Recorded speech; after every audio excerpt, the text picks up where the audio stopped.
News screens display alarming global headlines about monsters and catastrophic events, sparking fear and confusion. Outside the school entrance, students gather as someone complains that the trending news is just exaggerated hype, comparing it to past zombie rumors.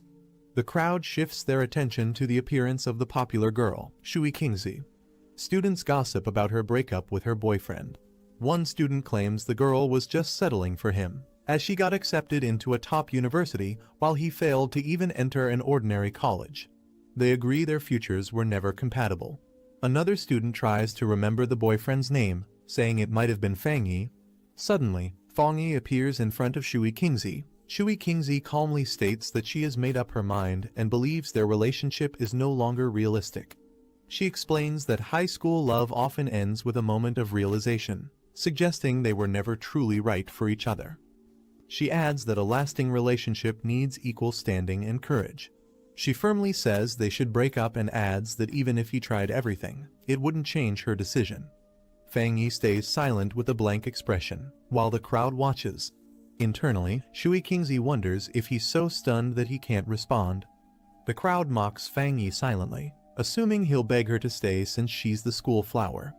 One student even calls him a fool dreaming beyond his league. Fang Yi casually responds with "all right" and brushes it off. Shui Kingzi is caught off guard and stares in disbelief. Fang Yi says he'll leave if there's nothing more to say. As he walks away, she calls out for him to wait, while wondering if his cold reaction is genuine or just an act. He looks back at her and calmly asks if she has anything else to say. She angrily warns him that no matter what he thinks or does, she will never return to him. He coldly tells her not to overestimate her importance, referring to her as just the school flower. Shui Kingzi stands speechless as Fang Yi brushes her off, saying he's too busy to continue the conversation. As he walks away, a few students express disbelief that the breakup happened so quickly and easily. Fang Yi reflects to himself that Shui Kingzi and the others have no idea about the disasters coming. He's no longer the person they once knew, he's someone who has returned from the future to this timeline. He knows that in the face of what's coming, society's standards, money, degrees, and reputation will become meaningless. To him now, Shui Kingzi is just a figure from a past life that no longer holds any value. He reflects that petty gossip no longer matters to him. What lies ahead is far more important. In his mind, the world and its values will soon be overturned. He knows that the real threat isn't personal relationships, but the crisis that will soon endanger all of humanity. The story flashes back to the previous night. Strange visions and shattered images surround Fang Yi as he receives a mysterious cosmic message. A countdown is revealed: 361 days until the beginning of the spiritual energy revival, which will bring unprecedented and unpredictable changes to the world. The message declares that society's standards will be overturned, and a new era of spiritual practitioners will rise, where power will become the only measure of worth. Fang Yi, startled, reaches out as the vision unfolds. He, floating in a glowing cosmic space, faces a light and asks who it is. Suddenly, a surge of light and energy flashes toward him, catching him off guard. The screen revealing that a system from the end of the universe has activated. It uses a supreme algorithm to generate spiritual techniques based on the spiritual beings the user touches. The screen states that Fang Yi currently possesses 0 techniques as he reaches toward the interface, absorbing the gravity of this new power. Fang Yi silently reaches toward the glowing system panel, activating it with curiosity. Suddenly, a massive beast with glowing red eyes lunges toward him, jaws wide open in a violent surge of energy. The creature appears to emerge from the system itself, surrounded by lightning and chaos as Fang Yi floats nearby in shock. His eyes widen as he realizes the danger in front of him. Fang Yi sees the fate he once shared with countless ordinary humans. Beads of sweat roll down his face as he processes the memory. He questions if that was truly him in his past life. He recalls how, in that previous life, he was just a powerless person swept up by the disaster, fighting only to survive. Fang Yi recalls the darkness of his past as lightning strikes and mutated beasts roam the city. He remembers watching his homeland collapse, powerless to stop the destruction. His past self died in despair, consumed by a burning desire for revenge at the moment of death. In that final moment, the fire in his eyes burned with hatred, reflecting the pain that still lingered within him. He believes the system chose him because of his strong desire for revenge, giving him the chance to return 1 year before the spiritual energy revival. He acknowledges that almost no one senses the coming danger, but he's now fully aware of what's approaching. He reaches toward the glowing core, determined. He resolves to use this year to turn every spiritual event into an advantage, as light bursts around him and the transformation begins. The system initiates a new assessment process, scanning Fang Yi as energy begins to surge within him. His eyes glow with golden light. The system declares that the user is now bound to it and a new path has opened. Everything in the world can now be used to forge spiritual techniques, making him a powerful practitioner meant to save humanity. Meanwhile, in the outside world, officials announce that humanity is facing an unprecedented crisis and must abandon past knowledge to adapt to the unknown challenges ahead. Fang Yi confirms that this moment marks the beginning. With others nearby, he notes how the authorities haven't reassured the public, only advising people to remain cautious and alert. A phone displays warning alerts with strange images. Fang Yi reflects that such open warnings are unusual. In the past, news like this would have been censored immediately. A quiet auditorium is shown as he explains that the Xia country uses calm, indirect methods to mentally prepare people for disaster without spreading panic. Fang Yi admits it's a tiring and slow approach, but far better than neighboring countries that respond with chaos, violence, or looting when disasters strike. Fang Yi remembers the system's rule: everything strange can become a source of power. So, he knows he must rush to the scene whenever something unusual happens.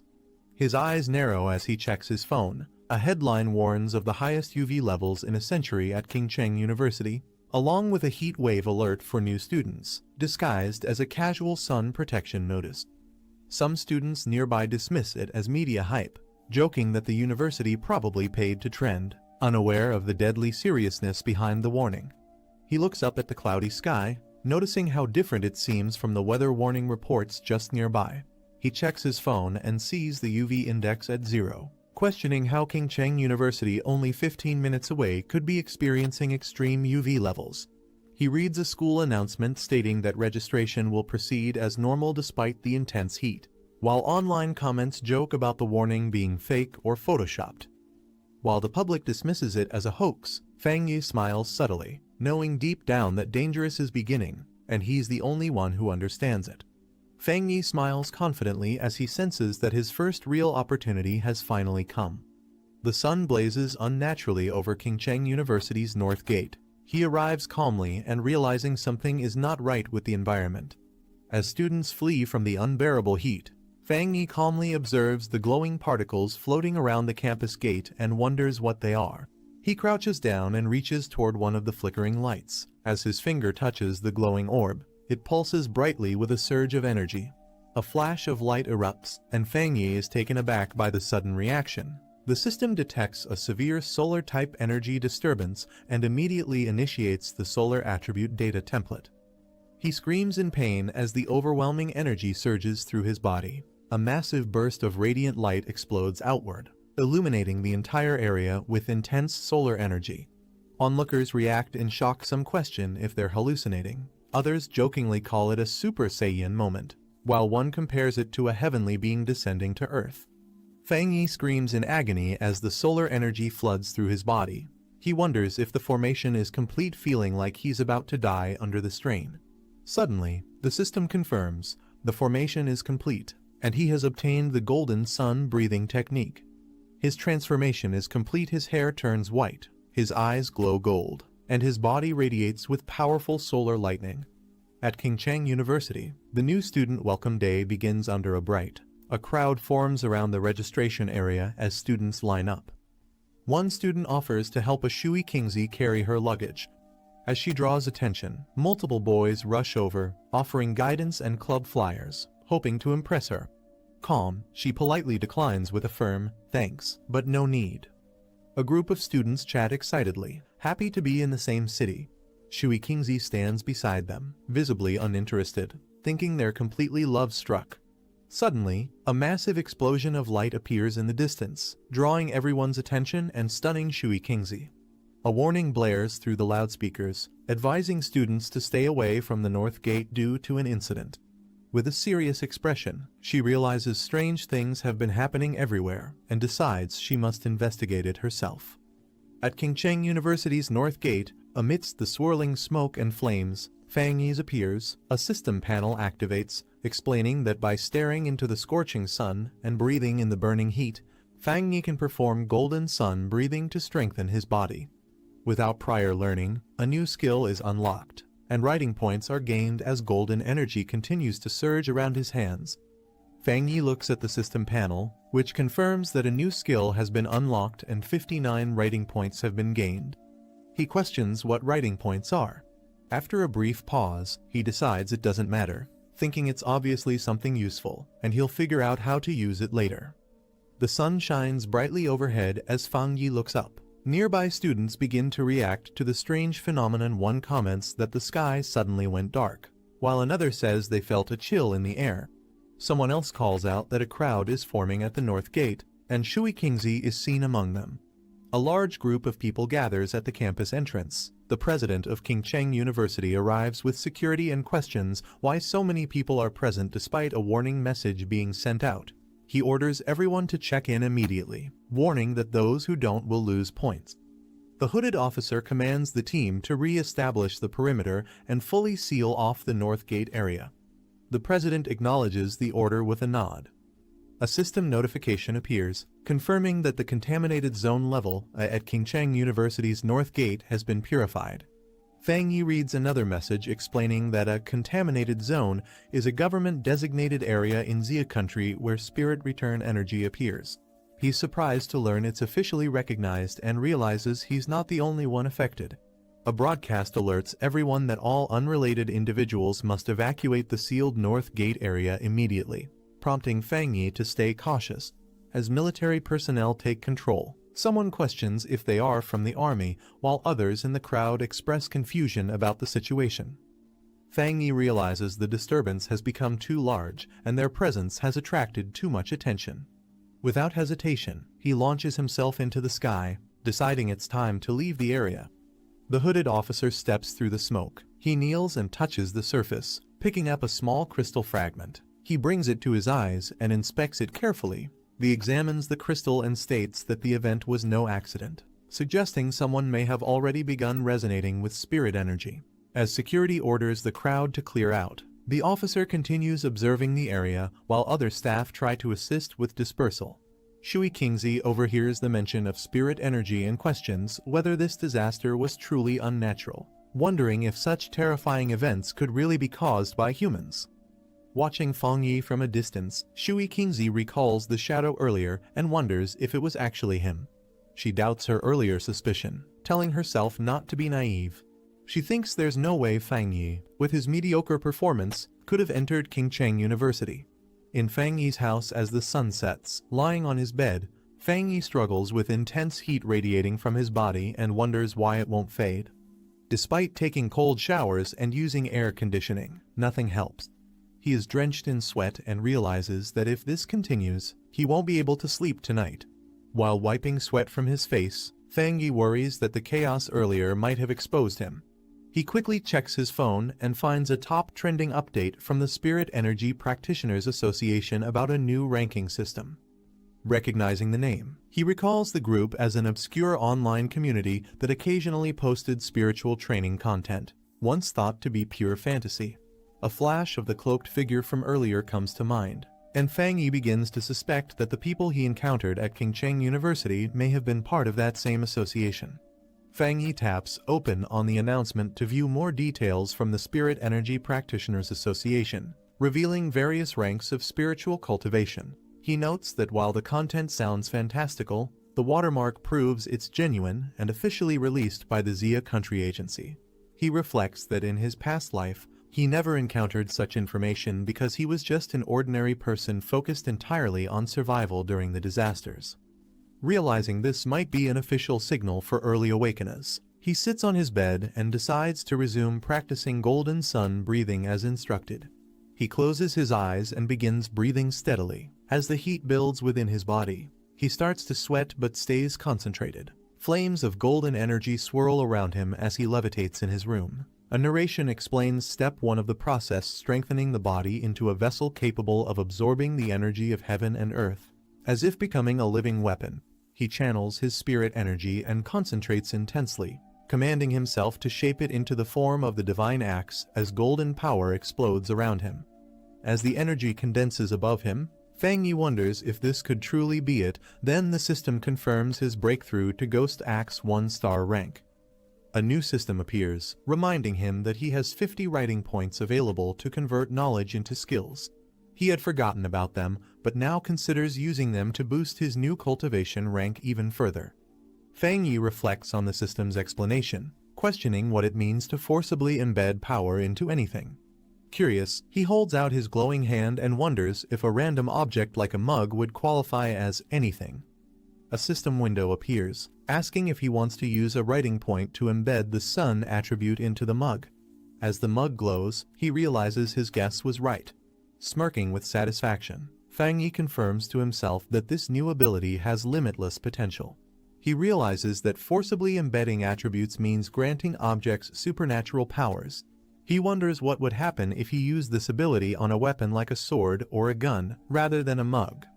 He looks at a sword in his possession, understanding that a weapon crafted specifically for him with supernatural powers will be crucial in the future. Fang Yi stares at the sword in its case, planning to experiment with the system and test its effects before committing to forging a true weapon. Determined, he resolves to fully prepare for the coming threat of mutated beasts. Under the moonlit night, a large mutated beast approaches the building from the forest. The mutated beast crouches in the darkness, watching intently.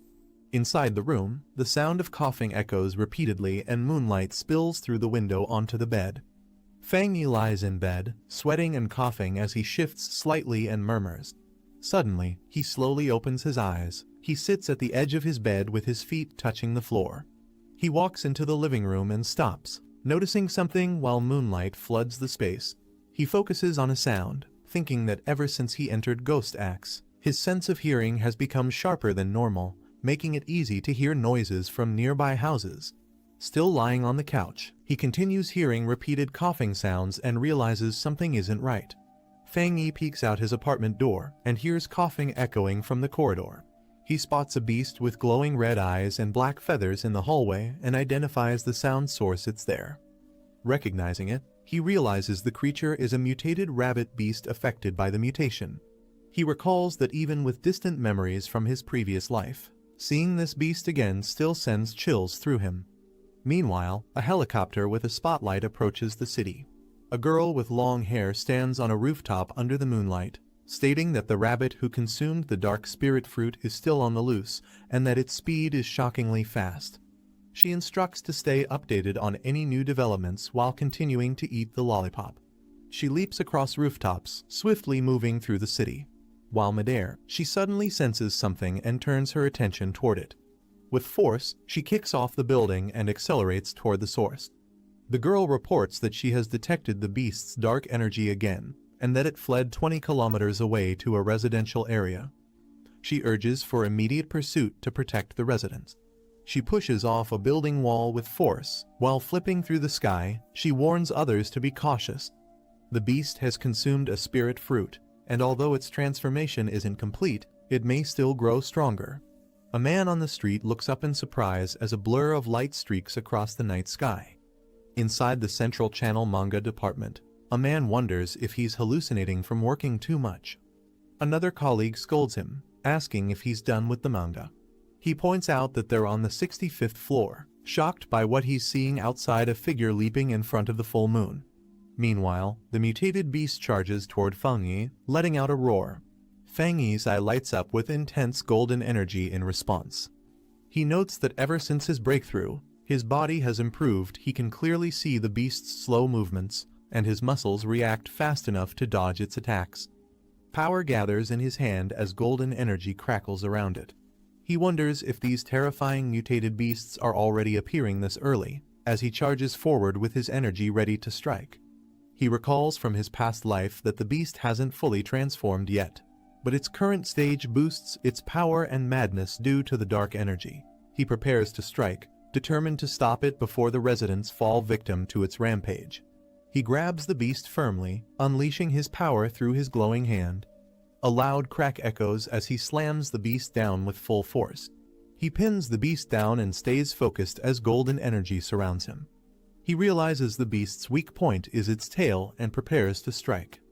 He launches himself upward, shattering the ground as the beast is thrown into the air. His eyes glow fiercely as he channels energy into his glowing fist. A powerful golden beam shoots upward, blasting the beast mid-air. The beast screams in pain as it's struck directly by the concentrated energy attack. The mutated beast attempts to absorb a powerful glowing energy ball as it faces Fang Yi. Fang Yi strikes the beast directly with the yang element energy, questioning if it dares absorb it. The intense solar energy floods the beast's body as it begins to lose control. Fang Yi declares that the sun's power is too majestic and that the beast is bringing about its own destruction. A massive explosion erupts from the energy clash. The man in bed reacts to the explosion, wondering if it was thunder. He looks out the window, puzzled, trying to see what caused the noise. Fang Yi lands outside the building surrounded by glowing energy fragments, observing that there's nothing left. He reflects that the creature had acted desperately, as if it was starving and trying to consume all the energy from his body. As golden energy fades from his feet, a red eye rolls near Fang Yi. He stomps the ground firmly, cracking it beneath him. Fang Yi thinks to himself that although the beast used the darkness element, its attacks were wild and reckless. The yang element inside him suppressed its energy, revealing just how desperately hungry it truly was. Fang Yi reflects that if he hadn't awakened, he would have been devoured like the others by the mutated beasts whose hunger had already begun to manifest. He knows that to survive future threats, he must gather more spirit energy techniques.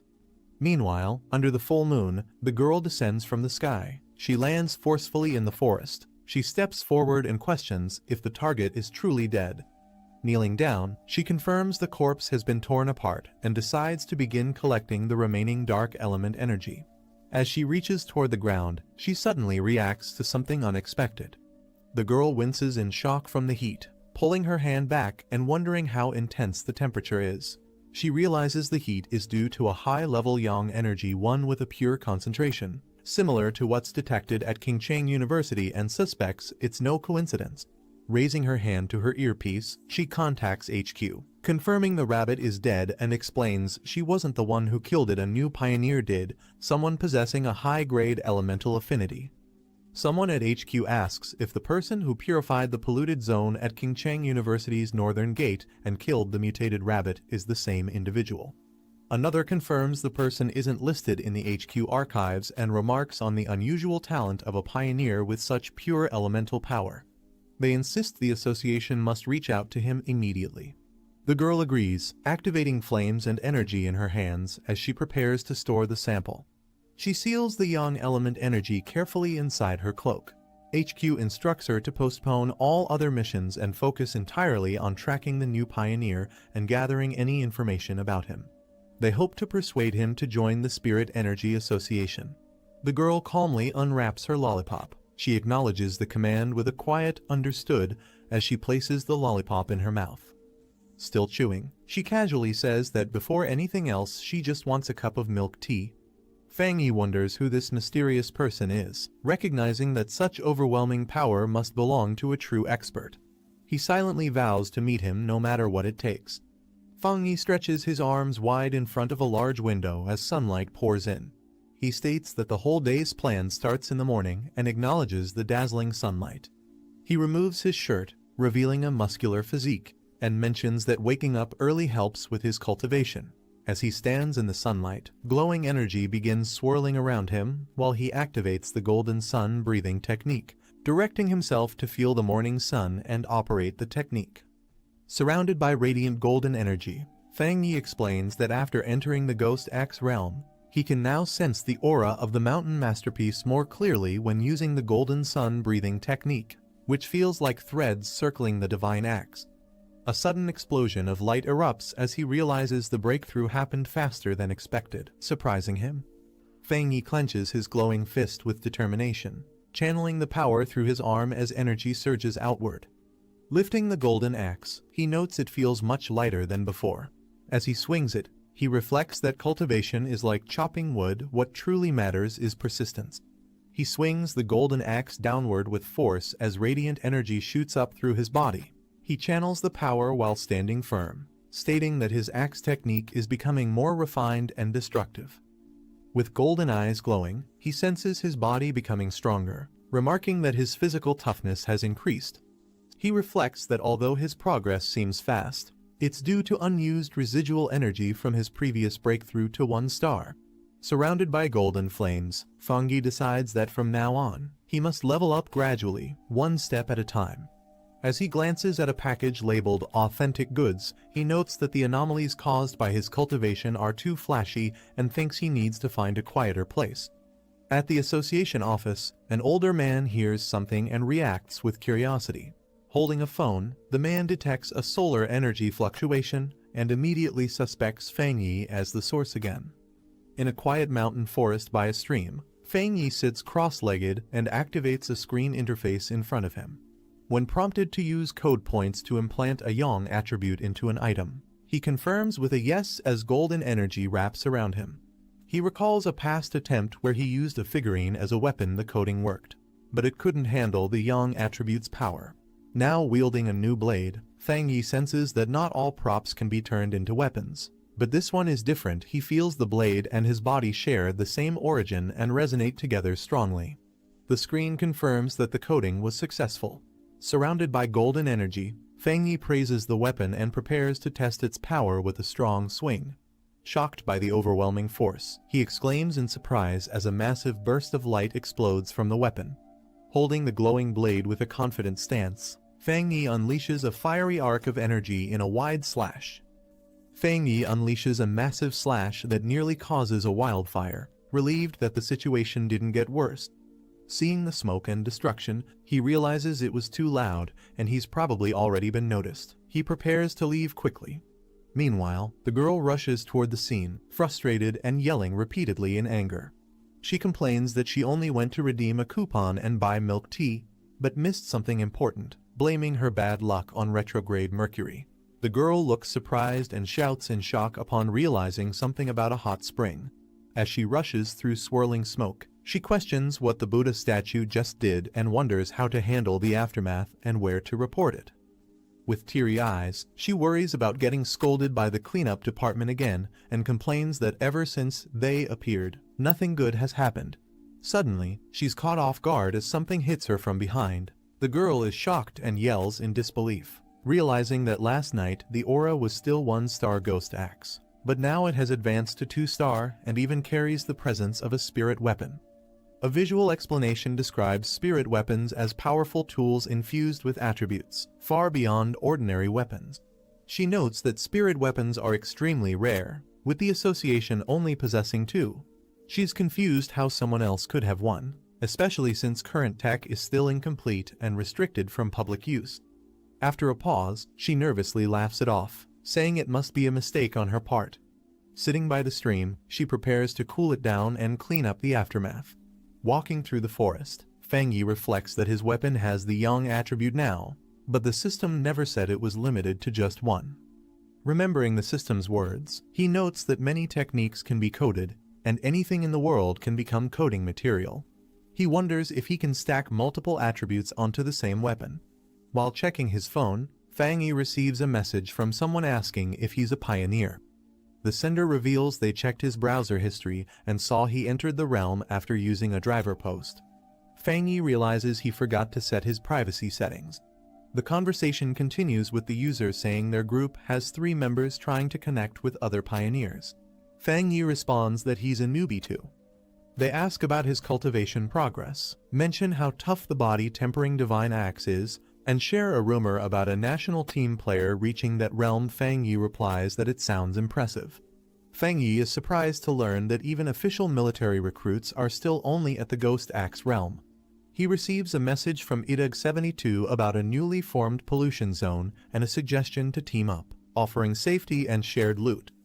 Fangi is intrigued and questions the new zone.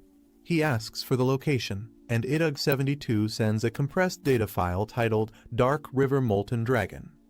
Fangi begins extracting the file. The file explains that the pollution zone originated from a dark river altered by tectonic shifts, now turned into molten layer due to world mutation. Fang Yi notes its yang-type attribute matches his and considers it a promising opportunity. Fang Yi sends a message confirming his participation in the team-up. In the Anhwa district, someone asks Old Lai when his friend will arrive.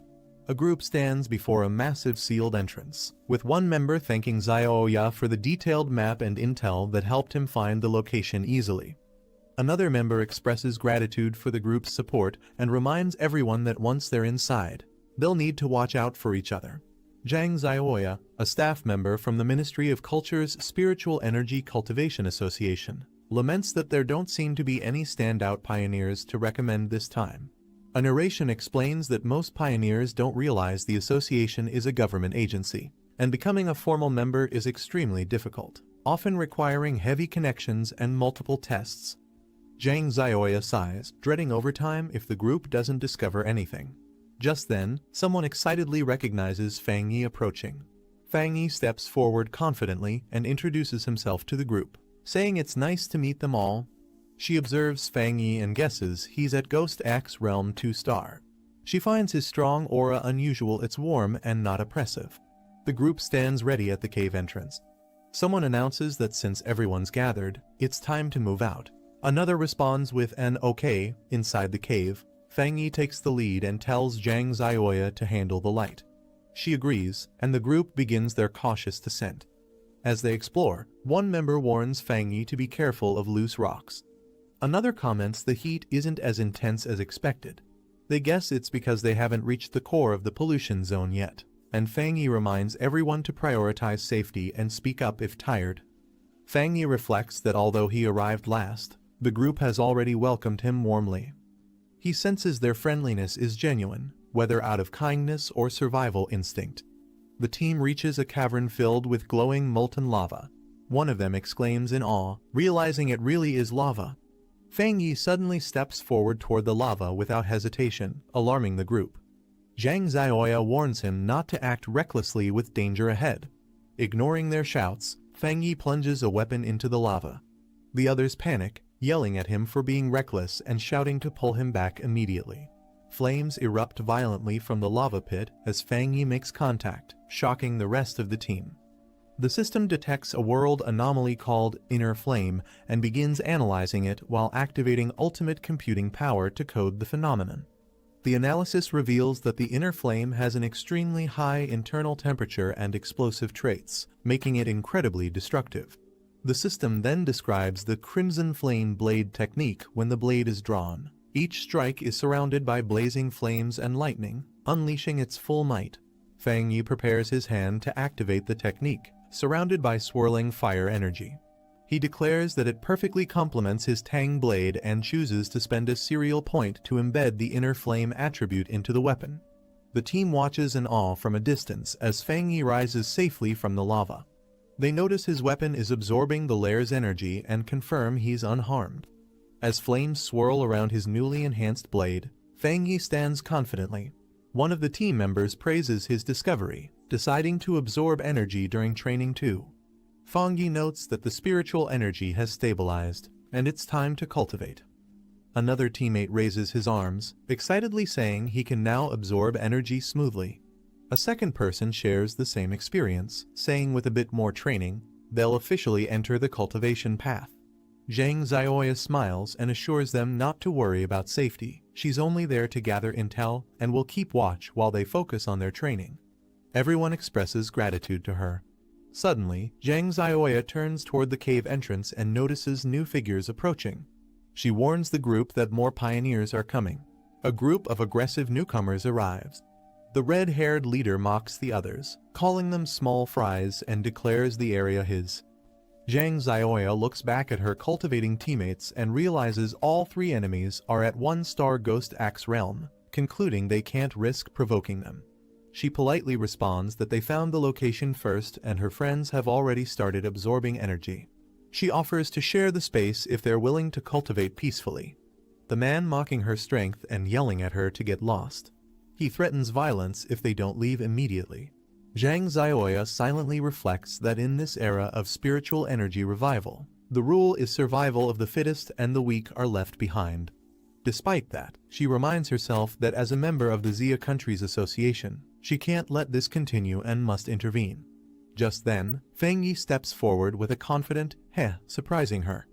Standing tall, Fang Yi confronts the red-haired man, accusing him of only knowing how to bully a girl. The man reacts with shock, shouting, "What?" Fang Yi unsheathes his flaming blade and strikes, sending out a powerful shockwave that pushes back the enemies, stunning everyone around. The man shouts for his group to fall back as Fang Yi's flaming attack blasts them into the air, overwhelming their defense. One of Fang Yi's teammates is startled by the sudden energy shockwave and asks what just happened. Fang Yi reflects that the tragedies in this world began because cultivators started worshipping the idea of the strong preying on the weak. But he concludes that such people aren't swayed by words or moral teachings, only power can stop them. Fang Yi unleashes another fiery slash, telling the enemy to get lost as the attack erupts with explosive force. The leader is stunned by the second explosion, panicking and questioning what kind of monster he's facing. Overwhelmed, the enemy group turns and flees in terror as Fang Yi calmly holds his sword. Fang Yi's teammates rush over in excitement, praising his insane power and saying that his sword slash looked incredibly cool. Fang Yi smiles and says the enemies crossed the line, but they've absorbed enough spiritual energy, so it's time to leave. As the group agrees and prepares to exit the spirit zone, they reflect on how destructive Fang Yi's attack could have been if it had fully landed. Watching him walk away, Zhang Xiaoya observes that he's clearly a top-tier pioneer with elite talent and a powerful attribute. Clenching her fist, she firmly decides that this event must be reported to the organization. At the Spiritual Energy Cultivation Association office, a woman reacts to a report and asks if another high-tier attribute pioneer has appeared. Zhang Xiaoya on the other end is shocked to hear the word "another." Caught off guard, the girl nervously denies anything suspicious while secretly confirming she recorded the event and should be contacted for any updates. She ends the call, saving the data, as instructed. Later, excited, she tells her teacher that they've found 2 high-tier pioneers back-to-back, but he dismisses it, saying it's not luck. Anyone with a high-tier attribute now holds value and will soon rise to power. The older man rubs his forehead, frustrated by recent developments, thinking it's all becoming too complicated and he wants to quit. Meanwhile, in town, Fang Yi walks in a hoodie and sword. Girls nearby admire his appearance, thinking he looks like a powerful character, making Fang Yi embarrassed. As he silently continues walking, others around admire him. A caption notes he's pretending to be a cosplayer to avoid attention. Suddenly, Fang Yi receives breaking news on his phone. The events from cultivation novels are starting to come true. Golden light in the east, a purple aura, and even a dragon sighting. Fang Yi realizes the anomaly was caused by his inner flame's power, which he underestimated at 2 degrees Celsius. He rules out Old Lai or Zhang Xiaoya leaking his traits. He thinks absorbing yang-type energy might let him break through if he uses the golden sun breathing technique again. Deciding not to delay, he heads toward the back mountain to continue cultivating. 5 minutes later, at the back mountain, Bai King stretches and celebrates completing her task. She's startled by a sudden powerful energy surge glowing in the distance and quickly senses it's coming from the mountain. The overwhelming aura spirals upward, signaling someone is breaking through to the 3-star Ghost Axe realm. Shocked by the scale of the energy, Bai King realizes this breakthrough is beyond monstrous and questions who could be behind it. Bai King slams her foot down, deciding she must immediately investigate the source of the massive energy surge. As she rushes forward with determination, she wonders if the one behind it could be that guy, though it seems too unlikely. Fang Yi raises his hands as spiritual energy begins forming above him, spinning rapidly in a spiral while lightning crackles in the background. He sits cross-legged, surrounded by intense golden flames, eyes glowing. His body is enveloped in a complex aura, and he maintains a focused hand seal. The golden energy condenses further, mixing with blue currents as it takes the shape of a glowing axe. Bai King watches from above, realizing that Fang Yi is trying to control a divine axe. She notes the difficulty of manipulating spiritual power so precisely and wonders if he secretly trained for several years without anyone knowing. Bai King recalls how she previously failed while breaking through, vomiting blood and collapsing under pressure. She stares at Fang Yi from her bed and questions if he's truly a monster born from thunder. She observes how the divine axe is filled with spiritual energy, and how Fang Yi controls it precisely. She notes that every movement of the aura looks like it could strike with immense force, and recognizes that someone like him isn't just a genius, he's a being summoned by the heavens. Meanwhile, how most cultivators would rush to finish after forming a core, but Fang Yi maintains sharp focus and sword-like intent. He compares Fang Yi's calm to that of a high-ranking cultivator. Bai King chases the divine axe's aura as it begins to move again. She yells that the divine axe has shifted toward the east. Fang Yi's eyes glow intensely with golden light. He rises into the air, fully wrapped in golden lightning as energy erupts around him. He successfully breaks through to the second star of the Ghost Axe realm. Bai King braces herself amid the crashing energy blasts, breathing heavily while standing within the storm of golden lightning. She is flung back by a massive energy surge as Fang Yi's divine axe unleashes a shockwave, engulfing the area in golden force. Catching her breath, Bai King wonders why she still can't get close even though only 30 seconds have passed. She realizes he may have already detected her presence and worries he might act against her next. Her eyes narrow with sudden realization. Looking up at a large, glowing tree bathed in sunlight, Bai King notes that the divine axe seems to have stopped and hasn't yet fully awakened. Fang Yi hides in the trees and watches Bai King, realizing she's the one who's been investigating him over the past few days. Bai King introduces herself as the captain of a field team from the Spirit Energy Association. She formally extends an invitation to Fang Yi on behalf of the organization. Fang Yi responds calmly, explaining that he's only been following her these past 2 days in hopes of joining the official association. He assures her that his actions weren't meant to leave a bad impression. He adds that while the association hasn't made a public announcement yet, all internal documentation is already formalized. Bai King wonders if he'll misunderstand her actions or think she's been bothering him. She focuses on staying calm. Fang Yi questions Bai King's reasoning. She tries to answer but hesitates, overwhelmed by his directness. She debates whether to be honest, unsure if revealing the truth would make things worse. He explains that he wanted to locate the Spirit Energy Association early to integrate with their system and correct misunderstandings about rogue cultivators, giving both sides more clarity. He acknowledges that despite their differences, they all must face the same threats ahead. Fang Yi admits that if he were her, he wouldn't trust someone like him easily either, and joining an organization without certainty feels like deception. Bai King remains silent, visibly affected by his honesty. Bai King pulls out her ID card and formally introduces herself as Su Mantang, an athlete from the Spirit Energy Association. She enthusiastically holds her badge up high, hoping Fang Yi recognizes her. She asks him to believe her, treating it like proof of her sincerity. Fang Yi examines her and mutters that her name does seem a bit familiar to him. Fang Yi realizes she had better conditions and training, which likely helped her become an elite runner. He acknowledges it explains her speed, but something still bothers him.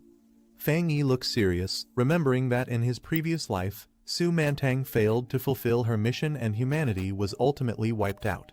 He recalls the destruction of the world and thinks that now that he's been reborn and granted a system, he must one day join their cause, but the time isn't right yet.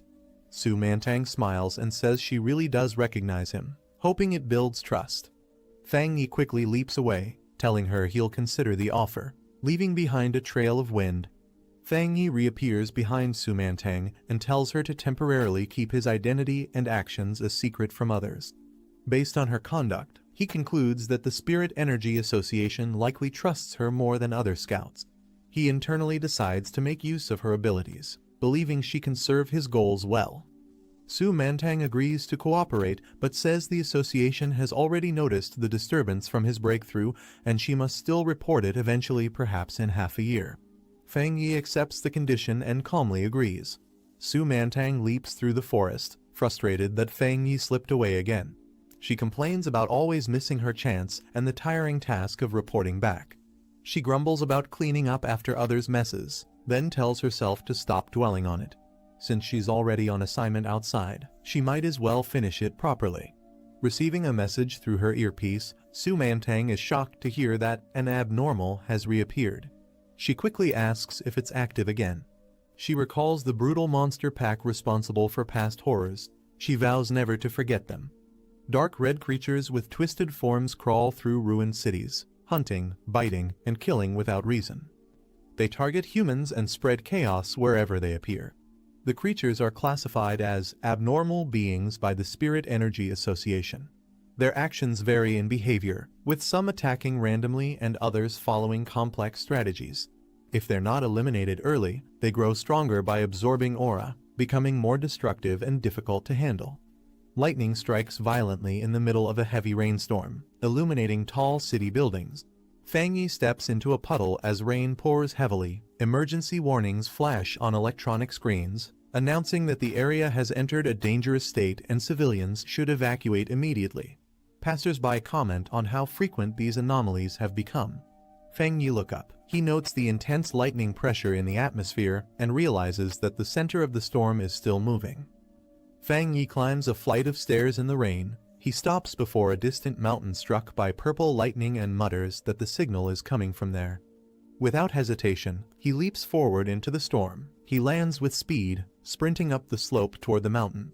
He receives a system alert confirming the area ahead is contaminated. Target location, Jade Peak.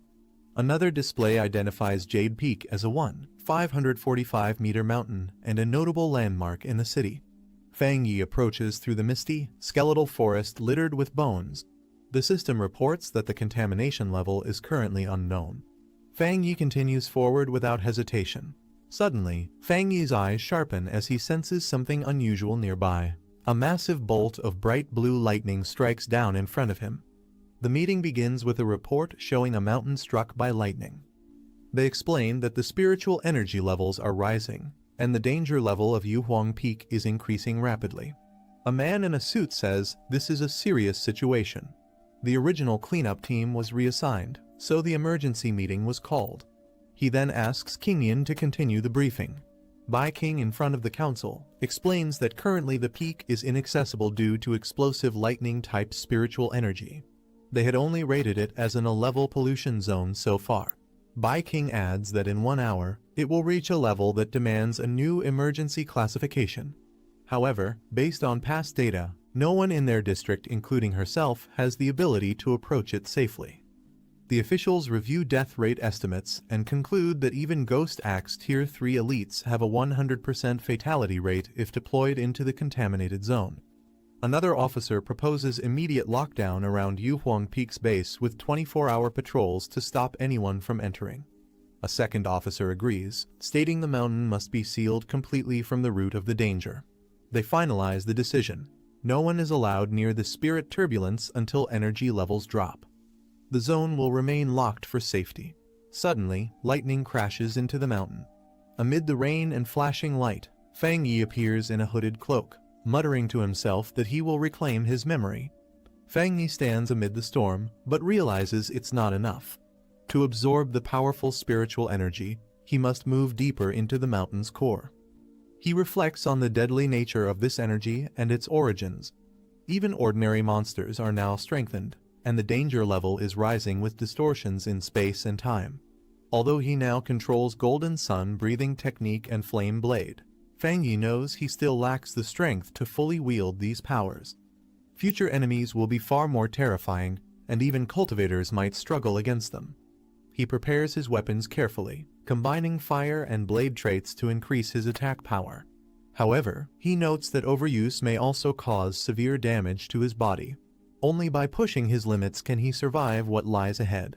Fang Yi senses the immense lightning energy surrounding him and sees it as the perfect chance to further strengthen his body. He reflects that constant growth requires opportunities hidden within nature's extremes, and he must seize those moments no matter how dangerous. He understands that if he misses this chance, he can only wait for death under the heavens. As a bolt of lightning strikes down, his eyes glow intensely. Gripping his blade tightly, he braces himself for what's to come. As lightning strikes, Fang Yi braces for impact. He marvels at the overwhelming force crashing into him. As he channels his strength, sparks and energy swirl around him, while he clutches his weapon tighter. Caught in the center of the storm, he screams while absorbing the energy, enduring the painful surge through sheer willpower. Breathing heavily but still standing, Fang Yi grips his blade and steadies himself. Fang Yi stands firm, feeling the deadly lightning attribute in his sword. He senses that this force is like a punishment from the heavens. The pressure increases, forcing him to clench his fists and grit his teeth. He realizes that even nearing the lightning's core could crush him instantly. He looks up at the storm, wondering how he can make this wild power submit to him. Taking a deep breath, he calms himself. With a flash of determination, Fang Yi activates Golden Flame breathing at full force, shouting his command to unleash everything he has. Fang Yi charges upward with blazing force, clashing directly with the incoming lightning. Flames burst from his body as he strikes, combining fire and lightning in a single explosive leap toward the sky. Despite blood dripping from his mouth, Fang Yi doesn't falter. With full strength, he pushes forward into the heart of the storm, declaring that he will survive through death itself. He feels the powerful spiritual energy stir through his body, shaking his core and electrifying every cell with intense force. With glowing eyes, he declares that the storm wants him dead, but he refuses to yield. The lightning energy rages forward, expanding wildly as Fang Yi braces for the final clash. A notification appears. A massive surge of lightning energy is being detected and recorded. Meanwhile, people in the city watch the storm from a tower, shocked by the scale of the lightning strike. Fang Yi is engulfed in a massive explosion of lightning and fire. A system message confirms he has obtained Divine Thunder Tempering. Another system prompt appears. Heavenly Thunder drawn, body refined into divinity awarded 50 system points. Surrounded by radiant energy, Fang Yi floats above the mountain. As the inheritor of Divine Thunder, he now carries both lightning and fire attributes, and his presence begins to reshape the weather itself. Fang Yi declares that lightning is both his fangs and his shield. He feels its power flowing through him, enhancing both his offense and defense. He channels the lightning energy into his body and notes that even as it tests him, it does not cause pain. It offers both danger and opportunity. A system prompt appears, offering him the Pure Judgment Lightning ability, capable of delivering 300% damage to evil beings. It asks if he wants to spend system points to acquire it. Fang Yi wonders if he should embed this lightning energy into his blade.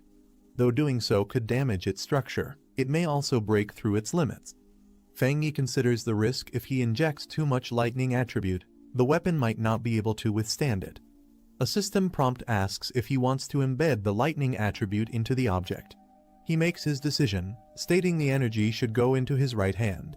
Smiling slightly, Fang Yi confirms the command with a firm yes, ready to proceed. Lightning gathers in his hand as he prepares to absorb the power directly. In the next day, at the Yuhuang Peak, military personnel observe the aftermath of the spiritual storm. One officer reports that, unlike expected, someone had already entered the mountain before them. The officer, addressed as Major Han Lai, confirms that the person was a pioneer. Bai King is surprised to hear this and rushes forward to ask if the person survived. Kneeling on the ground, Bai King remains silent as the wind blows around her. She explains she can't sense his attributes or how long he's been gone. The violent lightning from yesterday has made it difficult to track him. Bai King learns the incident occurred around 6 or 7 a.m., with the person entering the mountain just before the team arrived. She's surprised and asks why they didn't detect him. The officer explains that the spiritual burst time matched their association's earlier predictions exactly 7 a.m., and the person might have entered before the data was finalized. Standing over the lightning-scorched peak, the officer says the pollution level was expected to reach this rank, but afterward, the spiritual density dropped drastically. He suspects the intruder may have lightning-based powers, which helped him absorb the energy. He concludes that the person not only survived but possibly used this event as a rare opportunity.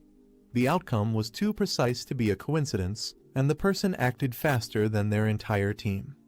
Bai King and the officer agree that someone capable of such power is dangerous. They question where this person truly stands, friend or threat. If he's a danger to society, they say, he must be found quickly, as his presence could lead to disaster greater than any anomaly. Meanwhile, Fang Yi wakes up casually in his home, rubbing his head while his sword rests beside him. Back at the command center, the officer declares that no matter the cost, the mysterious person must be located. He assigns a code name, Tyrant, Someone says they hope the association can recruit tyrants soon. They plan to seal the information and begin an investigation. One of them mentions that a high-level pioneer is trying to establish contact. Another orders Xiao Su to report to Major Han. Bai King looks surprised and says, "Eh?" The commander explains that the pioneer is the one who purified the anomaly at the A-rank pollution zone near Qingshan University. Bai King silently panics, thinking she can't let anything slip. She says she has tried to make contact recently, but the person's whereabouts are strange. She recalls finding a mutated rabbit beast's corpse and suspects the person has a Yang Flame attribute. She plans to get close to investigate how he purified the north gate of Qingshan University.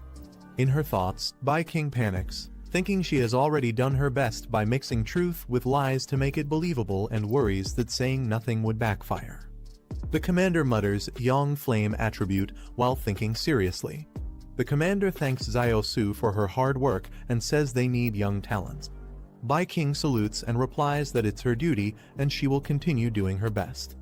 The commander says they'll release false signals disguised as natural disasters and ends the discussion. He adds that he doesn't support posting spiritual energy info online due to risks. Bai King stays silent, and the older man beside the commander chuckles awkwardly. Bai King thinks it's finally over. In Fang Yi's home on a rainy night. Inside, Fang Yi activates the golden sun breathing technique while holding a glowing coat. The coat sparkles as Fang Yi lifts it, now completely dried and clean. Fang Yi puts on his coat and says he can clearly feel the difference after infusing it with the thunder attribute. He observes that his right hand has physically transformed, becoming the strongest part of his body with a muscle buff due to the thunder attribute. As his body glows with blue energy, Fang Yi feels he's on the verge of another upgrade. He notes that the thunder attribute, despite its domineering nature, has become tame and controllable after merging with him. He recalls the pain he felt when he first unlocked the Yang attribute while using the golden sun breathing technique. He wonders if the energy weakens after being absorbed. With both the Yang and thunder attributes coexisting, he becomes eager to test the results. He turns as his phone lights up, his hands still glowing with thunder energy. Looking at the alert, he wonders what happened again. He recalls setting notifications to special alerts after the last incident. The screen displays major news, and a message states that during times of upheaval, Xia country will issue immediate danger warnings to protect civilians. Fang Yi reflects that while these warnings are for safety, the opportunities within them are extremely tempting for pioneers like him, even if it means risking death and annihilation. He feels compelled to act. Fang Yi notices news about an explosion at a chemical plant with no reported casualties. He reads further that it caused pollution in the city and suspects there might be something more behind such a large event. He scrolls through online comments. Some describe a cold, evil aura near the site, others dismiss it, while a few mention it felt eerie, oppressive, and apocalyptic. Fang Yi thinks the cold and evil aura feels oddly familiar. Suddenly, he recalls a terrifying evil presence from his previous life and realizes it might be related to this incident. A creature with glowing red eyes tells someone not to move. More creature beings appear with glowing red eyes. Fang Yi wonders if these creatures are the same ones he remembers. He recalls that those things tend to appear during dark and shadowy hours. Originally, he thought it was just his imagination, but now he realizes they possess terrifying powers that surpass human perception, strength, and threat level. Fang Yi looks at his electrified hand and states this threat is far more dangerous than the mutated rabbit beast. He decides he must act tonight to stop them from spreading. Power surging around him, Fang Yi declares it's time to test his 300% critical hit in real combat. Meanwhile, agents are seen leaping through the city as they track the anomaly. One of the agents reports that the destroyer squad is tracking anomaly file No. 2 but has temporarily lost the target. The current threat can merge with darkness and conceal its form. One of the agents reports that the creature emits a faint sizzling sound when close and has a tendency to eat humans. He requests assistance in updating the anomaly file. As lightning strikes in the background, another agent notes that with this weather, the creature is definitely going out to hunt. An agent in a hood says they can't allow this to happen. Meanwhile, a staff member confirms submission of supplemental data for File 7, Candle Night.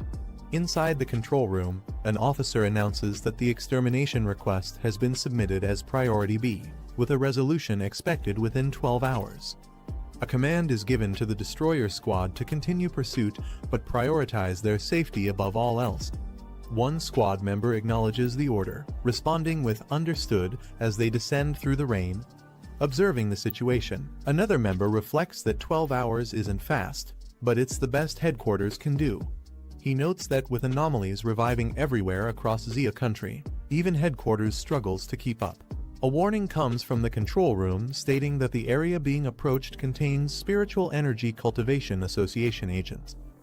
King system confirms that team leader Dong Su Qingying is conducting pioneer observation there and can be temporarily notified for support. As the agents fly through the rain, one requests Su Qingying's quick assistance, saying he's heard of her achievements. She wonders when she became so famous. Su Qingying arrives on a rooftop and confidently asks if they're the ones calling her in for overtime.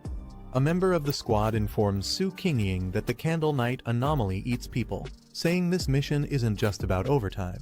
She questions if that's really the tone they use when asking for help. Su Qingying sarcastically notes that the destroyer squad seems so elite that they don't need help, and says her Ying squad will leave. One of her members nervously wonders what will happen if someone gets eaten, to which another replies that it's their problem, as their missions are also dangerous. A man from the destroyer squad urgently calls out, asking them to wait. He admits his earlier tone was too harsh and politely asks for help in tracking the anomaly. He explains that without their tracking and locating skills, the dangerous Candle Night anomaly could wipe out the entire city. Even if the squad gets eaten, civilians would still be at risk. Cloak's squad stands on a rooftop overlooking the city in the rain. One of them detects something and announces they've found it. The portal unleashes a strange force, spiraling down into the city. A creature with red eyes emerges in the shadows. File number 7 Candle Night likes darkness, dampness, eating people. The squad receives the command. The man confirms, Destruction Squad, begin operation. As they prepare to engage, the monster Candle Night stirs, its glowing red eyes fixate on the squad's direction. Candle Night leaps from its position with explosive speed. One of the squad members shouts that the target has detected them and commands the squad to deploy formation. The monster Candle Night lunges forward, but members of the squad dash in from multiple directions. One shouts east, others respond in unison, surrounding the target from all sides with precise coordination. The squad yells in unison, as they close in on the monster with intensity. As the team positions themselves, Candle Night lets out a roar, and one squad member rises from the shadows to kill it. The strike hit hard at the monster, as he lets out a sharp squeal and pounces in response. Then, the monster swipes through debris, showing its physical power. Its eyes glow red as it snarls in rage. With a furious roar, Candle Night spins into a vortex of energy, launching into a terrifying spiral attack.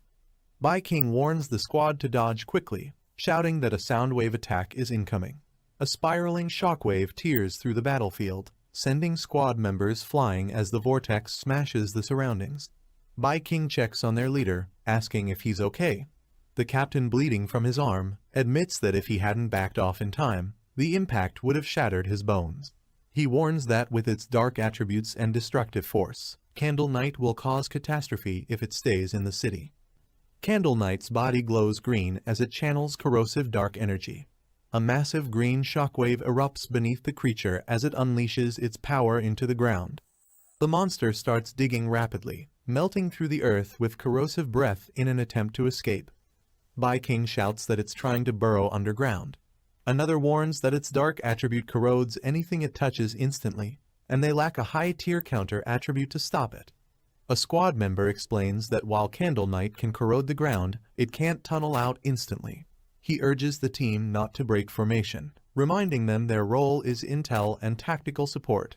Another soldier shouts for everyone to stay alert.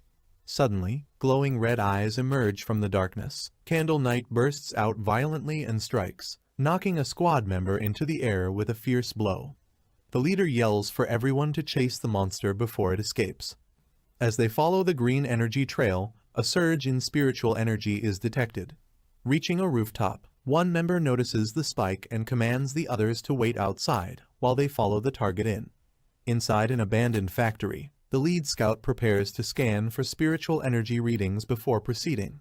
The leader asks if the device on the Bi-King wrist is the new auxiliary tool from the association. She confirms and explains that the average squad can handle anomaly levels up to 50. The creature they chased was just below that at 48. Suddenly, the watch spikes to 80 and continues rising, shocking them. She realizes there's more than one anomaly present. As the group enters the factory, a dark serpent looms above. They both turn in alarm as a loud crash behind them confirms they're not alone. Another threat has arrived. Bi-King realizes they were tricked. Candle Knight lured them in to trap them with another anomaly. She tells the group they must retreat immediately. The leader suggests heading to the door. If the anomaly wants to stop them, it will have to reveal itself. Together, they fire an attack to force the door open. As they run, Bi-King is struck by something and collapses, gasping in pain.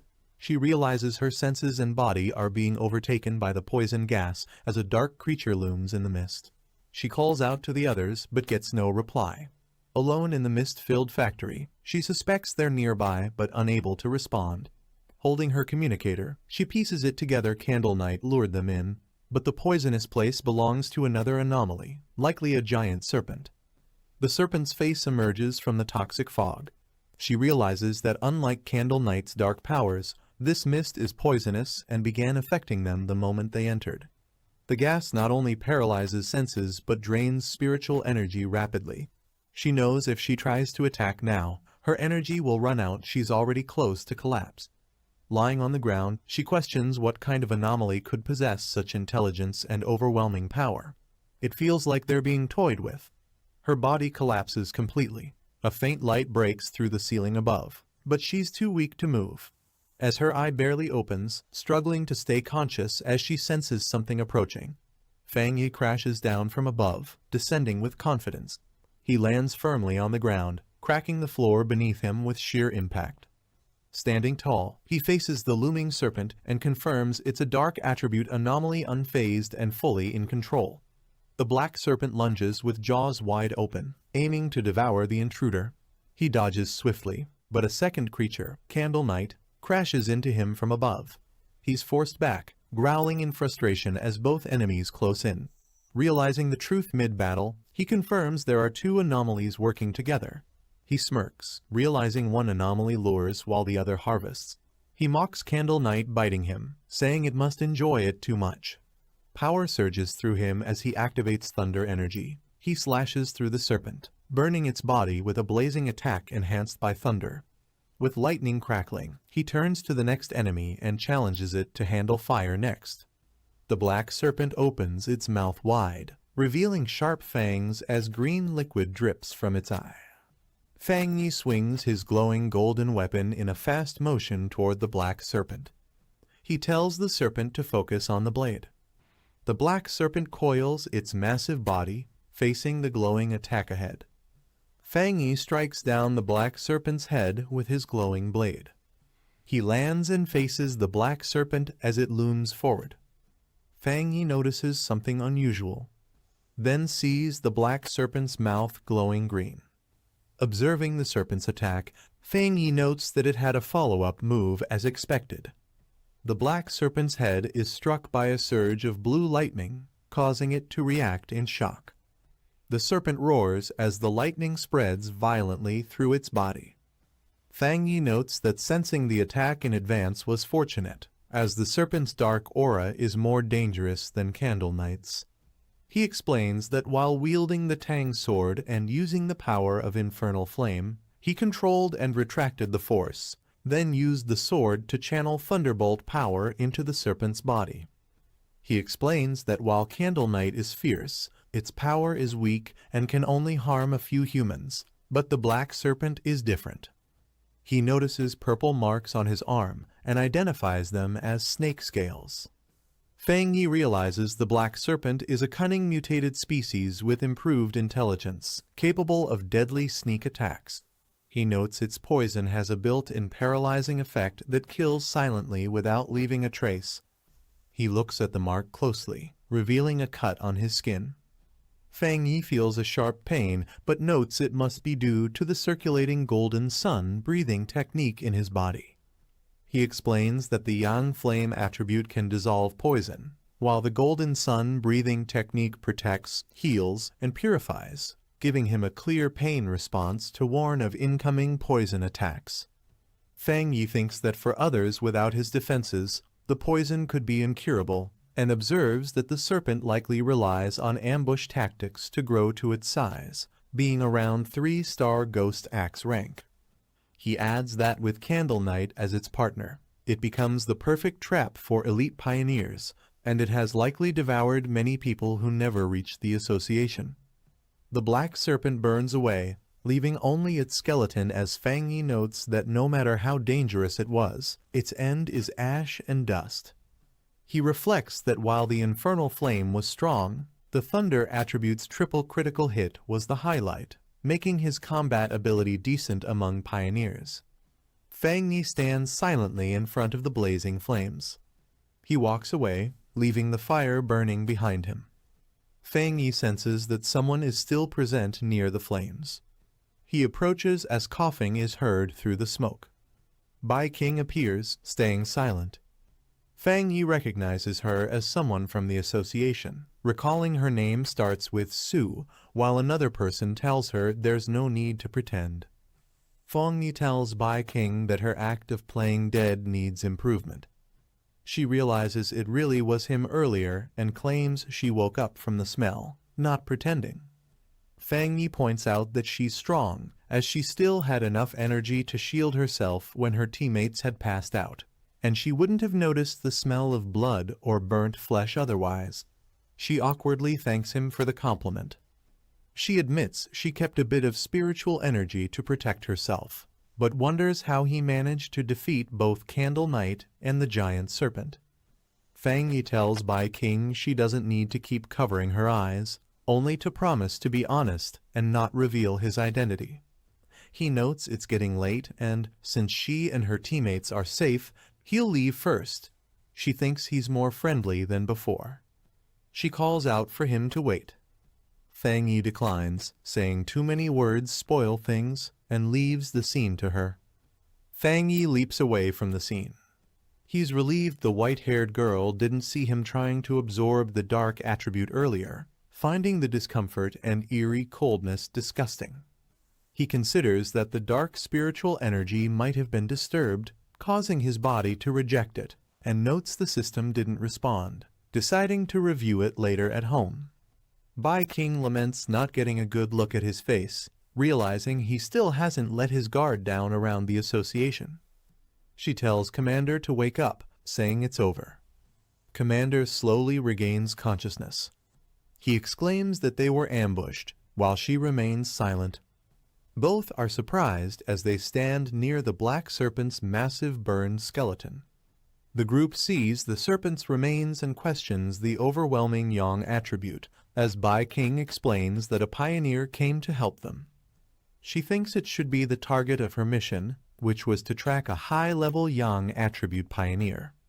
She admits she hasn't identified him yet and was instead counter-tracked, as others are amazed someone could defeat both Candle Knight and the giant serpent alone.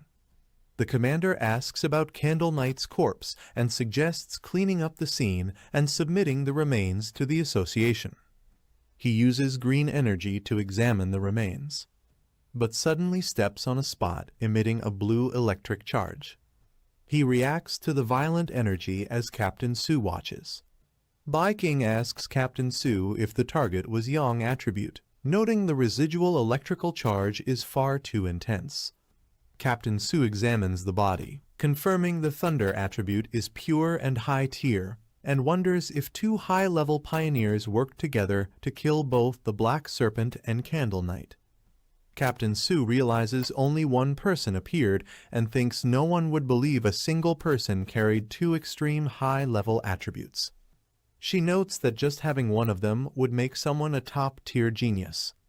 She calls it a dual high-tier attribute pioneer, something nearly unheard of, identifying one as the young Flame Walker.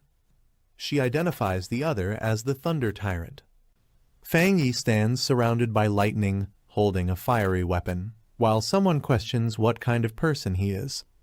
He thinks about how it was a good decision to have his team stationed outside the factory, knowing they would report to the association if he stayed inside too long. Bai King is hugged by two people who express relief that she is alive and say they thought they had lost her forever, wondering what they would have done if she had died. An association member examines a digital screen, with their task now focused on scanning residual spiritual energy, analyzing traces. Association reconnaissance personnel scan the ground for traces and report the outcome to the association. A member explains to both captains that based on trace comparisons, whether from combat habits or kill patterns, all evidence points to a single person responsible for killing both anomalies. Captain Su states there is a 99% probability it's the same individual. One man remarks that it really is a dual high-tier attribute pioneer, admitting he thought they had made a mistake. Captain Su agrees, noting either of the anomalies alone could have wiped them out, and another adds that this powerhouse defeated them in a single strike.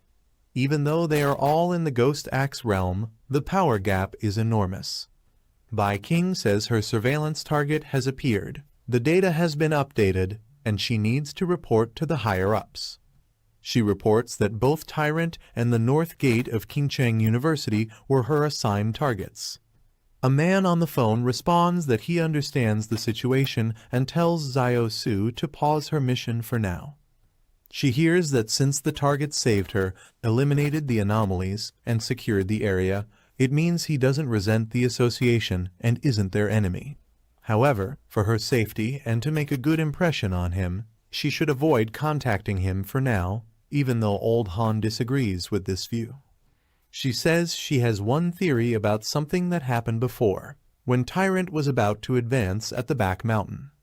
The man on the phone asks what it is.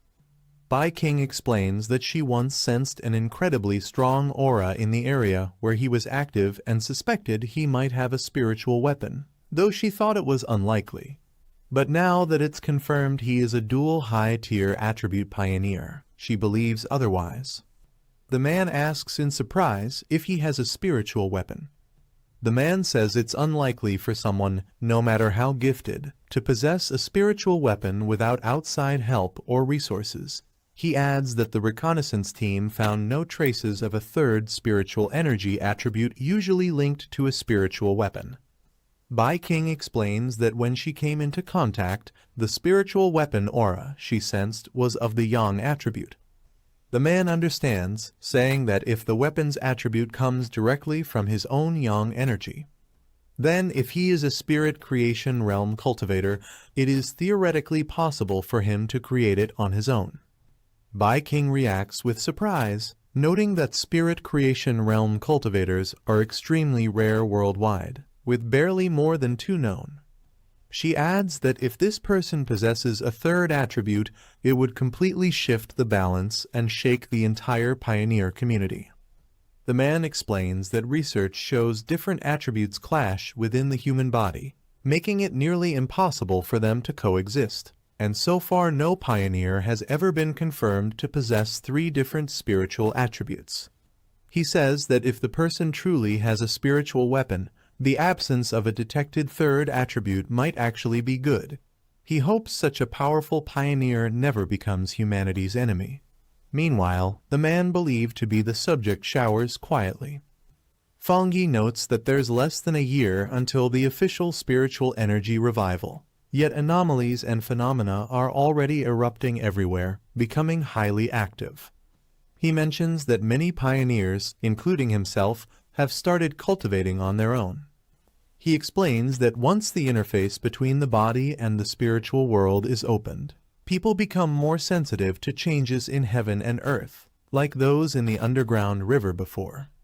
He adds that even without Xia country's official recognition, self-trained pioneers have generally reached the level of 1-star ghost penetration realm. He notes that with Xia country reaching out to wild pioneers like him, it shows that both official and wild pioneers are in a relatively peaceful phase of mutual exploration. Anomalies remain within controllable limits, and there is no serious conflict among pioneers yet. As he dresses, he reflects that although the government has established the Spiritual Energy Cultivation Association, it has not gone public. People everywhere are discussing local instability and unexplained phenomena, showing the government's attempt to both protect humanity and issue early warnings. He points out that the problem lies in the government's lack of confidence in launching a full-scale cultivation era. Fang Yi reflects that with such a large population, if information goes public before full collapse, internal unrest will cause chaos and death.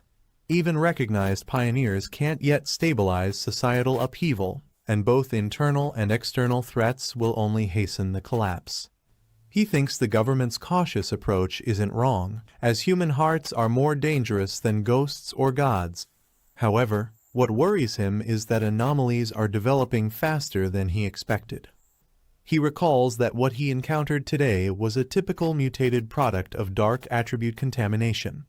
From touching the black mist, he could tell it belonged to a sub-branch of the dark attribute known as the shadow attribute, a natural enemy to pioneers. These anomalies are more intelligent than typical exotic beasts, do not rely solely on instincts, and see pioneer bodies as valuable resources. They may even work together to trap and kill pioneers. Fang Yi notes that while these anomalies are not yet at the same level as the true dark-type anomalies he has seen before, a single one of those could destroy a country or even a continent. Fang Yi notes that if he hadn't tracked them today, the squad and the one trying to recruit him might not have survived. He reflects that even as a sub-attribute, dark attribute powers are extremely dangerous. If it's labeled temporarily unabsorbable, it means he might eventually be able to absorb it once conditions are met, possibly turning the tide. He now possesses the Golden Sun burning technique of the Yang attribute, the Divine Thunder technique of the Thunder attribute, and the Crimson Flame Blade technique, a sub-attribute of Yang. These high-tier attributes are paired with techniques that perfectly suit him, and with his current strength as a 3-star Ghost Axe realm, there are very few pioneers who can rival him. However, he admits it is still not enough. Fang Yi's phone rings, and he notices the caller ID. Surprised, he answers, realizing it's his aunt, and wonders why she called so suddenly. His aunt asks how his health has been lately and explains that his cousin will be studying near him. She says she doesn't feel safe letting her stay alone in a hotel and asks if she can stay at his place for a few days. Fang Yi reacts with surprise, repeating the word cousin as he visualizes her. Fang Yi recalls that the only thing he remembers about his cousin is that she was a student obsessed with studying, and he doesn't even remember what she looks like. He tells his aunt to just have her come over since there's a spare room at his place, asking when she will arrive. His aunt says she'll give her the address so she can come over by herself. His aunt mentions that his cousin will bring him some specialty snacks. Fang Yi thanks her and says he won't hold back. She adds that his cousin should arrive by tomorrow afternoon and apologizes for the trouble. He replies that it's no trouble and says he has something to do, so he'll hang up.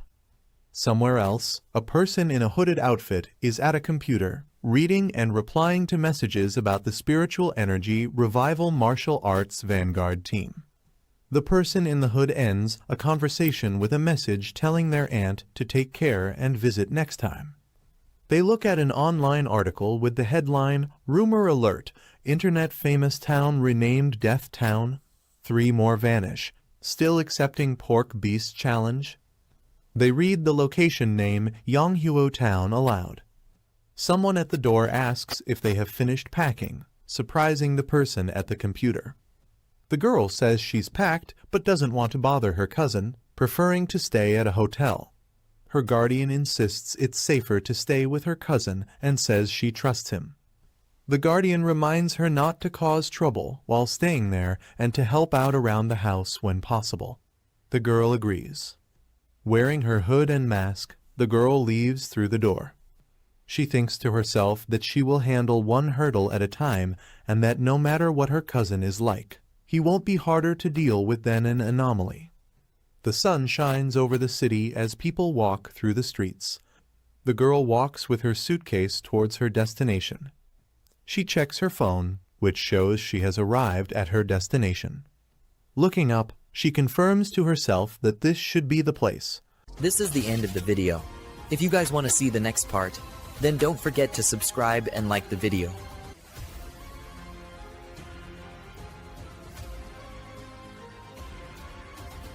He entered the house, surprised to see someone waiting for him. The girl called out hesitantly, asking if he was her cousin. He stared at her, realizing he couldn't recognize her face, and asked if she was Lin Yiji. She quietly confirmed, keeping her composure. Later, the two sat together in the living room. He told her that if she ever needed anything, she could simply call him. She politely thanked him, addressing him as cousin, while the silence between them lingered. He handed her a spare key, mentioning that her room was just across the hall. She politely thanked him and apologized for troubling him during these few days. As he left, she thought to herself that her cousin seemed easy to get along with and wouldn't pry into her matters. However, he quietly observed her, sensing something unusual. He wondered if it was just his perception, or if she wasn't hiding her presence properly. Earlier, when she sat on the couch, he had faintly felt an unfamiliar trace of spiritual energy. The thought struck him, could she already be a pioneer too? As he watched, her body emitted a glowing aura of energy, making him question whether her excuse about coming for summer camp was actually hiding a deeper reason. She checked her device, receiving messages about cultivation techniques and the importance of keeping her spiritual energy hidden. Deciding it was too risky, she told herself not to cultivate for now, since being caught by her cousin would be difficult to explain. 3 days later, she realized that living with him actually disrupted her training. Meditation and breathing techniques were constantly interrupted, making cultivation harder than expected. Meanwhile, he sat cross-legged, practicing the golden sun breathing technique. Radiant light flared around him, brighter than he anticipated. Concern crossed his mind, such a flashy technique might easily draw attention. She called him for dinner, serving tomato beef stew, cold cucumber salad, and corn rib soup. He noted how polite and considerate she was, even insisting on handling the chores herself. Despite her flawless etiquette and diligent behavior, he couldn't shake off his suspicions. While eating, he observed quietly, deciding not to interfere. Allowing her to continue this way, he thought, was also a method of making her lower her guard. He quietly thought to himself that only by observing her longer could he uncover the truth about her identity. She continued eating calmly until her phone suddenly lit up, breaking the silence. Startled, she glanced at it, but before she could react further, he leaned in, his sharp gaze fixed on her. With suspicion in his voice, he asked if it was a friend calling her, leaving her momentarily stunned. He excused himself from the table, telling her to continue and that he would return to his room. Once he left, she quietly answered her call, her expression turning serious. On the other end, someone mentioned another major world shift happening the next day. She asked for the time and confirmed she would be there by 3 p.m., arranging to meet at the entrance of Yonghuo town. Outside, he listened in, realizing the location was just an hour's drive away, a trendy suburban area, and clearly tied to her hidden agenda. As he watched from a distance, he confirmed his suspicion his cousin was also a pioneer. She sat in meditation, spiritual energy swirling around her, yet with her current strength, she couldn't sense his presence. He noted her talent was impressive, already reaching the 2-star Ghost Axe realm while still in high school, and perhaps capable of advancing even further. He wondered if her unusual personality was tied to such extraordinary talent. Finally, he realized the truth. The summer camp had been nothing more than a cover. The real reason she came was because of the upcoming world shift, something she must have already known about and used as an excuse to be there. He reflected that every world shift was both a danger and an opportunity, a chance to gain new techniques and strengthen his power. This time, he wondered what kind of attribute would emerge in Yanghuo Town. Determined, he decided it didn't matter what it was, whatever appeared would belong to him. With resolve, he launched forward at full speed, heading straight for the town. Meanwhile, his cousin continued her meditation, but something felt off. A faint sense of strangeness lingered in her heart, as though she had overlooked something important. That night, she wondered if it was only her imagination or if someone had truly been watching her. The next day, the scene shifted to Yanghuo Town, a bustling place beneath the mountains. As she walked through the entrance, she was greeted by a cheerful friend calling out her name. Her friend teased her about staying at her cousin's house, asking if he was attractive. She brushed it off, her calm expression showing little reaction, even as the teasing continued. When her friend pressed further about her cousin's looks, she simply replied that he was a nice guy, but looked plain and average, definitely not the flashy influencer type. Her friend sighed in disappointment, while another woman chuckled at the exchange. The red-haired woman reminded them that Yi herself once claimed to be just an ordinary person among the masses, though her presence suggested otherwise. Soon after, as the group gathered together, one of them spoke up, saying that since everyone had arrived, it was time to get to the main point. The group gathered in town, noting that one member hadn't shown up again. With only 6 of them present, they decided to move forward, commenting that her mysterious behavior was nothing new. Watching from a distance, he observed them carefully from a balcony. Dressed in a new outfit, he thought to himself that his cousin's team seemed rather low-key compared to what he had expected. He assessed the group carefully, noting that even the weakest among them had already reached the 2-star Ghost Axe realm, while the man who spoke earlier was at 3-star. From their words, it seemed there was also another powerful member who rarely appeared.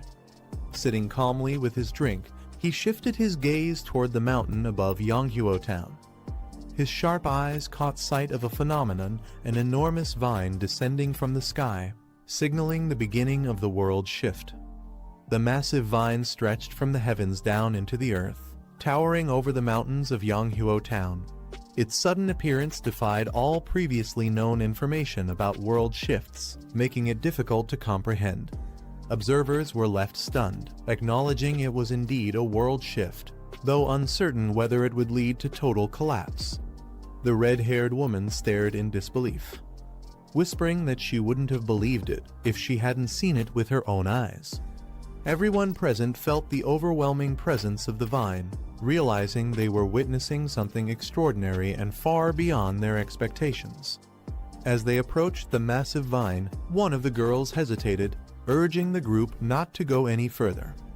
Yi questioned her, asking why, and the girl admitted that after seeing it up close, her whole body felt cold, as if something was terribly wrong. Another mentioned the rumors circulating on the internal forums. A red-haired woman listened closely as the girl explained that she knew someone from a team who had tried to make contact with the vine during its last appearance. Those people weren't weak, they were far stronger than her, real pioneers, and not low-level by any means. The implication left the group uneasy, the danger of the vine suddenly feeling much more real.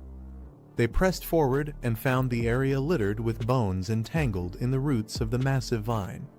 It was clear that others had come here before them, but none had returned. The frightened girl clutched her head, trembling as she said she could feel it, they would meet the same fate as those who vanished. Her words painted a grim picture, imagining that not even their bones would be left to bury. The group stood on the eerie red ground beneath the vine, the atmosphere heavy with dread as the truth of the danger set in. He thought he could take on the pioneer's gamble and either succeed or die trying, but the sight of the anomaly filled him with instinctive fear. His intuition warned that this was no ordinary threat, it was a powerful, high-level mutation unlike anything seen before. Overwhelmed, he admitted he wasn't ready to lose everything here and wanted to retreat. The others remained silent at first, then agreed. They too had felt the same unease. One explained the reason the vine carried a desolate aura, as if all life within it had perished with time. That was why it made them feel so deeply unsettled. She tried to stop the hesitation, reminding that fear had no place here. With determination, she declared this was the true path of martial pioneers. The group felt the suffocating death energy radiating from the massive vine, its presence overwhelming. Watching from above, he noted that among all anomalies he had encountered, this vine felt the most unpleasant. Yet, he acknowledged their decision to cultivate here as an act of real courage. They noted the strange contradiction. Though the vine was a plant, it felt lifeless, more like a dead shell without spiritual energy. She reminded the group that time was short and urged them to act quickly. The others agreed, deciding to focus on sensing energy in the area instead of rushing blindly. She warned everyone to stay within sight and not wander too far, ensuring they remained cautious. With resolve, she led the way, believing this path would be the safest option. She began cultivating, encased in a glowing barrier that pulsed with energy. From a distance, he observed with approval. Her choice of position was cautious yet effective, striking the perfect balance. Her energy surged violently, the aura around her intensifying as power built up within. He realized with surprise she was on the verge of breaking through, already close to reaching the 3-star level. She successfully advanced, her aura exploding into the 3-star Ghost Axe realm. The others watched in awe, praising her talent. But the massive vine stirred, its roots twisting ominously. One of them quickly noticed the change, alarm flashing across his face. The group panicked as the vine began moving toward them. Shocked, they realized it had sensed their presence even from afar. The massive vine lashed out, attacking the group. Panic spread as one shouted for everyone to run before they were killed. They realized Ye's breakthrough had caused too much disturbance, drawing the vine's full attention. If anyone got caught, the desolate aura would consume them instantly. Despite the danger, Yi remained focused within her barrier, still in the midst of her cultivation. The group argued fiercely. Some refused to abandon her, while others insisted it was suicide to stay. The tension rose as fear clashed with loyalty. One tried to reason with her, saying life and death were fate.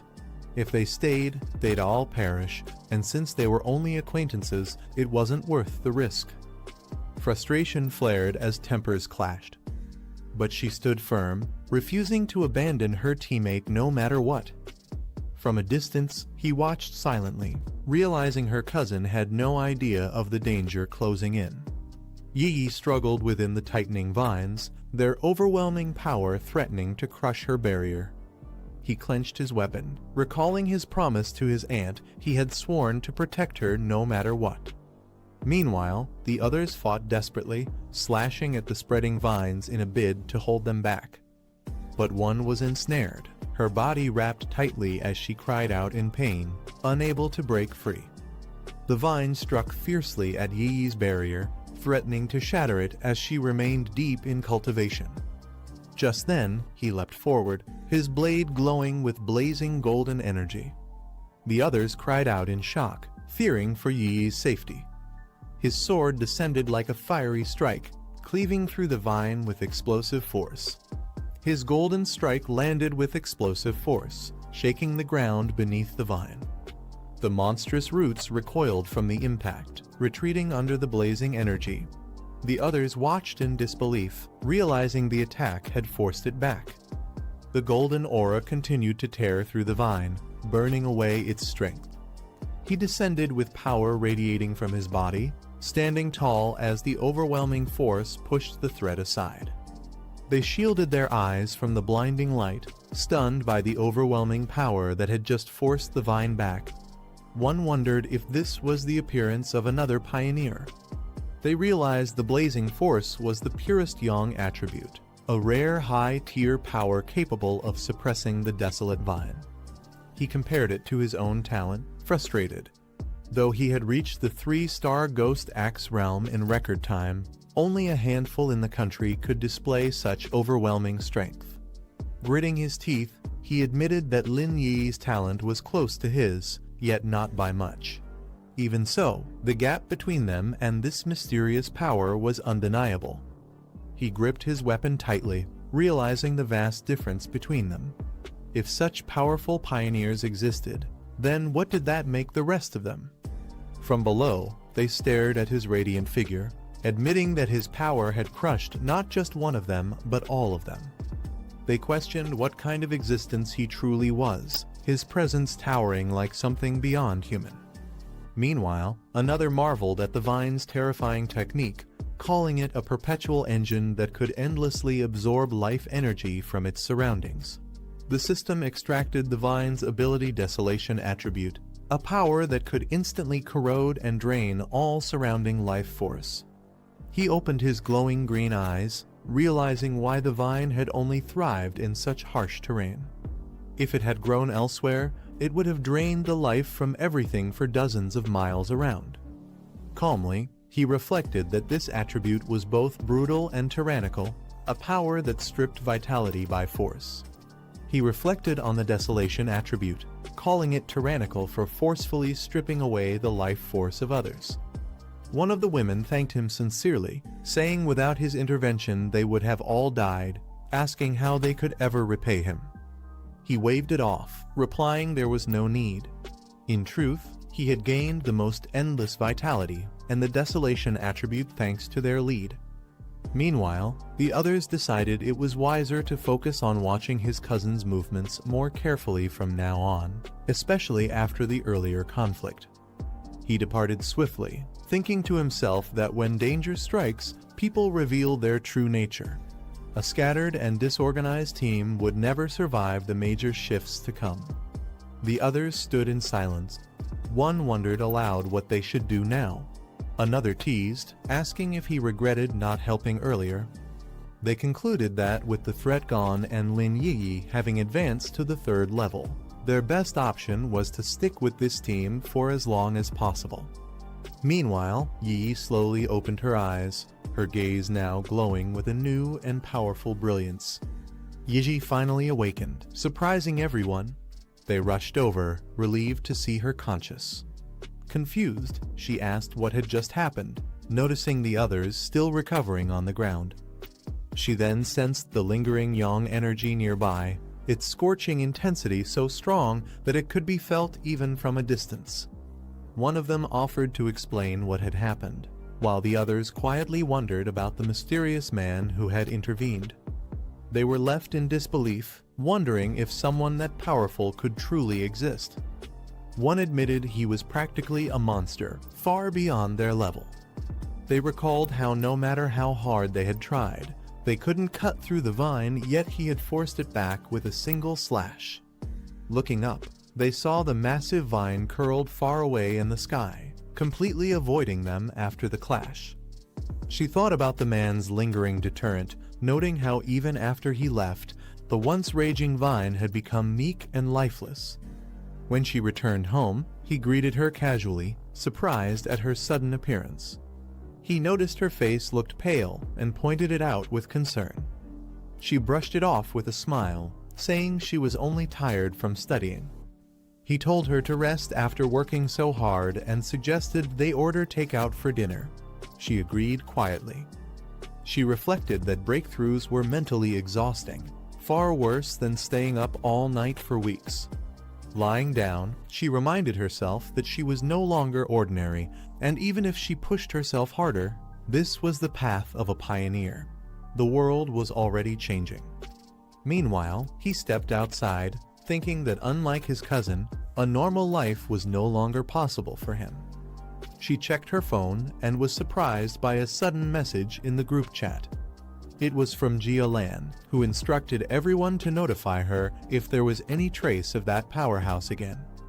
Others in the group speculated was the one who saved them the same figure who became famous at the Dark River Molten Dragon site.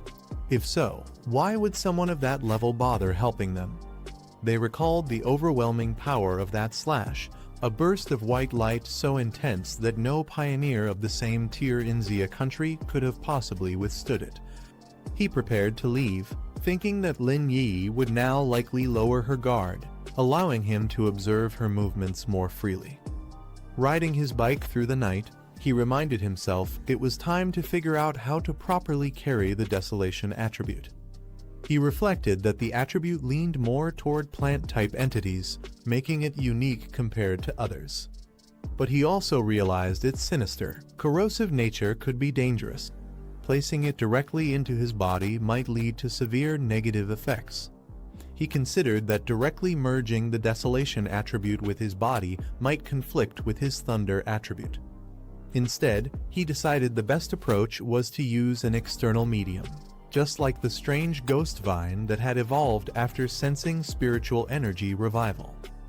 With determination in his eyes, he muttered that he now knew exactly where he needed to go.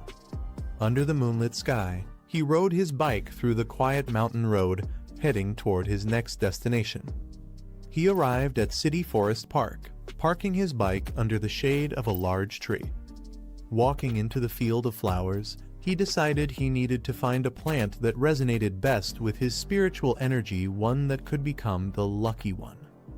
Closing his eyes, he calmed his mind, preparing to connect deeply with the surrounding energy. Soon, green spiritual light swirled around him, lifting his body as the plants began responding to his call. The plants around him began glowing faintly, seemingly responding to his spiritual energy. He noted the reaction was intense, yet still not sufficient for what he needed. Surrounded by swirling green light, he muttered that something stronger was required to succeed. Suddenly, he paused, sensing something unusual, his eyes lifting under the moonlight with sharp focus. In the glowing field, a single flower began to shine brighter than the rest, catching his attention. He wondered if this was the one. He slowly reached out his hand toward the flower, testing its resonance. As his finger touched the petals, the flower emitted a radiant green light, responding strongly to his energy. With a soft exhale, the flower fully bloomed under his touch, its glow intensifying as it accepted the bond. He examined the glowing wildflower, noting its unusual reaction to spiritual energy. It felt almost alive, clinging to his touch like a loyal pet. The flower's glow pulsed softly in his hand, fully resonating with his spiritual energy. He acknowledged its strong response and declared it the perfect vessel for embedding the desolation attribute, asking if it was ready. With a surge of green energy, he initiated the process, spiritual power swirling violently around the flower. As the system prompt appeared, asking if he wanted to embed the desolation attribute into the flower, his eyes glowed with determination. Without hesitation, he firmly answered yes, sealing his decision. The flower shone brilliantly in his hands, absorbing the green energy that surged wildly around him. The embedding process began, merging his power with the spiritual potential of the chosen flower. This is the end of the video. If you guys want to see the next part, then don't forget to subscribe and like the video.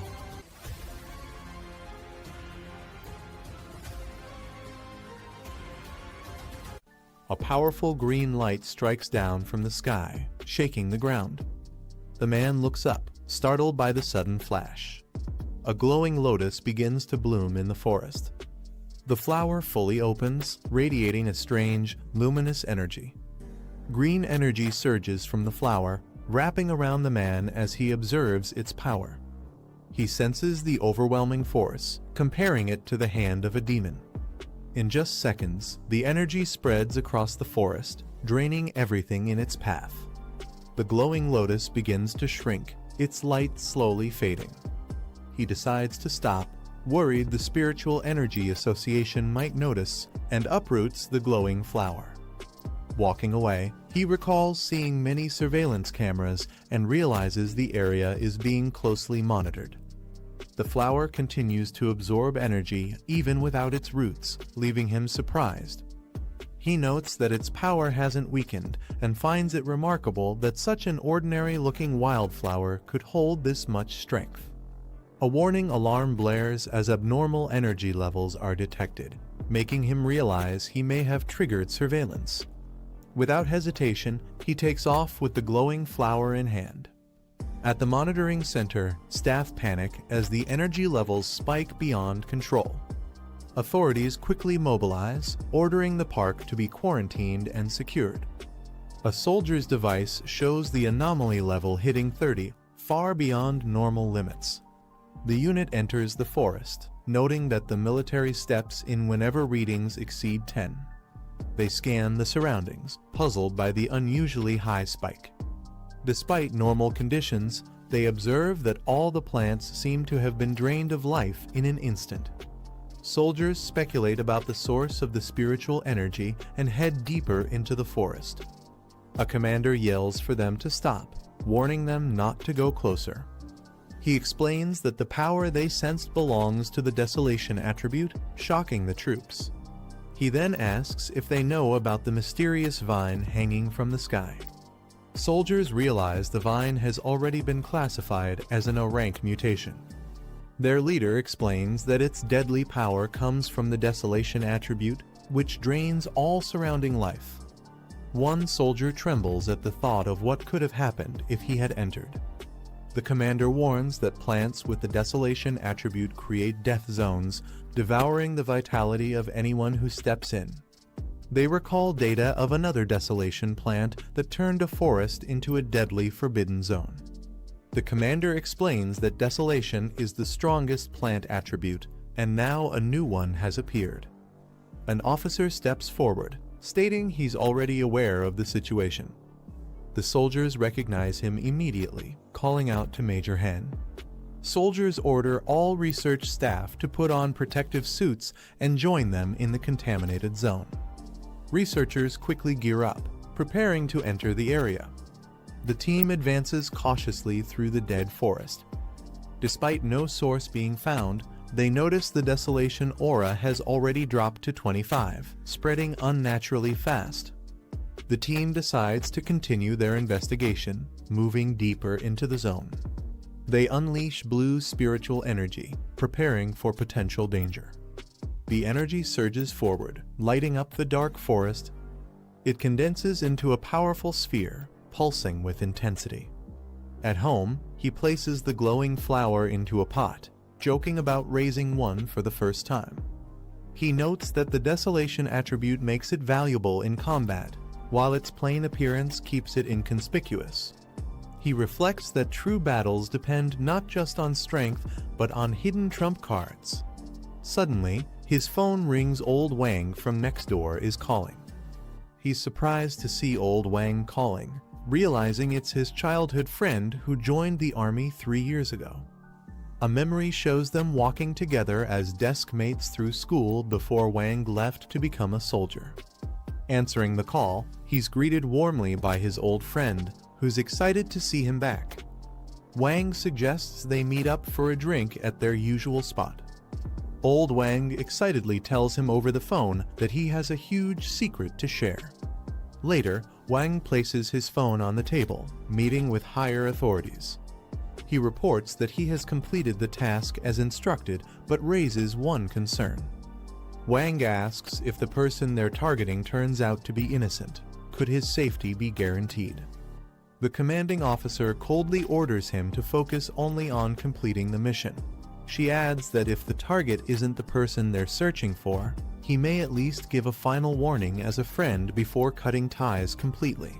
The two of them raise their glasses and cheer together. The man thinks that looking at Fengyi now, his life in the military must have been tough. He also notices that Fengyi seems much more mature compared to before. The man says these past 3 years have left a deep impression on him, and life in the military was harsh. He then asks how Fengyi has been. Fengyi replies that he managed to pass the college entrance exam, which wasn't bad. Fengyi takes a sip, smiling faintly. He recalls that in his previous life, he never had the chance to meet this person again. In chaotic times like these, it's better not to mention certain things. He might have died in an unknown time and place during a mission. This time, could the future of his old comrade be changed? The man asks if Fengyi has recently encountered anything strange, for example, things like in movies, zombies, or monsters. Fengyi thinks to himself that this man, well, in the military, it's rare to know about the revival of spiritual energy. But still, is he trying to probe something with this question? Feng Yi looks at him and directly asks what exactly he wants to say. The man wipes his face and explains that he isn't here to accuse Feng Yi, but to warn him.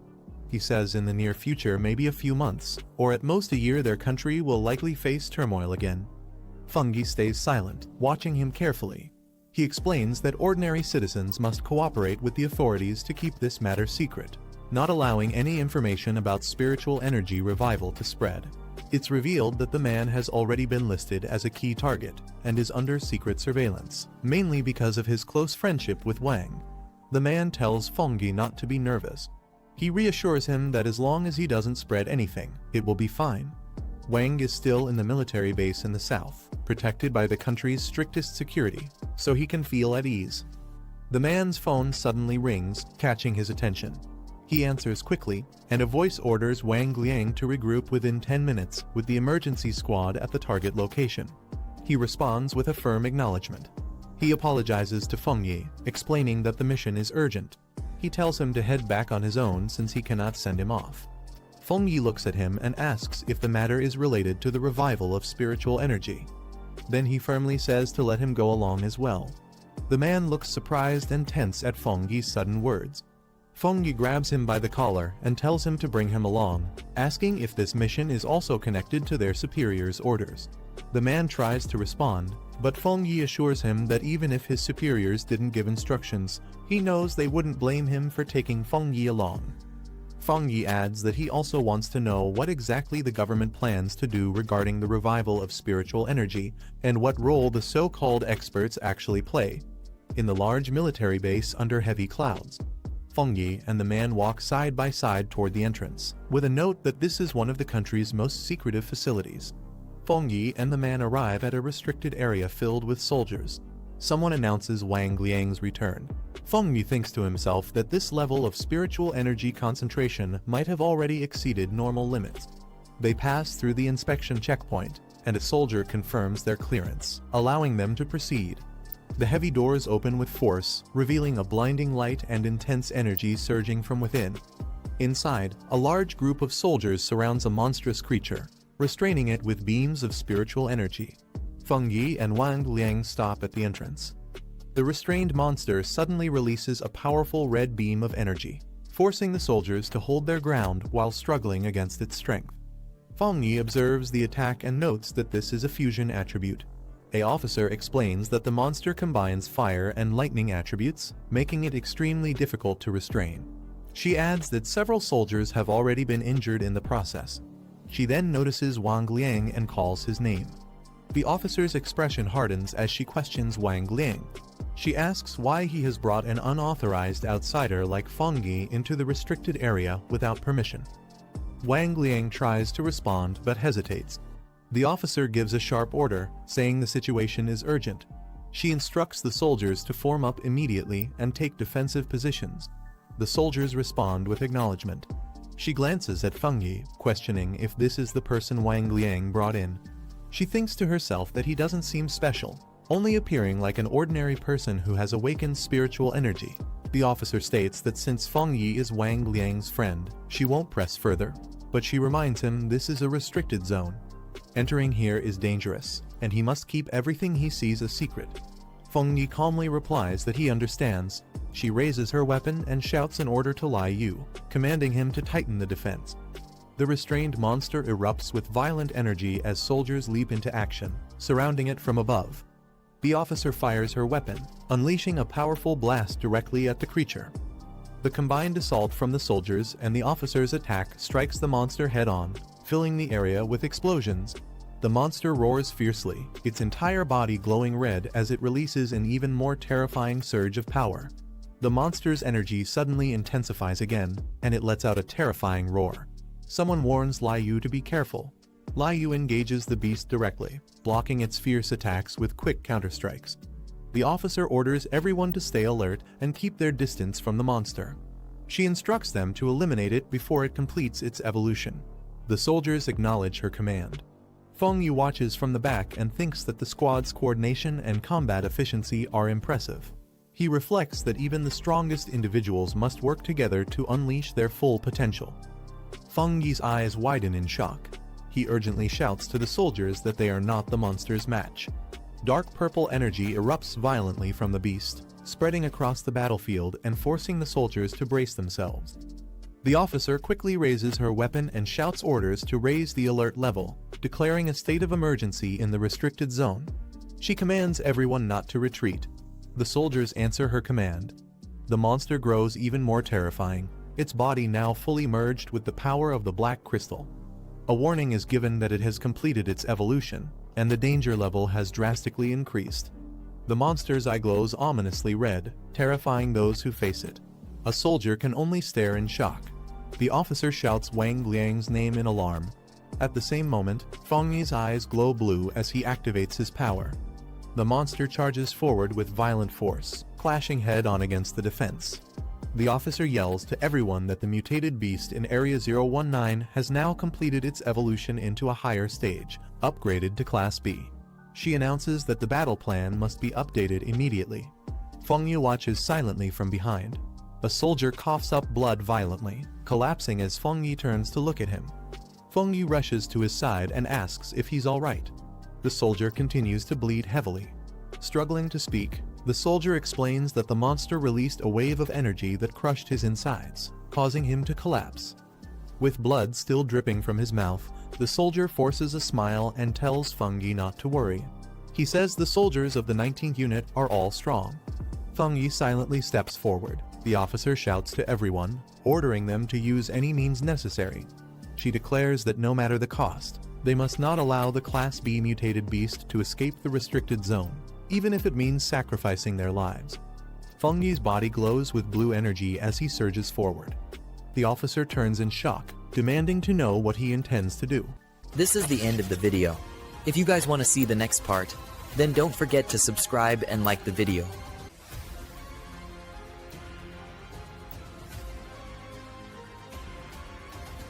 He charges forward, his body wrapped in crackling blue lightning. His glowing eyes lock onto the beast ahead, and he mutters if it thinks madness alone can overwhelm him. The monstrous creature roars, its blood-red eyes flashing as it swings its claws with murderous force. The impact splits the ground, yet he stands firm, raising his arm as lightning surges to meet the attack.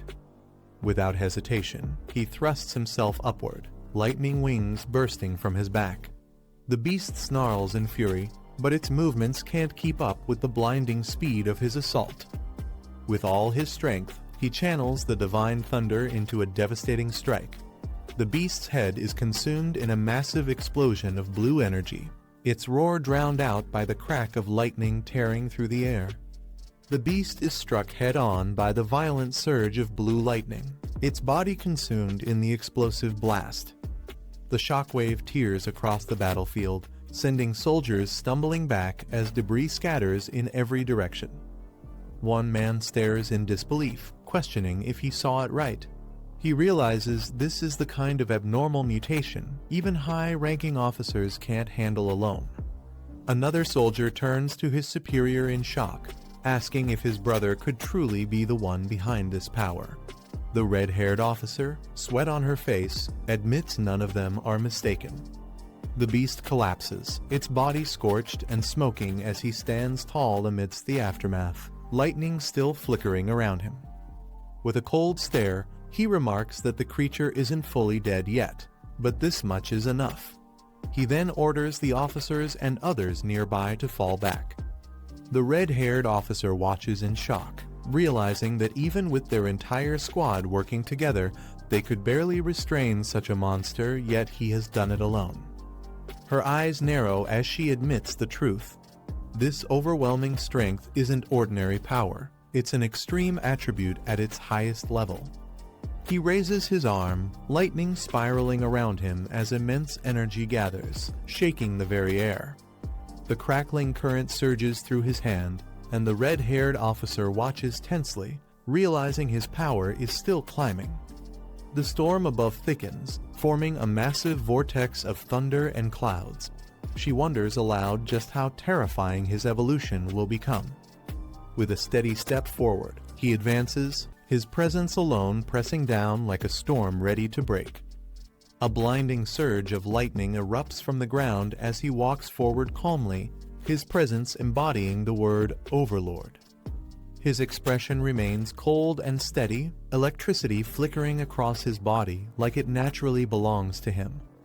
Two men watch in awe, nervously joking that his thunderous aura is so overwhelming it feels 1,000 times more terrifying than before. Another soldier rushes over, shouting in relief that he's safe.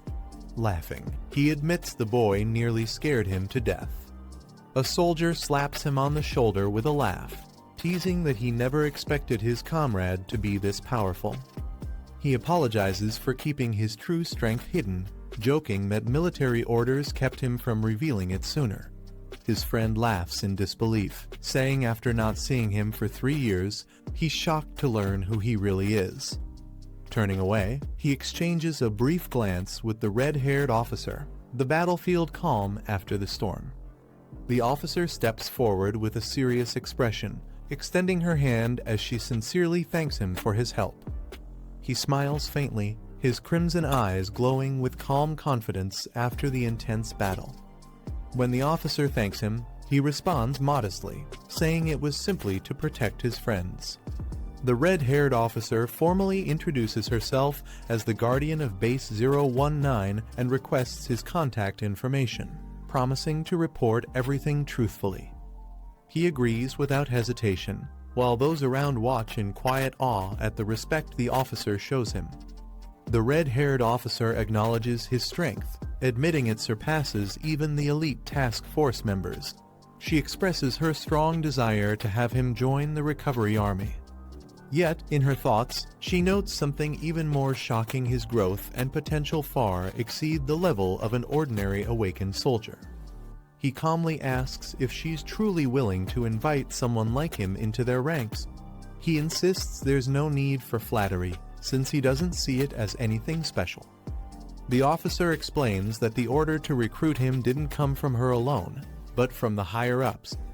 Whether he accepts or not, they will eventually come for him themselves. He laughs softly, admitting it's not as serious as they think. He explains that he actually admires their determination to risk their lives protecting others, something he hadn't truly witnessed before. The red-haired officer listens in silence, slightly moved by his words.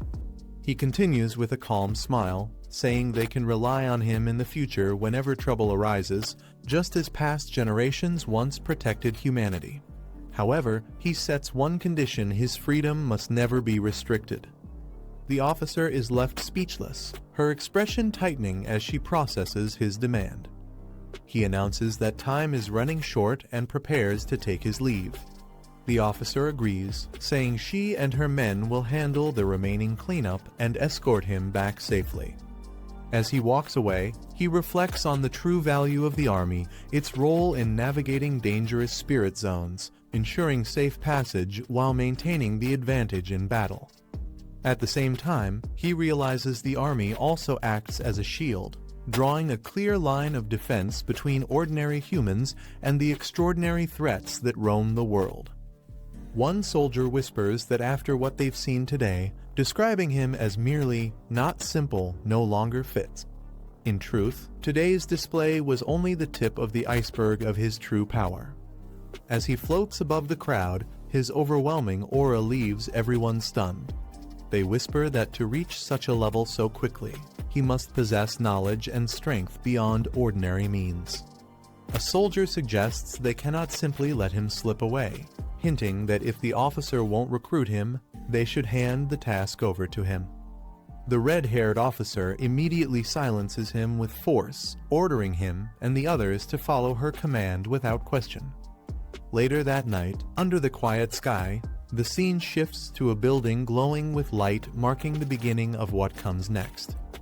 While meditating, he reflects that although his identity has been exposed, the true extent of his power remains hidden. He knows their cautious attitude toward him is far from unnecessary. He concludes that this so-called extraordinary ability is kept highly confidential, with strict restrictions placed on its spread. To the outside world, it barely exists at all. In truth, the authorities are not only monitoring him, but also ensuring he doesn't slip beyond their control. To them, he is both a weapon and a liability that must be contained. He recognizes the balance at play. The army acts as guardians, imposing discipline and defense, while the Spirit Association handles purification and stabilizes cities. Together, they maintain the fragile peace of ordinary life. The city remains under strict watch, with authorities dividing districts between normal citizens and the extraordinary. This delicate system has bought valuable time for ordinary people, sparing them from chaos and bloodshed. Meanwhile, he meditates, golden energy swirling around him as he gathers immense power within his core. Even in a restricted spirit zone, where power should be suppressed, his strength continues to grow rapidly, defying all expectations. His body radiates with blinding golden light as he realizes he's on the verge of breaking through to the next realm. A girl walks through the quiet city streets at night, wondering if her cousin has returned yet. She thinks about asking him to test her training progress, though she isn't sure if he's available. Suddenly, a brilliant golden light erupts in the distance, cutting through the dark skyline and drawing everyone's attention. She stares in shock, her eyes wide as she whispers in disbelief, struggling to understand what she's seeing. Her eyes widen in shock as she realizes what she's witnessing. It looks like the terrifying phenomenon of a demonic breakthrough. Above the city, a radiant golden core bursts open, its violent energy twisting into the sky. She senses that this aura is far beyond anything she imagined. The explosion of light intensifies, forming a colossal golden pillar wrapped in arcs of lightning, as if the heavens themselves are being torn apart. A golden light tears through the sky, forming an enormous hand that descends over the city. The girl looks up, stunned, as the overwhelming force shakes the streets. People around her freeze in disbelief, unable to process what they are witnessing. The giant hand clenches, radiating waves of destructive energy. Its brilliance spreads across the clouds like thunder. The girl realizes this is no ordinary attack, but a spirit weapon, something that shouldn't even exist here. The sheer power feels unstoppable. She stands rooted in place, her gaze locked upward. Shock fills her eyes as she wonders how such a weapon could appear so suddenly. The sight leaves her both fearful and curious, as though an ancient force has awakened right before her. Far away, in a dim control room filled with glowing red screens, alarms ring out sharply. Military officers urgently shout reports, warning that the energy levels have spiked to 99%, a critical danger threshold. The entire system flashes warnings, confirming that this incident is not just unusual, but a major threat to the city. Emergency orders are issued as officers shout for units to head straight to the city center. A girl with white hair looks alarmed as she hears that the anomaly won't stop spreading and could cause even greater destruction if left unchecked. Inside the command center, soldiers gather around a glowing city map projection. The energy surge is highlighted in bright orange, shaking everyone with its intensity. Officials question whether this wave could trigger a large-scale disaster beyond their control. A senior officer yells into his communicator, declaring that aside from protecting the central region, all ground forces must be fully mobilized. The urgency in his voice makes it clear that this threat is far greater than anything they have faced before. Suddenly, gunshots echo from a nearby corridor. One officer quickly reports that enemy infiltrators have broken through, and he calls for immediate reinforcements. His eyes widen as the situation escalates faster than expected. A man smirks, his sharp gaze showing he already knows more than he reveals. His calm demeanor contrasts with the chaos unfolding outside. He places a hand on his chin, reflecting quietly. Aside from the strange energy disturbance, he suspects there is a much deeper issue behind all this. His phone vibrates with a new message. He checks it immediately, recognizing the sender as someone important. The screen displays a long exchange of texts about the ongoing incident. They discuss the dangerous outbreak and confirm it is not a coincidence.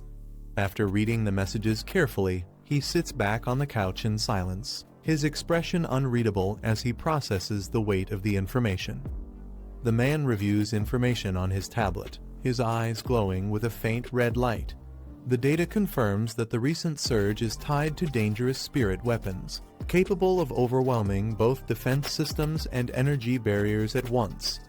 The door creaks open, and the girl steps inside quietly. She states simply that she has returned, her expression serious as if she senses the weight of the situation. She looks around the room and asks if he has also noticed the disturbance shaking the city. He acknowledges her presence and tells her to sit down while he prepares tea, keeping his calm demeanor despite the chaos outside. Her eyes narrow with concern. She admits that what's happening isn't normal and insists that the mysterious wave cannot be ignored. It's the sign of something far more dangerous lurking behind the scenes. The man scrolls through his phone, analyzing the reports. He notes that while the authorities are suppressing news of the anomaly, the situation is escalating too quickly to be contained. If left unchecked, it could turn into a full-scale disaster.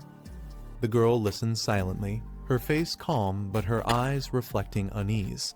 In the background, the faint sound of alarms continues as the outside world grows more chaotic. She throws herself onto the bed, muttering that the authorities might already know more than they are revealing. She suspects that certain powerful families or organizations are involved, and whatever their plans are, it won't end well. Meanwhile, the man narrows his eyes at a video playing on his screen. Flames engulf buildings, and the destruction spreads at an alarming rate. He realizes this isn't just another accident. This firestorm is part of something much bigger. On his phone screen, live footage shows the city consumed by raging flames. Reports confirm that the explosion originated from a powerful energy source, and the fire continues to spread uncontrollably. The man lowers his phone, his expression calm yet sharp. He recalls past events involving powerful figures, wondering what role they might play this time. His thoughts hint at a dangerous connection between the current disaster and past schemes. Elsewhere, a large university gate comes into view. Crowds gather outside, whispering anxiously about recent events. Some wonder aloud if this sudden closure has ties to the massive energy surge reported in the city. Two figures walk toward the gate with steady steps. One of them comments that the closure is officially for safety, but the timing suggests there's much more hidden beneath the surface. At the university gates, soldiers raise their weapons as the man and the red-haired woman approach. The crowd watches in shock, whispering about who these people could be and why security is treating them with such caution. The gates open, and the pair walk in side by side. Their confident steps and calm expressions make it clear they are not ordinary visitors, but people of significant influence. Inside, the destruction becomes visible. Buildings are reduced to rubble, smoke rises into the sky, and flames still burn in the distance. The man remarks that this devastation is far beyond normal accidents. It's the result of something deliberate. Meanwhile, helicopters hover over a forest consumed by raging fire. The inferno spreads rapidly across the mountains, and officials question whether this disaster was truly a coincidence or part of a greater plan. The red-haired woman tells the man she's heading to the office and asks if he plans to check the site of the explosion. He nods, agreeing to investigate personally.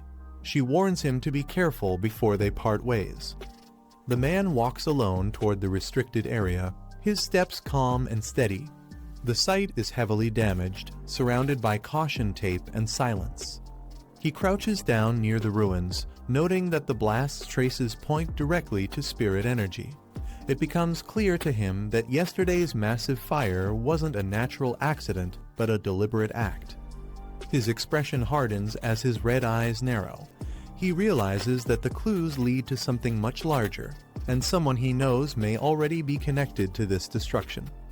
The man suddenly notices two girls in uniform approaching. Recognizing them, he questions why they are here at such a dangerous site. One of the girls calls out his name in surprise, pointing out that she didn't expect to see him so close to the explosion zone. The other girl, cheerful and lively, teases him. She says she already knew he wasn't just an ordinary student and hints that he's been hiding his true abilities all along. The red-haired woman at her side remains composed, observing the exchange. The man's eyes narrow, glowing faintly red. He mutters the girl's name, realizing she might be connected to something bigger. His voice carries suspicion as he wonders if she has been involved in the recent incident. A group of students notices the man and the red-haired woman. They question whether he belongs to their school, mocking the situation and wondering how an outsider could casually be here after such chaos. One outspoken girl points at him, accusing him of sneaking around. She argues that if the school is under strict security, then he must be breaking the rules by being here. Her tone makes it clear she doesn't trust him. The red-haired woman frowns, her expression growing heavier. She quietly mutters that this isn't the time for baseless suspicion, as the real issue is far more serious than the students realize. Another woman turns to the man, asking bluntly if this red-haired companion is his friend. Her question hangs in the air, sparking tension between the two groups. The man calmly introduces the red-haired woman, explaining that she is simply a former high school classmate. His casual tone surprises the others, who didn't expect such a connection. The red-haired woman smiles faintly, her sharp gaze hidden behind tinted glasses. Her expression carries a hint of amusement, as though she knows more than she lets on. Two girls look shocked, whispering to each other in disbelief. They wonder why someone like her would be acquainted with him, sensing that this relationship isn't as simple as he makes it sound. The red-haired woman speaks seriously, reminding him that the principal has called for everyone to regroup at the designated area. She stresses the importance of acting cautiously until they understand the full extent of the crisis. The man replies briefly, agreeing with her words, though his eyes remain cold and unreadable. Security guards order the crowd to step back, declaring the area sealed. No one is allowed to approach, and the atmosphere quickly grows tense. The red-haired student steps forward, her tone sharp as she questions why such extreme measures are being taken inside the school. The other students murmur nervously behind her. An elderly man with a cane appears, his presence immediately silencing the crowd. He explains that the school has strict rules and that even the smallest disturbance cannot be ignored. His words carry authority, making it clear that he is a powerful figure in charge. The students whisper among themselves, realizing this elder must be someone important. One girl jokes lightly, suggesting that if even he has come forward, then the situation involving the red-haired woman and the man must be far more serious than they thought. The red-haired student remains silent, her expression unreadable. The man and the red-haired woman are led forward by guards until they stand face to face with the elder. The tension in the air is heavy as everyone watches closely. The elder greets him warmly, shaking his hand. He introduces him as the new representative tied to Fang's name, making it clear that his arrival holds special significance. The elder then gestures toward the waiting cars, saying arrangements have already been made. He instructs him to board immediately, signaling that the meeting ahead is of great importance. Nearby, the red-haired student steps forward with a commanding voice, ordering all unrelated bystanders to back away. Her sharp tone leaves no room for argument, and the students quickly retreat in silence. Guards spread their arms to block the crowd, ordering everyone to step back. The students protest loudly, questioning why someone like him deserves such treatment from the school's leaders. Among the crowd, the red-haired student looks uneasy. She wonders aloud what kind of influence the man holds to be recognized so highly, far beyond what any ordinary person could achieve. Lowering her head, she recalls the words of the principal, who once hinted that Fang's background was far from simple. The thought unsettles her, leaving her unsure how much she truly knows about him. Nearby students whisper in disbelief. They argue that this level of respect is impossible unless Fang is connected to someone of great power or influence. The realization begins to spread among the crowd, shifting their perception of him. In the middle of the crowd, a girl with long red hair steps forward. The attention shifts instantly to her as whispers spread among the students.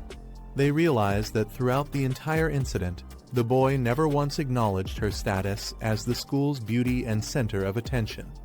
The revelation leaves the crowd in shock, deepening the mystery around his true nature. At Kingcheng University, everything seemed normal until a series of strange incidents began to unfold. One night, a field suddenly burst into flames. The fire burned uncontrollably, and not even the fire trucks could put it out. Fortunately, no students were present at the time, and the authorities quickly sealed off the area to prevent further danger. Not long after, another field caught fire, followed by more incidents. What started as something explainable soon became mysterious. Witnesses reported seeing crimson flames falling from the sky and fire floating in mid-air with no visible source, making the situation even more unsettling. Although most of the fires across the fields were eventually extinguished, one blaze continued to burn stubbornly. The group stood before it, realizing this was no ordinary fire. He notices the air thick with smoke, the burnt smell heavy and suffocating.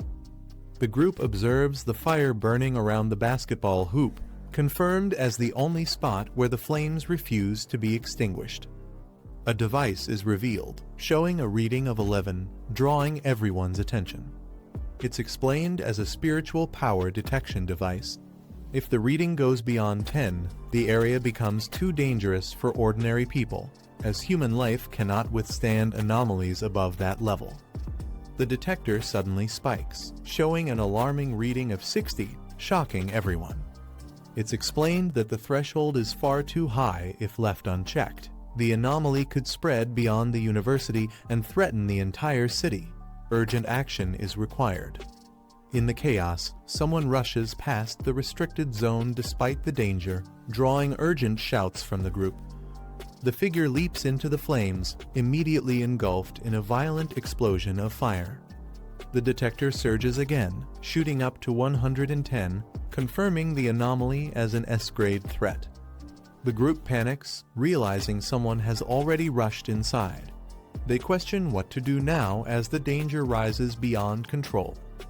Within the blazing fire, a massive fiery beast begins to take shape, its presence overwhelming.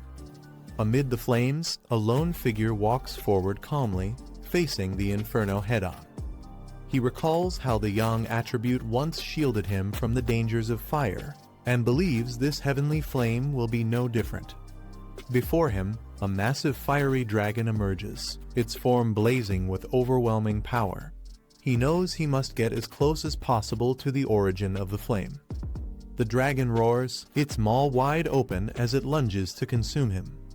Unfazed, he steps forward, golden energy radiating from his body as he prepares to counter the flame's might. He calls upon his power, releasing the golden sun armor as flames swirl around him. The fiery dragon lunges at him with overwhelming force, jaws wide open. He braces himself, his body engulfed in blazing energy as he's pushed back by the intense heat. Despite the unbearable pressure of the heavenly fire, he resolves firmly he must absorb it, no matter the cost. He successfully obtains the Heavenly Fire Attribute Technique 9 Dragons Heavenly Fire Sealing Technique, a power that purges evil, suppresses demons, and seals wicked entities. Fiery dragons coil around him as the technique activates, already unlocked without the need for further training. The flames surge violently, manifesting into a terrifying formation of dragon heads towering before him. Calm and determined, he focuses his will, ready to wield the newfound power against the overwhelming blaze. He activates the 9 Dragons Heavenly Fire Sealing Technique, his eyes glowing red with fierce determination. Dark energy surges through his body as the technique takes form, spreading violently around him. Chains of blazing fire erupt, binding the massive flame in a powerful seal. The onlookers watch in awe, realizing they are witnessing the aura of a true sealing technique. It's noted that his power differs from the original source, yet carries the same overwhelming force. He commands the fiery chains to shrink, pulling the raging flames under control. The burning energy compresses into a smaller form, swirling tightly within the chains. With a final surge, the sealing technique completes, locking the flames into a compact, controlled sphere. The blazing sphere, bound by chains, floats steadily in his hands, proof that the seal has been fully mastered. She explains that the heavenly fire has been temporarily sealed. No one is allowed near it, and the field won't be reopened. Thankfully, the school has other fields to use. She stays quiet, her expression heavy, clearly troubled by the events. The principal reassures her and notes the school's extravagance, with multiple sports fields. Meanwhile, the boy requests a private discussion with advisor Feng. The principal agrees with a smile, allowing the conversation to proceed, though he seems curious about the matter. She tells him he handled the heavenly fire well, though he downplays it, admitting the flames were difficult to control. Her expression sharpens as she points out that he has been hiding his true talent and cultivation. He responds calmly, saying it's normal for pioneers to keep secrets, especially ones as powerful as his. She stresses that in times of great upheaval, the nation needs top-tier talents like him, even comparing his potential influence to that of a modern nuclear deterrent once the spiritual Kai fully revives. It's explained that whether it's the military, restricted zones, or major associations, all of them would want to recruit someone like him. Even foreign powers might try with tempting offers. She advises him to consider it seriously so he won't be caught off guard when the time comes. Joining the military, she says, would be a great benefit to their nation. He pauses, then questions why neither she nor Wang Liang have ever tried recruiting him directly into their restricted zone. He wonders if they see him as unworthy. She admits the truth. Their legendary military district is unusually strong. That's why she thought he might be more interested in joining them instead. He reacts with interest upon hearing about a top-level group. She explains that it's the most elite military unit in the nation, so renowned that even other districts are aware of them. Though she hasn't seen them in action lately, word is they've been very busy. He notes that even such an elite force seems to be facing serious challenges. She suggests they end the discussion for now and head to the university cafeteria. A scene reveals the scale of the battles the group faces, fighting powerful monsters in situations that demand pioneers of the highest caliber, possibly even beyond sky rank. He reflects that the revival of spiritual Kai is approaching, yet he still feels unprepared. He examines the heavenly fire attribute collected from the field, recognizing its destructive nature that consumes everything it touches. Suddenly, inspiration strikes. He realizes the perfect way to utilize its power. He fuses it with his Crimson Flame Blade technique, enhancing it with deadly enchantments, confident that perfection can always be pushed further. The story opens on the back mountain, a quiet and expansive range covered in thick greenery. The man pauses for a moment, recognizing the area and sensing something unusual about it. He steps deeper into the forest, his white suit standing out against the misty trees. Holding his sword casually at his side, his expression sharpens as he grows more alert, trying to understand why this place has been marked off. Ahead, he finds a large wooden sign warning travelers not to climb any further. This surprises him, as the mountain shows no abnormal activity. He reasons that only someone with knowledge of his movements like the Spirit Kai Association could have arranged this so quickly. A faint smile spreads across his face as he connects the pieces. Instead of seeing the warning as a barrier, he interprets it as permission. If they want him to treat this mountain as his own ground for experiments, then he's more than willing to accept. His sharp eyes narrow as he suddenly senses something unusual in the forest. He halts, realizing even weak creatures have managed to sneak into the back mountain. The aura he feels now matches the one he encountered earlier at the factory, though slightly weaker. Remaining calm, he continues forward, keeping his focus on the surroundings. From above, a shadow stirs, moving quickly among the trees. A monstrous beast drops from the branches, its red eyes glowing fiercely as it prepares to attack. He observes the blade and realizes it now has the ability to gauge an enemy's strength before attacking. Gripping the weapon tightly, he prepares to test its power. A system prompt appears, offering him the chance to infuse the Tang blade with the heavenly fire attribute. Without hesitation, he accepts. The sword erupts in blazing flames, radiating righteous energy. Golden fire courses through his body as he merges with the weapon's newfound strength. With fiery determination, he combines the heavenly fire with his crimson fire blade technique, eager to see what devastating effect the fusion will unleash against his opponent. With flames blazing around him, he unleashes the empowered blade, aiming it directly at the beast. The creature's eyes widen in shock as it senses the overwhelming power descending upon it. The fiery strike engulfs the monster, twisting into a blazing whirlwind that scorches everything in its path. The beast howls in agony. As the flames settle, he calmly observes the destruction. The power is far stronger than his original crimson fire blade technique, and the energy itself leaves no effect on him personally. He inspects the blazing blade, running his hand across it calmly. Despite its fierce flames, he remarks that it feels cold to the touch. With a confident look, he decides to continue forward, determined to track down the intruder he sensed earlier. Meanwhile, a live stream begins elsewhere. A phone on a tripod records as a cheerful girl insists to her viewers that she isn't a scammer, claiming she has always been lucky since childhood. She smiles brightly at the camera, explaining that even though it's her first day streaming, exciting content seems to come her way naturally. Comments flood her feed, with some doubting her and others challenging her to prove herself. The girl continues her live stream confidently, unaware of the danger closing in around her. Suddenly, a beast lunges forward, striking her down and shattering her equipment in the process. Her phone falls violently to the ground, the screen cracking as the live broadcast continues. Pinned beneath the monster, she screams in pain while the audience watches in shock. Some viewers assume it's staged, dismissing the attack as fake, while others demand to know what just happened.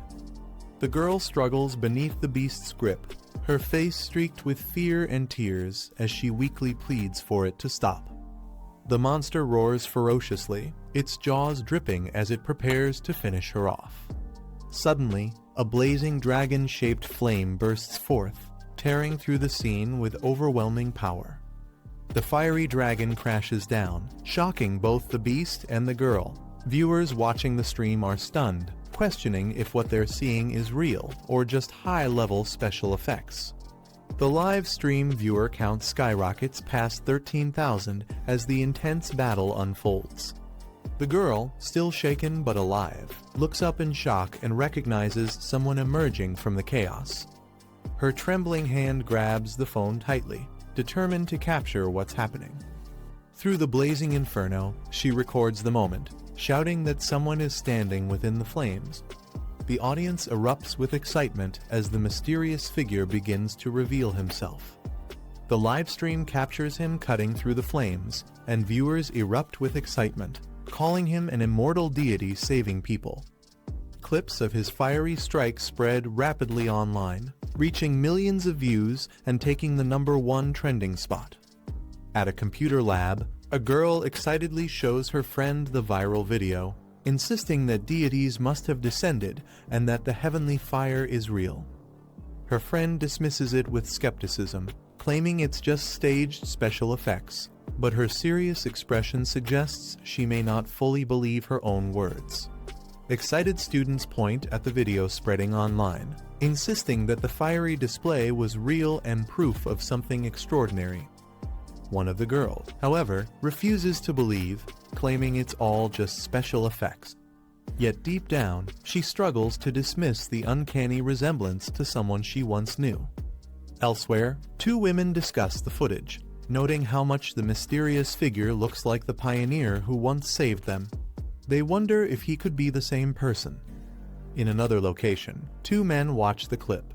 They recognize the identical blade swing and realize they may have stumbled upon someone far stronger than they imagined. In the city, leaders acknowledge the crisis drawing near, worried about the shortage of pioneers to defend them. At a meeting, officials discuss the situation, mentioning recent military talks with Feng Yi. One officer expresses confidence that he will step in to help. Another officer points out his terrifying growth, reaching the spirit creation realm so quickly and possessing multiple high-level attributes. They argue that with such power, he must be recruited. However, it's revealed that the higher-ups remain hesitant to approach him directly, since all top pioneers before him were trained within the military itself. Officials decide to assess what Feng Yi still lacks, planning to provide him with new weapons and training resources. At the same time, they stress the need to control the live stream and circulating videos. They note that the entire Spirit Kai circle of Xia Nation is already focused on him. One commander smiles, admitting the boy has created anticipation for what he might do next. In a quiet hospital room, a heart monitor beeps steadily as someone lies unconscious on a bed. A student sits beside them, speaking softly. She tells her teacher that with someone this powerful appearing, Xia Nation now has new hope, and perhaps so does their chance of waking up again. The next day, sunlight falls over the city as the chaos from yesterday still lingers in people's minds. The unexpected live stream from the back mountain created a massive stir. Sitting calmly at a table, he reflects on the event, noting how someone risked everything just for attention. As he eats, he considers the aftermath. The live stream and video have now completely vanished from the internet, wiped away without a trace. His sharp eyes narrow. He suspects the removal must be the work of either the military or the Spirit Kai Association.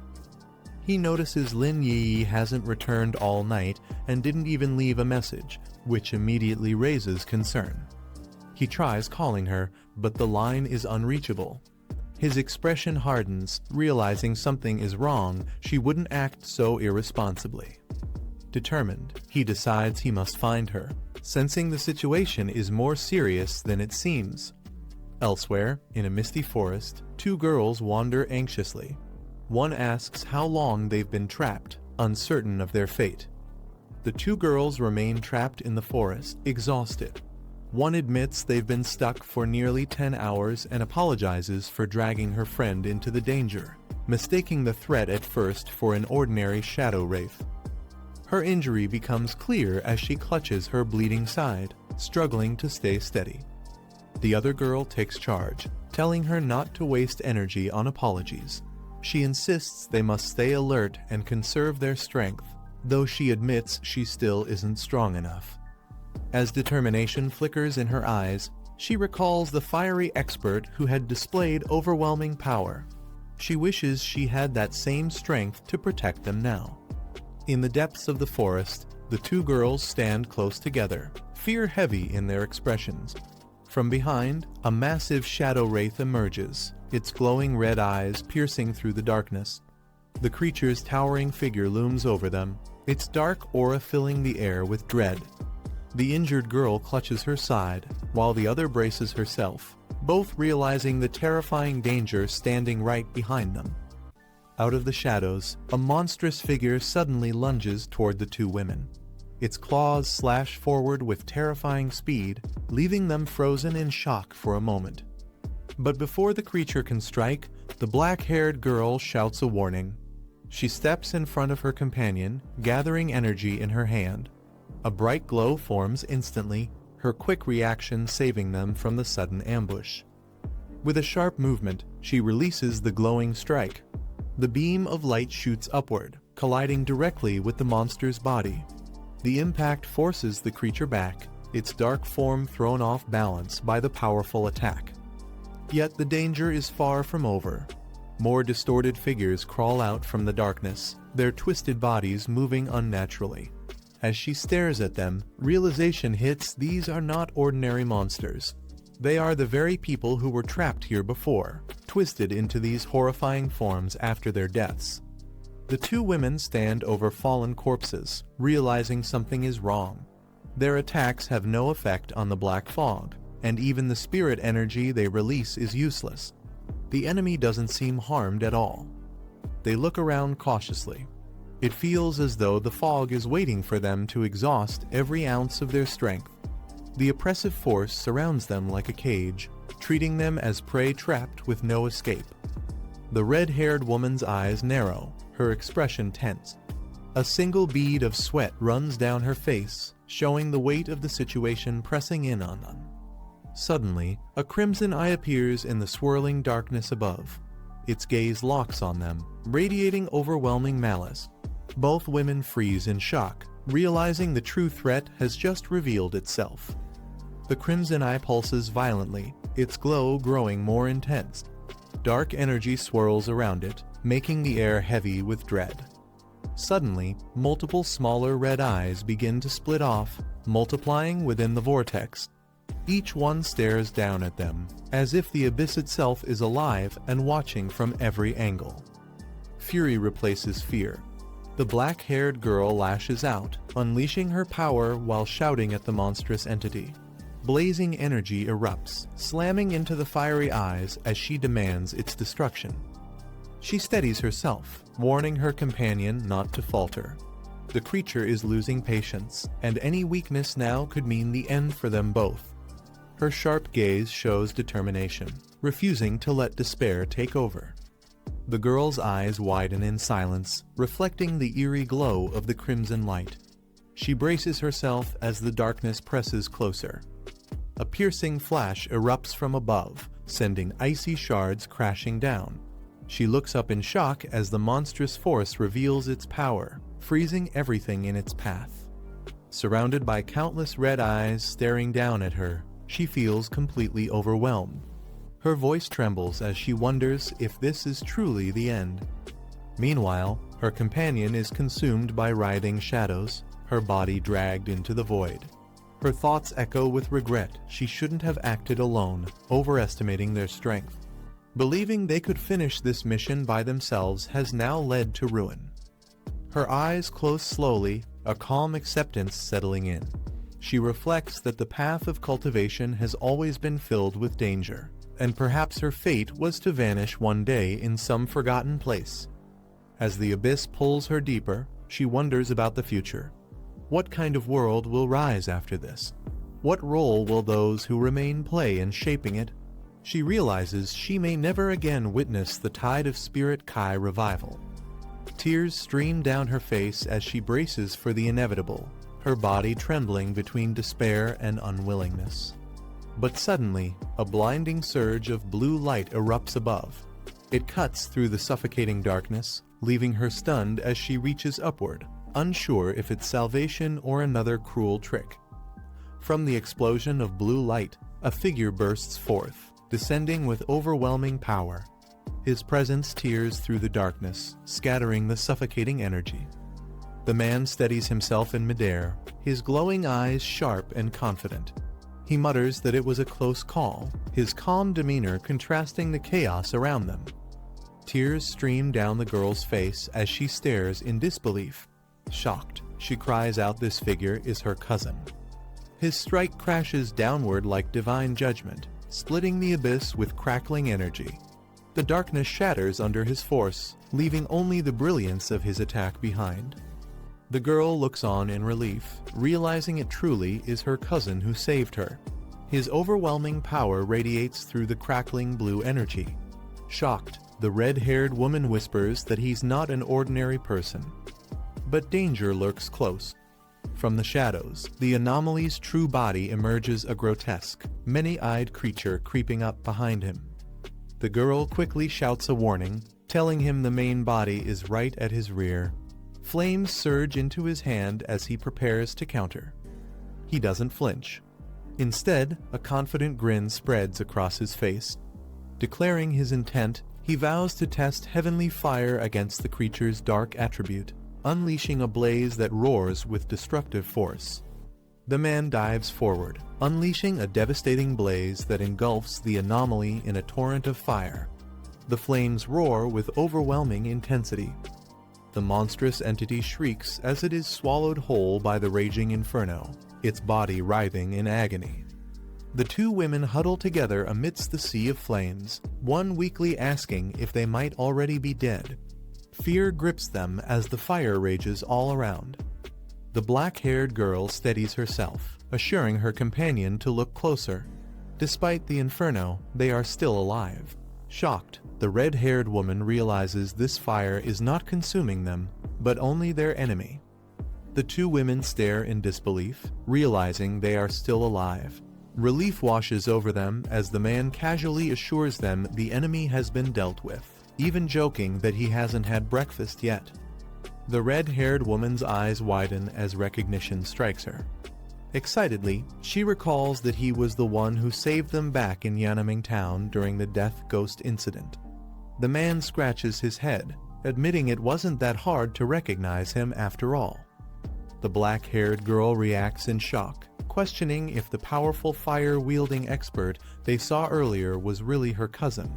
The red-haired woman smirks, teasing her for once calling him mediocre. The man scratches his head with a sheepish smile, not bothering to deny their suspicions any longer. The red-haired woman clutches the black-haired girl's shoulders, excitedly recounting his past feats defeating ghost corpses, drawing attention from Sister Su Yan, and even standing out in the wasteland. They piece the truth together. He isn't just a high-level fire user, his thunder attribute was strong enough to obliterate the black fog. Their eyes widen as they wonder if he is the same prodigy who broke through to the spirit creation realm back in their residential zone. Finally, he admits it. Calmly, he confirms their suspicions, but then turns serious, questioning why only the two of them came to face a dark attribute anomaly. Such threats are no ordinary crisis, and yet they fought alone without their team. The red-haired woman explains that one teammate is gravely ill and unable to join missions anymore, while another has been assigned elsewhere. Their uncle also had a harder mission, so the group rarely fights together as a whole. The black-haired girl admits her miscalculation, saying she underestimated the anomaly, believing her current strength would be enough. The man listens quietly, recalling how his cousin used to complain about her teammates, but now defends them in front of outsiders. He recognizes her loyalty, noting she has always been clever, and he had sensed this side of her before. Turning serious, he tells them since they already know who he truly is, and because he trusts them both, he has a proposal to make. With a steady gaze, the man extends his hand and proposes that they form a team. But he warns them not to reveal this secret to anyone else. The red-haired woman lights up with excitement, eagerly agreeing and promising to keep quiet. She can't help but think how lucky she is to benefit from this arrangement. The black-haired girl looks at him softly, realizing he must have known from the beginning that she was a pioneer. Silently, he had been protecting her all along. For her, having such a reliable relative by her side on this dangerous path feels like an unexpected blessing. Yet, as relief mixes with gratitude, she bites her lip, a complicated emotion hidden behind her expression. Smiling brightly, the black-haired girl thanks her cousin and jokes that she'll fry him 2 extra eggs for dinner as gratitude. The group walks together, and she suddenly announces that Sister Jailan has just posted a new mission. On her phone, the details of the mission appear. It warns about an extreme darkness zone, an especially dangerous area tied to dark attribute anomalies, requiring utmost caution before entry. The cousin's eyes narrow as he asks if they understand what the extreme darkness zone really is.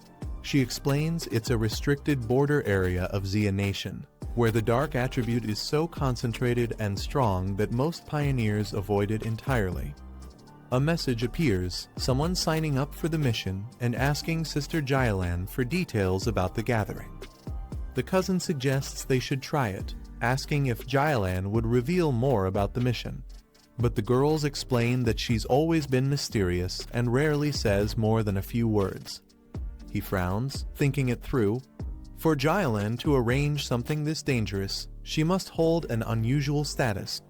Perhaps she's a rogue fighter with high-level skills, or someone tied to the military or the Spirit Kai Association. Again, the same message repeats Fong Heju, asking what exactly they are gathering, for though the answer remains hidden in mystery. A new message from Sister Jailan appears.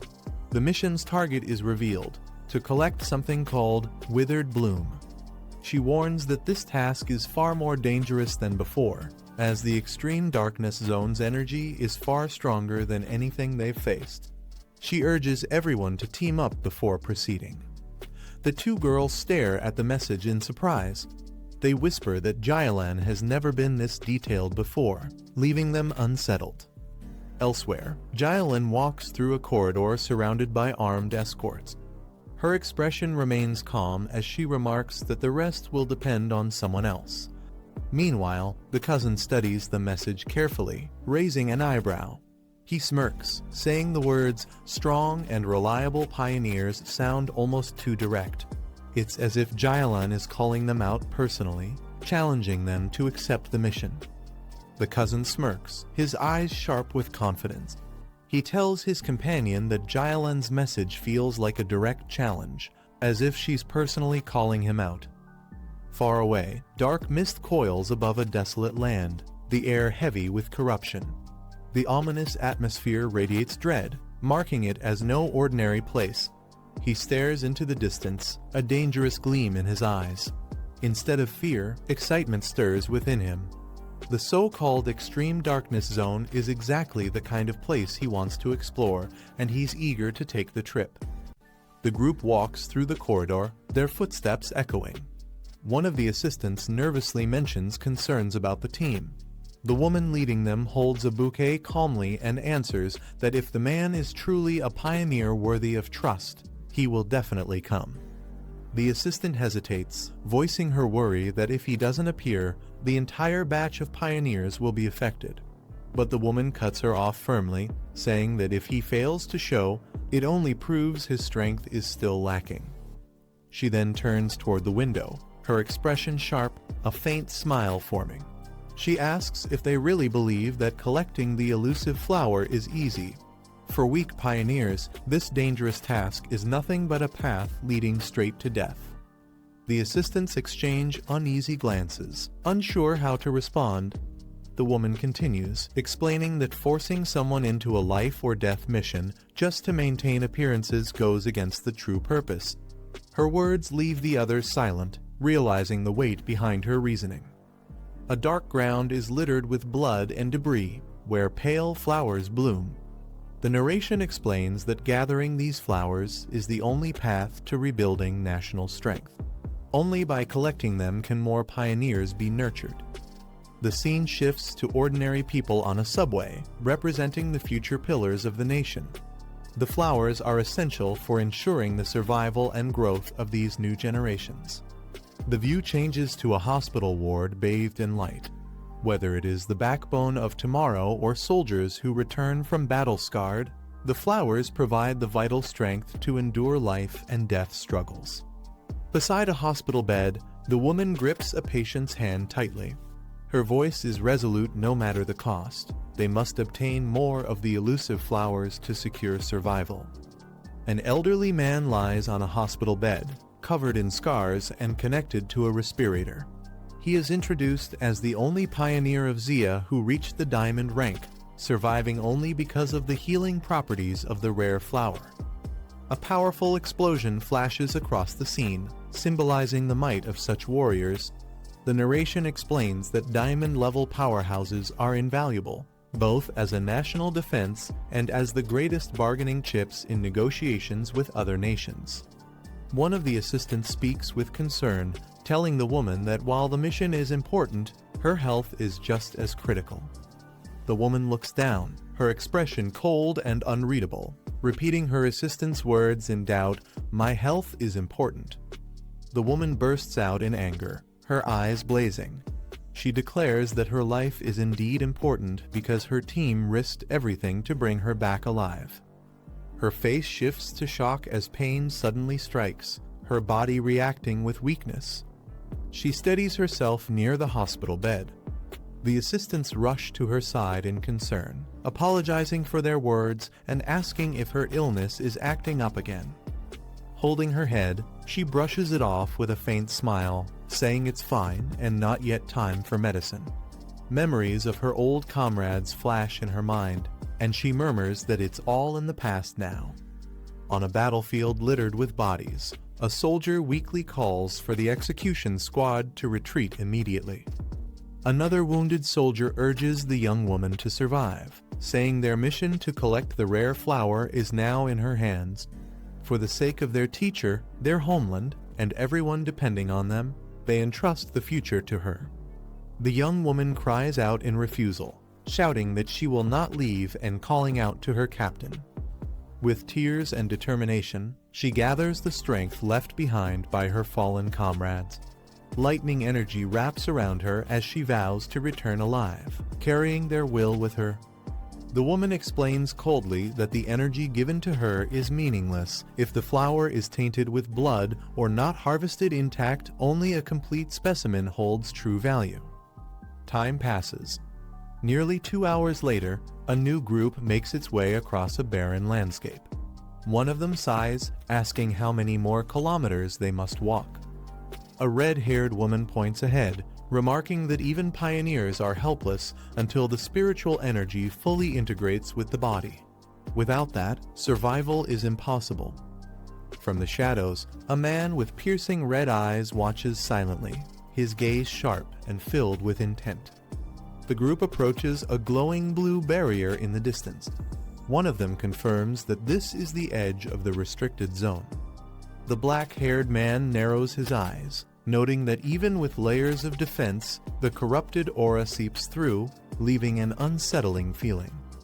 The red-haired woman trembles, saying the sinister energy here is far worse than the anomaly they encountered before, hundreds of times more terrifying. Her companion warns her to stay steady, as others are already arriving.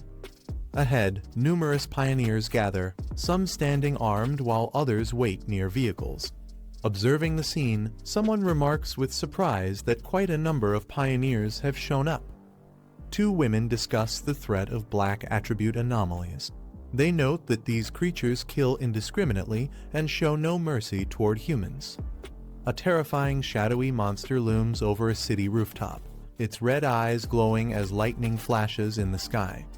The narration explains that such black attribute anomalies have already appeared multiple times within the city. The black-haired man calmly agrees. The woman beside him recalls facing two of these terrifying anomalies head-on before. She describes one as a mutated rabbit, though calling it a rabbit is misleading. With its twisted form and razor fangs, it resembles more of a nightmarish rodent than anything else. A monstrous creature lunges forward, its twisted body tearing into its prey with savage force. The black-haired man explains that another anomaly emerged from abandoned factories, a massive snake. Unlike the rabbit, its intelligence surpassed expectations, able to cooperate in hunting down pioneers and wiping out entire squads. He adds that the situation has grown dire. The city's outer defenses, built to contain such threats, are now showing cracks as more anomalies appear. From above, shadowy beasts soar over a burning city. Flames engulf buildings while monstrous wings blot out the sky, marking the chaos that humanity can no longer easily control. The black-haired man leads his companions forward, stating firmly that they must head to the front lines. At the barrier's entrance, several figures gather, preparing for the mission. The atmosphere is tense as more pioneers arrive. Among them, a silver-haired girl with twin braids appears. Her calm gaze lingers as she notices the newcomers. Her eyes widen slightly in surprise. She recognizes the man approaching and mutters in disbelief, questioning why he is here and even more, why he has brought along two young girls. The silver-haired girl suddenly covers her mouth in shock as her companion calls out to her in confusion, asking what's wrong. Nervously sweating, she mutters to herself, praying that he won't notice her presence. But when the black-haired man glances her way, she forces a smile and awkwardly addresses him as Captain Sue. The group exchanges puzzled looks. One of them whispers in surprise, wondering if this eccentric girl could really be the assistant of the envoy. Flustered, the silver-haired girl waves her hands defensively, insisting that it's all just a huge misunderstanding. The black-haired man smiles faintly, introducing the silver-haired girl as his assistant. She quickly bows in agreement, though her nervous posture betrays her discomfort. From the side, a mocking voice laughs, calling them arrogant children who speak too boldly without realizing their place. At the barrier's entrance, a heavily armored commander steps forward with his men. He ridicules the pioneers, saying most are inexperienced and wouldn't last without the protection of stronger forces. The red-haired woman clenches her fists in anger, but is held back by her companion. She warns that their arrogance could lead to trouble, especially without knowing the true status of the people they're facing. The red-haired woman steps forward confidently, staring down the armored commander. Her tone is sharp, warning him not to underestimate them. The commander smirks, dismissing her words. He mocks her, saying that in the darkness of the restricted zone, it won't be long before people like her regret such arrogance. His expression shifts, eyes narrowing as he mutters under his breath, clearly annoyed by the confrontation. Suddenly, the roar of an engine cuts through the tension. A vehicle approaches the gathering, drawing everyone's attention as the situation grows heavier. The rumbling of an engine stops, and the vehicle door swings open. From inside, a tall woman in a white coat steps out, instantly drawing everyone's attention. Gasps ripple through the crowd as someone recognizes her identity. Shock spreads, this is none other than Sister Lan. She strides forward with confidence, her long coat flowing behind her. Witnesses confirm in awe that it truly is her, leaving the atmosphere heavy with respect. Whispers spread among the pioneers, marveling at her presence and wondering what her true identity might be. With such authority, she is clearly the one responsible for opening the path ahead. With a determined look, the woman stands before the massive glowing barrier, her eyes reflecting the surge of energy. She steps forward confidently, the blue light of the gate swirling like a storm, illuminating her figure. Raising her hand, she reveals a glowing key-shaped artifact, channeling her power into it. The artifact activates with a blinding flash. Energy cascades down like waterfalls of lightning, and the barrier begins to split open under her command. As the artifact's power reaches its peak, the barrier trembles violently, releasing a surge of blinding red and blue energy. The gate erupts with a thunderous roar, tearing open with overwhelming force. The sky itself seems to split under the pressure. The woman stands firm at the center of it all, her figure illuminated by the chaotic storm of light and energy. With the final burst, the great gate opens completely, marking the beginning of their dangerous mission beyond. The dark portal finally stabilizes, and the group is given permission to enter. The woman in charge stands before the ominous gate, reminding them of one crucial rule: the withered bloom they seek must be whole and free of any human blood. Her cold tone makes it clear there will be no excuses if they fail. The recruits gather nervously, some glancing at the swirling entrance with unease. One man mutters bitterly that they're being sent in to risk their lives without proper pay or protection. To him, it feels less like a mission and more like a death order, and the lack of compensation only fuels his frustration. Another man quickly silences him, warning that complaints are useless. If they die inside, the officials won't acknowledge it as their fault. Instead, they'll simply be reported as missing, leaving no trace of accountability. The grim reality hangs heavy in the air as the group slowly moves toward the gate. Nearby, two men exchange hushed words. One points out that if death truly awaited them, their families would mysteriously receive huge sums of money. To him, that payout is nothing more than an admission that the officials are sacrificing them on purpose. The armored man beside him stays silent, his stern expression confirming the bitter truth that everyone already suspects. As the group approaches the portal, the silver-haired girl quietly analyzes their surroundings. She points out a middle-aged man whose cultivation is equal to a spirit-forging realm, 1 star. Around him, several others remain silent, their strength difficult to gauge as they may be concealing their true aura. Beyond them, most participants are solid cultivators, ranging from 2-star to 3-star stages, making the teams fairly balanced in power. The black-haired man observes the gathering carefully. He realizes the mission's difficulty must be far greater than expected, given how many elite pioneer squads have been summoned. His attention lingers on one particular man whose aura feels strangely muted, leaving him unsure if the man's strength is truly as low as it appears. Meanwhile, the officials finish their head count. They confirm that the expedition into the extreme dark zone includes 2 2-star teams, 3 3-star teams, and 5 1-star teams. The anomalies inside are reported to vary from B class up to the dangerousest class. With preparations complete, the order is given to begin, and the monitoring teams are instructed to track everything closely. The scene shifts inside the portal, revealing a desolate wasteland. The land is barren, shrouded in heavy fog, with dead trees jutting from the cracked ground. The ominous silence sets the tone for the dangerous mission awaiting those who dared to enter. The team carefully steps deeper into the wasteland, surrounded by streams of ominous dark energy. The atmosphere is suffocating, and every sound seems amplified in the eerie silence. One member warns the others to stay close together, explaining that the dense darkness attribute in the area distorts vision. If they scatter, they'll quickly lose their sense of direction. Behind them, a girl suddenly collapses, gagging and clutching her stomach as the overwhelming stench makes her retch uncontrollably. The silver-haired girl kneels beside her, speaking in a calm voice. She explains that the nauseating odor comes from rotting corpses mixed with brain fluid, and reassures her that feeling sick is completely normal. Many others are experiencing the same reaction. She gestures toward the distance, where even cultivators at higher levels are visibly struggling, some doubling over and vomiting from the unbearable stench. The grim sight makes it clear that no one is immune to the horrors of the extreme dark zone.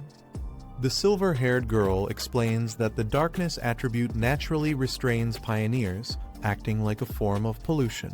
Inside the extreme dark zone, the anomalies are especially active, making the environment even more dangerous. The black-haired man recalls the classifications of anomalies. B-class anomalies are roughly equal to X realm pioneers, and while dangerous, their damage is considered controllable. But higher threats exist. A-class anomalies require multiple pioneers of the same level to subdue, often appearing as monstrous beasts. S-class anomalies are on another level entirely, rivaling stars themselves and bringing destruction on a near cataclysmic scale.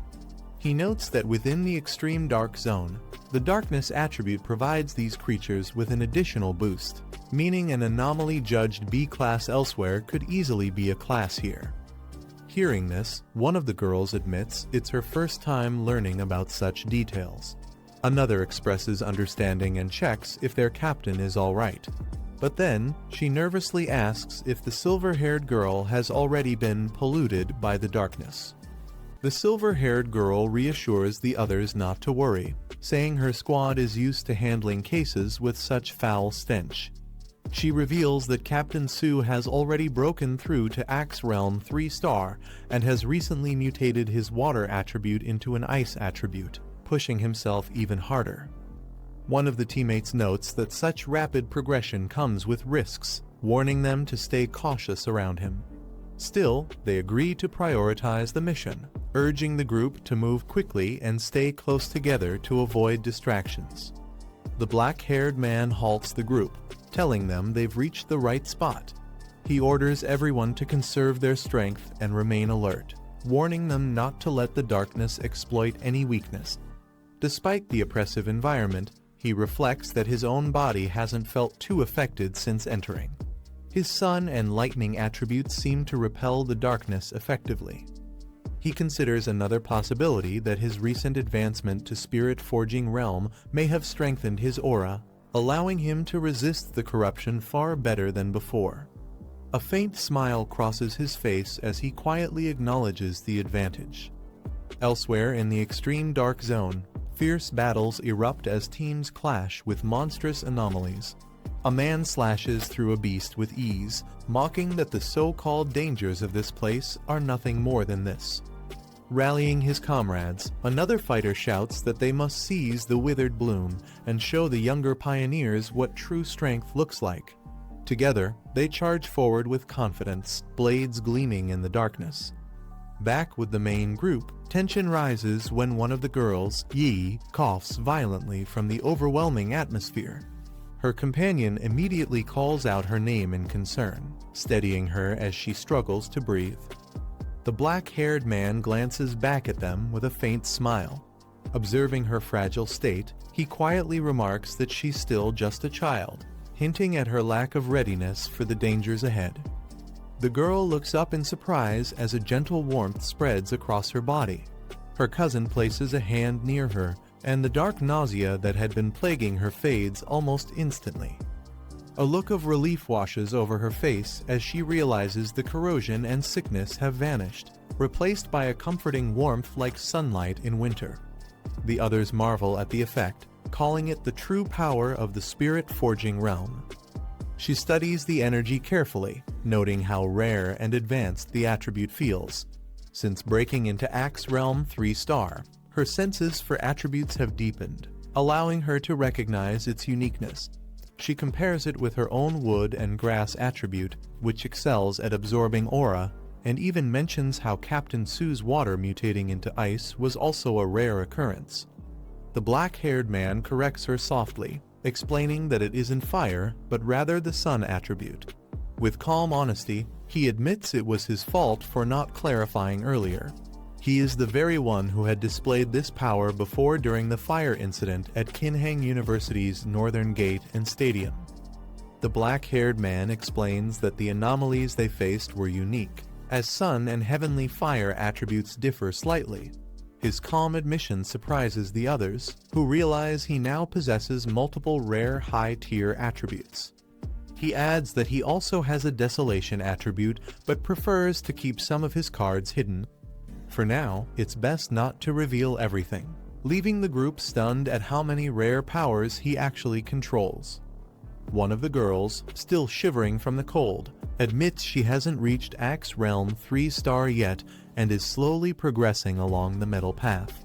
Half joking but also sincere, she asks if he could use his sun attribute to warm her up as well, calling him her almighty cousin. Amused, he agrees casually, saying he'll warm her for a day. The girl yelps in shock as the sudden burst of warmth surges through her body, overwhelming her senses, while he remains composed and unfazed.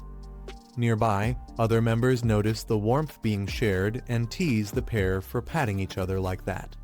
Their playful remarks lighten the tense atmosphere, if only briefly. Encouraged, they suggest that Captain Su's squad should try it as well. With little hesitation, the group agrees, asking him directly for help.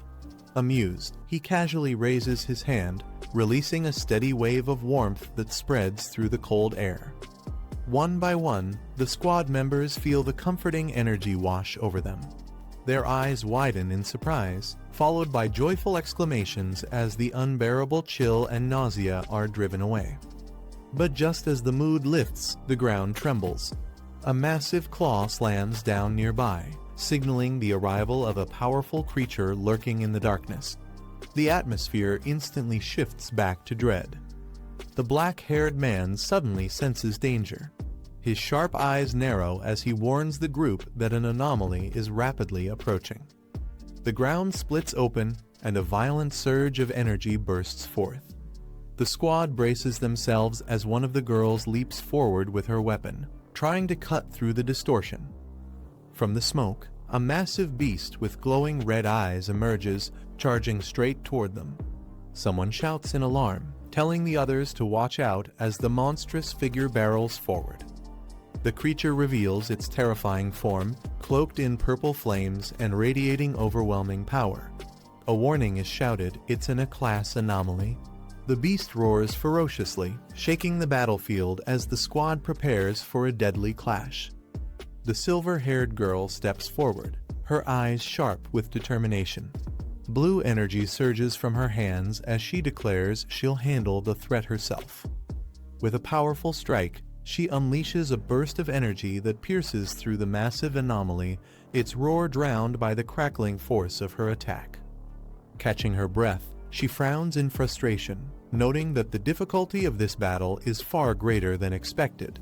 As she steadies herself, one of her teammates notices something unsettling. The creature seems to have vanished into thin air.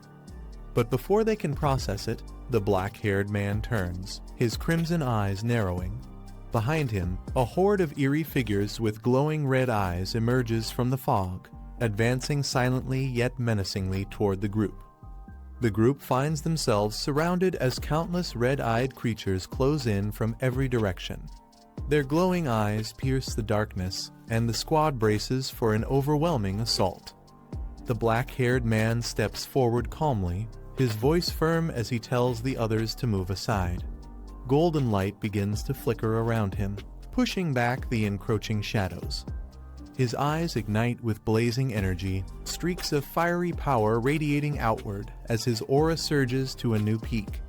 The sheer intensity of his presence makes the ground tremble. In the next instant, a massive eruption of flames bursts forth, engulfing the horde of monsters in a devastating inferno. The enemies are consumed in a torrent of fire, leaving no doubt about the overwhelming might of his sun attribute. The battlefield is engulfed in blazing flames as the black-haired man unleashes his full power. The horde of anomalies screams in agony, their bodies burning away under the overwhelming force of his sun attribute. As the flames die down, he calmly announces that this wave of anomalies has already dissipated. He warns his companions not to be deceived by the countless glowing eyes they saw earlier. There were only two true enemies.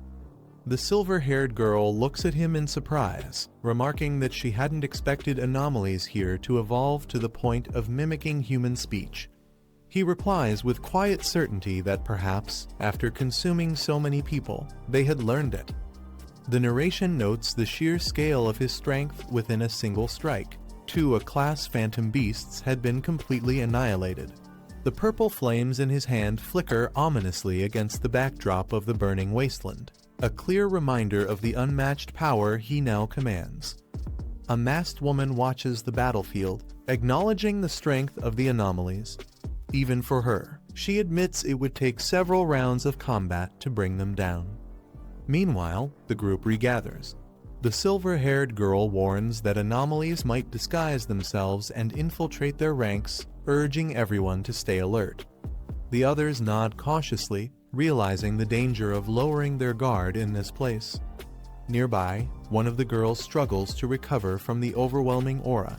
She clutches her chest, thinking to herself that the suffocating pressure from these anomalies is far more terrifying than zombies. Even breathing near them feels like it could burn her alive. As she tries to steady herself, the black-haired man orders her to get up.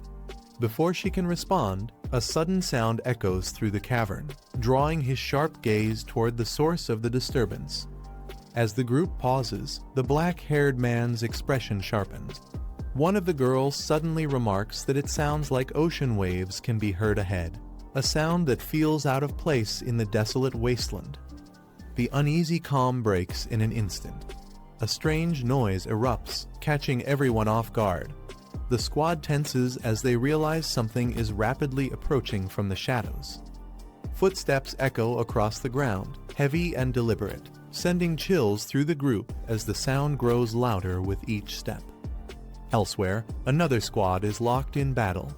Panic overtakes them as one of the fighters yells for the others to stop fighting and run. Whatever they're facing, he shouts, is far too sinister to handle head-on. The black-haired man's sharp senses catch something unusual. One of the girls suddenly stiffens and points out that the sound of waves can be heard ahead.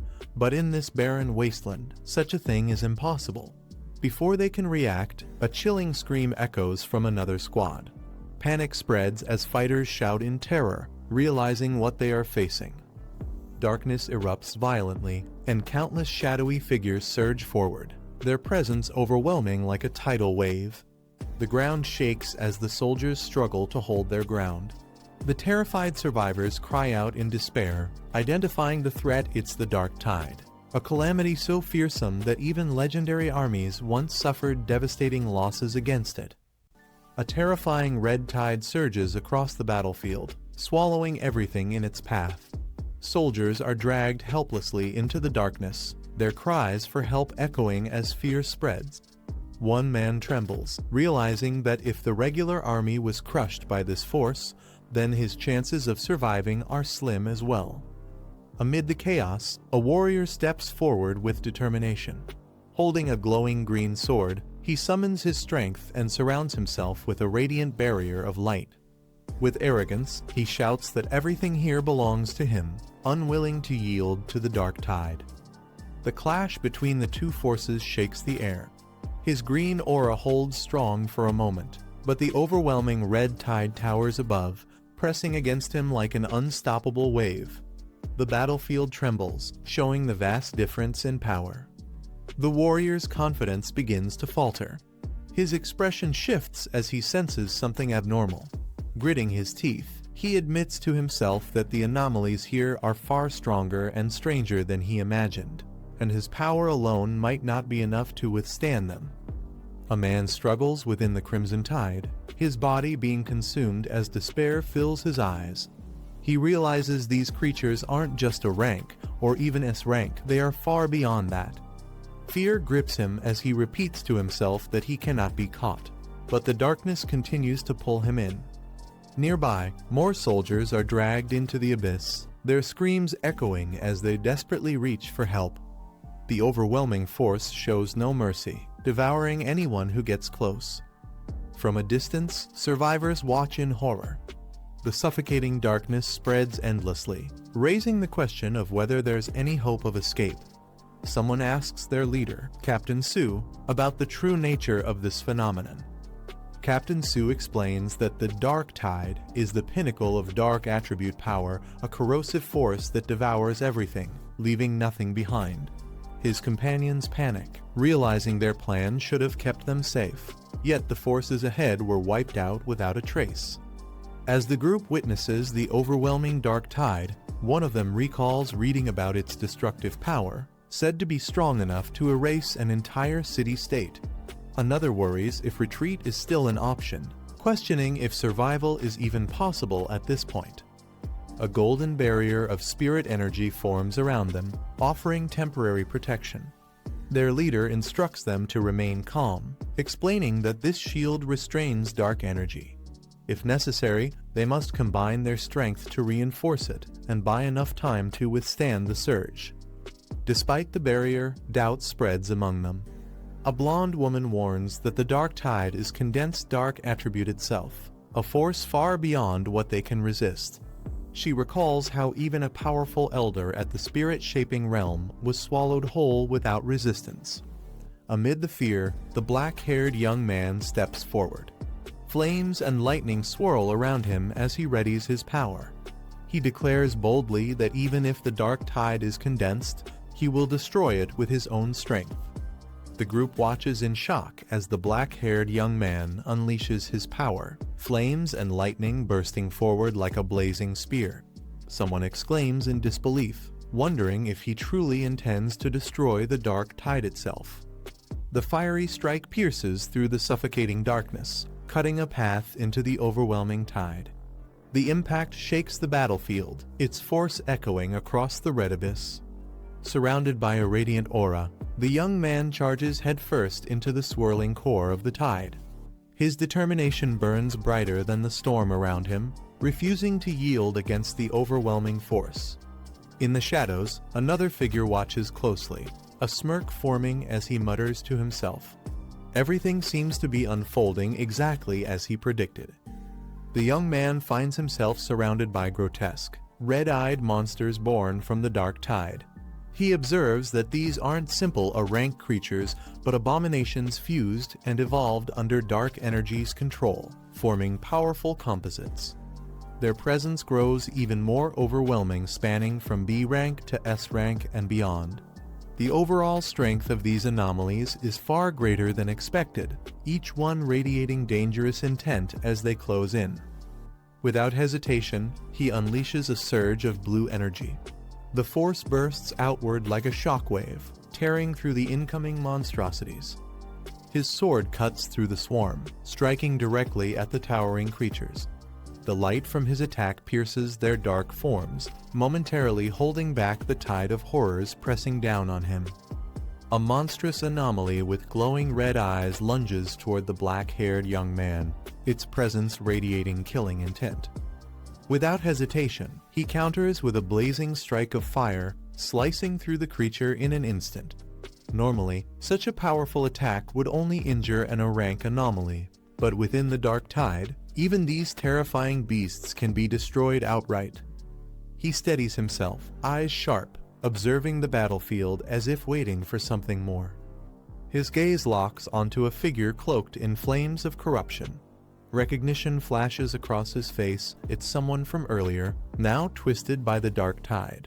He coldly asks if that person is still alive inside, testing whether any humanity remains. The corrupted man writhes in agony, his body nearly overtaken by the dark energy. Yet traces of spirit energy still flicker within him, showing that he hasn't been fully consumed. The young fighter notes that while this man's foundation in the spirit-shaping realm isn't as firm, he is still a genuine cultivator, meaning there's a sliver of hope left. With determination, the young man raises his hand, summoning overwhelming power. Lightning surges around him as he prepares to unleash a decisive technique. He roars his attack Divine Thunder, 100 refinements, as a colossal bolt of energy tears downward, shaking the entire battlefield with its force. The attack lands with devastating impact, blasting through the corruption. The once twisted man crashes to the ground, heavily injured but no longer fully consumed by darkness.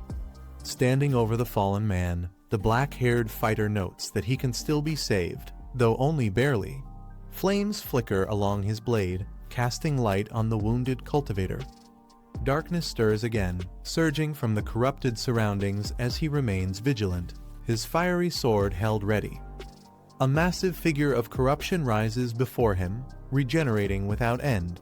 He clicks his tongue in irritation, realizing this must be the unique trait of anomalies beyond his rank. Instead of despairing, a confident smile spreads across his face. He decides to test another method, channeling spirit-based power to counter the infinite regeneration. The black-haired fighter releases a surge of energy, golden light clashing against the looming wave of dark anomalies. The battlefield shakes as the two forces collide.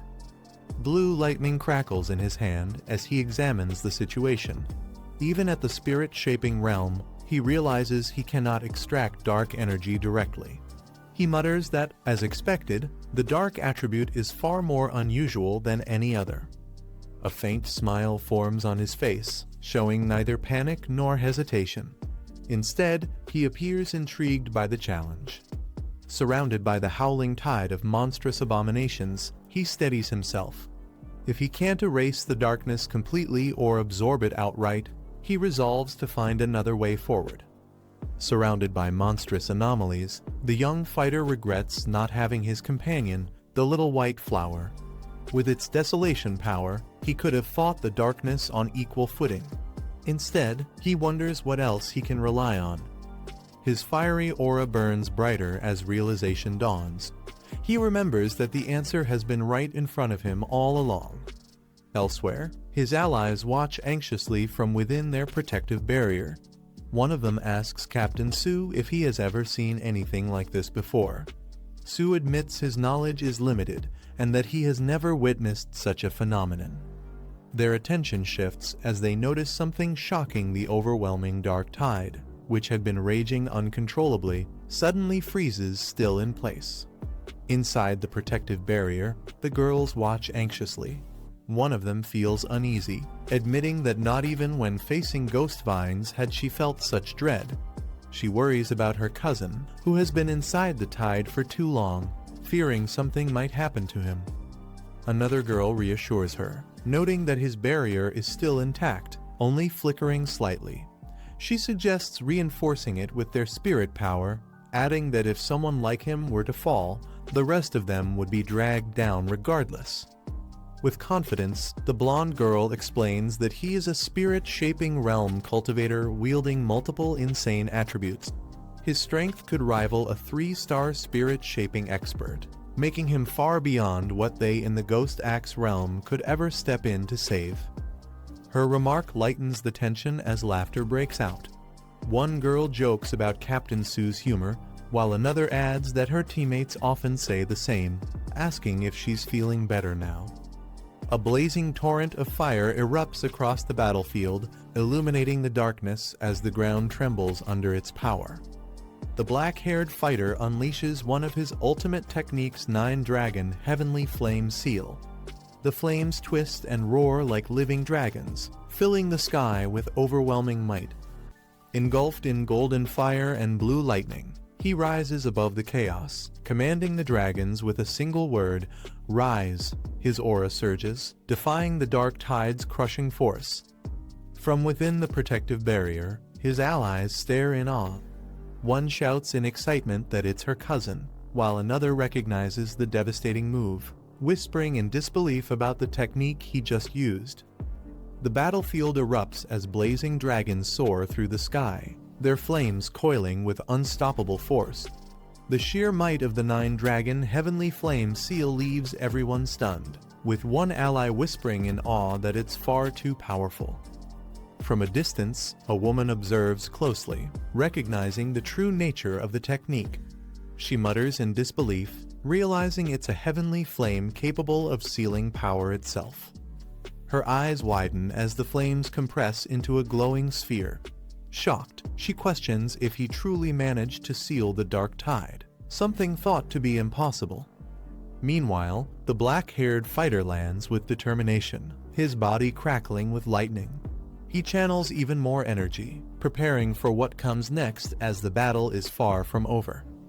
The young fighter raises his arms as flames and lightning merge together, forming a massive sphere of fiery energy. Its sheer size radiates destructive power, shaking the ground beneath him. With a thunderous roar, he declares the technique 9-Dragon Edict, channeling every ounce of strength into the blazing sphere. The energy surges skyward, coiling into a fiery dragon before crashing down with overwhelming force. The explosion rips through the battlefield, leaving shockwaves in its wake. Steadying himself, he directs the massive torrent of fire forward, unleashing the full might of his technique.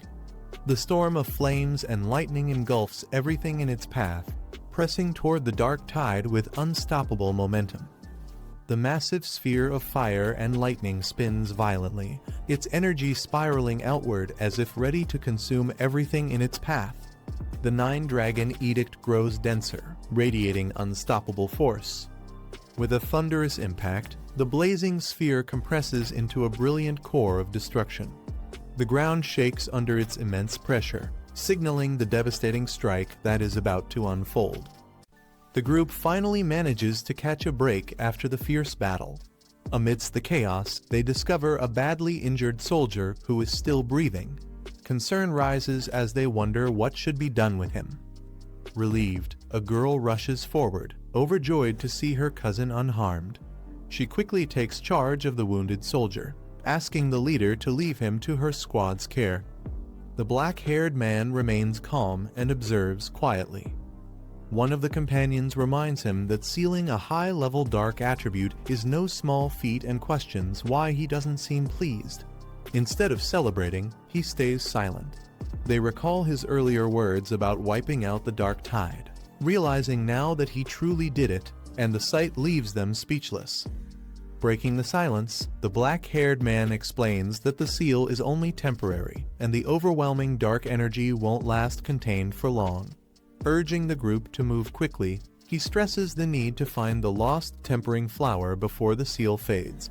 Meanwhile, his allies agree to transport the injured man back to the Spirit Association for treatment. As the group moves forward, they realize the grim reality aside from the single survivor. No one else made it out alive. The dark attribute had consumed everything, leaving behind neither bodies nor traces, regardless of cultivation level. One of them laments how the people who were alive just moments ago are now completely gone, admitting relief that they didn't witness their deaths directly.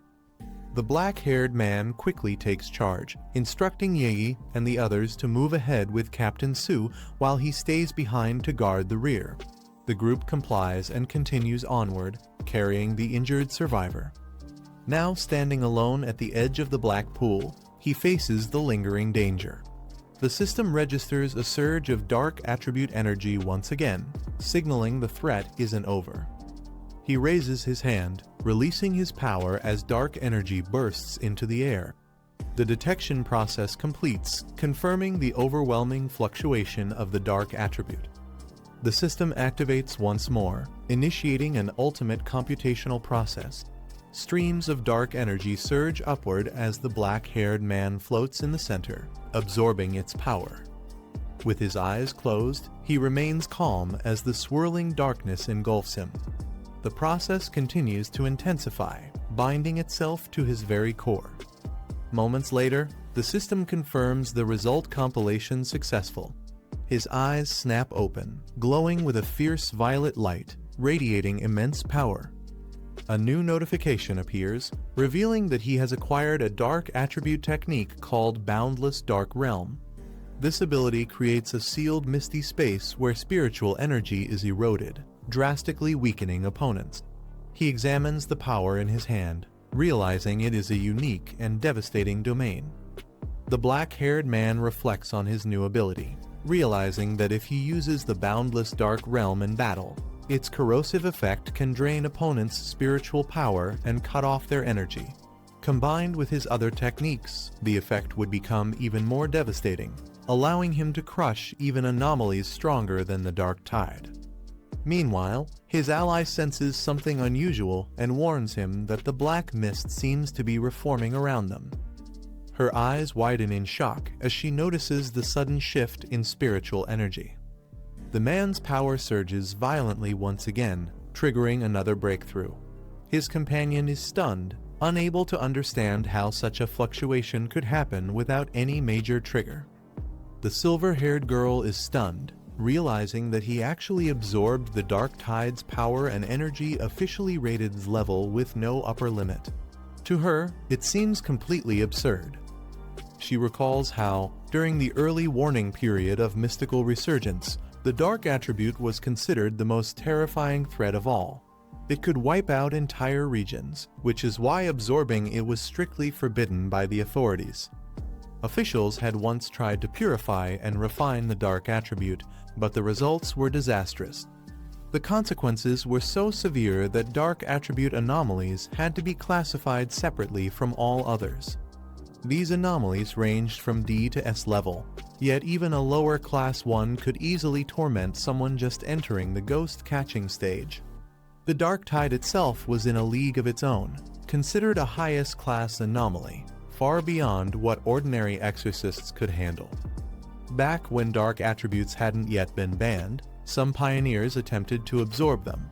But even at the ghost catching stage, one man was driven insane after trying to take in a mere D-class dark anomaly. He lost everything: his mind, his family, and remains in an asylum to this day. Now, the black-haired man exhales slowly, his hands still carrying traces of the power he just absorbed. He suddenly calls out to the shadows, telling the hidden figure to reveal themselves since they've been watching for quite some time. A mysterious woman steps forward, recognizing him. She addresses him directly, identifying him as Fang Yi, the one who sealed the Dark Tide. The mysterious woman steps forward, revealing herself as Galan. She confronts Fang Yi, questioning him directly about absorbing dark attributes. Without hesitation, Fang Yi calmly admits it, leaving his allies shocked that he acknowledged it so openly. In response, Galan swiftly draws her weapon, her movements sharp and precise. She points a gun at Fang Yi, her stance filled with hostility, making it clear that she views him as a dangerous threat. The others are shocked as Galan points her weapon at Fang Yi. They demand to know why she's acting this way. Galen is reminded that Fang Ye is the top target her military wants to recruit. The Spirit Association had also tried to bring him in first, but she cut them off, raising suspicion about her true motives. Fang Yi calmly remarks that their mission was supposed to be about finding the lost tempering flower, not turning on each other. He points out how strange it is that Galen seems more upset about their survival than the mission's success. Galen falls silent, her cold gaze fixed on Fang Yi as the tension between them escalates, the gun still aimed at him. The group questions Galen, frustrated that she stayed hidden during the battle only to confront Fang Yi afterward. They remind her that without him, they would have all been wiped out. Galen smirks, commenting on how much his teammates trust him, before suddenly congratulating him and saying he has passed. Confused, the others demand to know what she means by passed. Fang Yi narrows his eyes, realizing her intentions. He calmly asks if she came here just to test him. Galen admits she wanted to see Fang Yi's true character for herself, not just rely on reports of his power and talent. She then answers why she didn't step in earlier. Pioneers are bound by the rules of the spiritual resurgence world, meaning she couldn't interfere directly.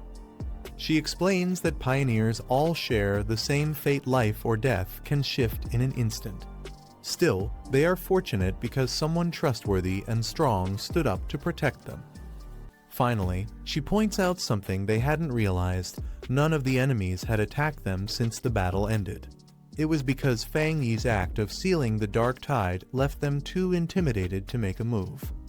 Fang Yi reflects that the dark tide itself is like a predator bullying the weak but cowering before the strong.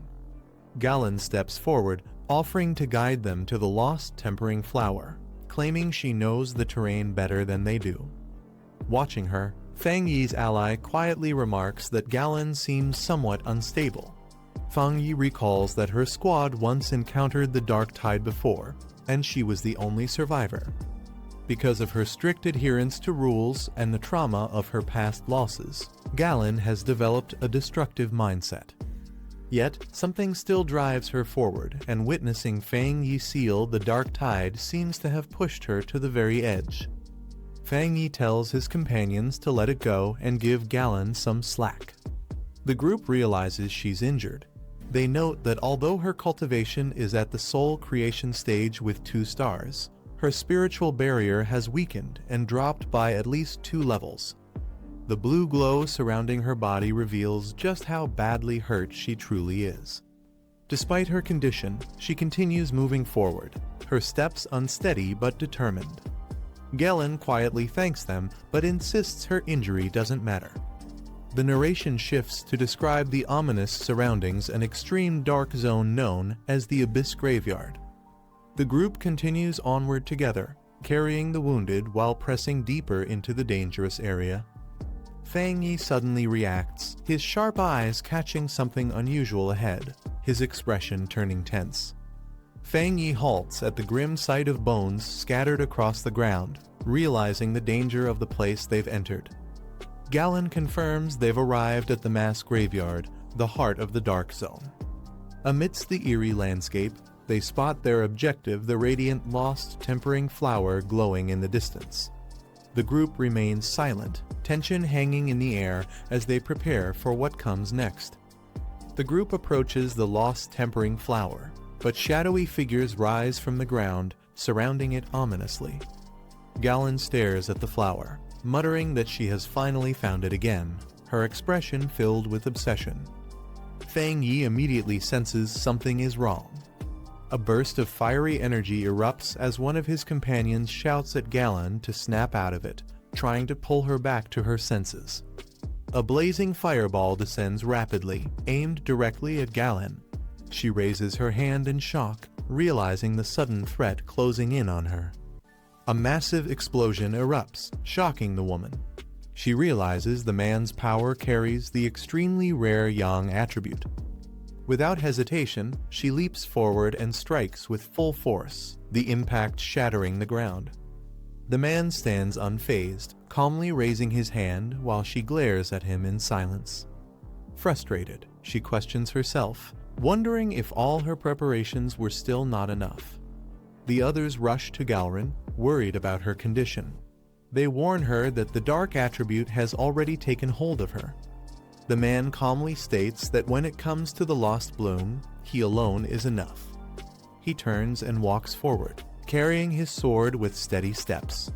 Stopping ahead, he comes face to face with the glowing lost bloom. The man stands calmly with his sword drawn as the ground begins to crack. A monstrous creature with glowing red eyes bursts forward, charging straight at him. The beast roars with its mouth wide open, filled with crimson energy. Unfazed, the man raises his hand, summoning blue energy as he declares his technique Divine Lightning. The man strikes the beast with divine lightning, electricity surging through its massive body. The monster roars in pain but still refuses to fall. He realizes just how many anomalies these dungeons continue to produce. Knowing time is short, he decides to end it quickly. With a cold gaze, he prepares another technique. Unleashing a surge of purple energy, he activates his move Limitless Dark Domain, engulfing the monster in darkness. The limitless dark domain engulfs the monster, trapping it in a sphere of swirling purple energy. The beast writhes violently inside, its body overwhelmed by the crushing darkness. It lets out a distorted cry, struggling as the power tears through it. The narration reveals that the S-rank half-corrupted fox demon has been reduced to B rank. The man notes that it dropped 2 whole ranks, proving its so-called cultivation wasn't that strong after all. The man grips his blazing sword, flames igniting with fierce power.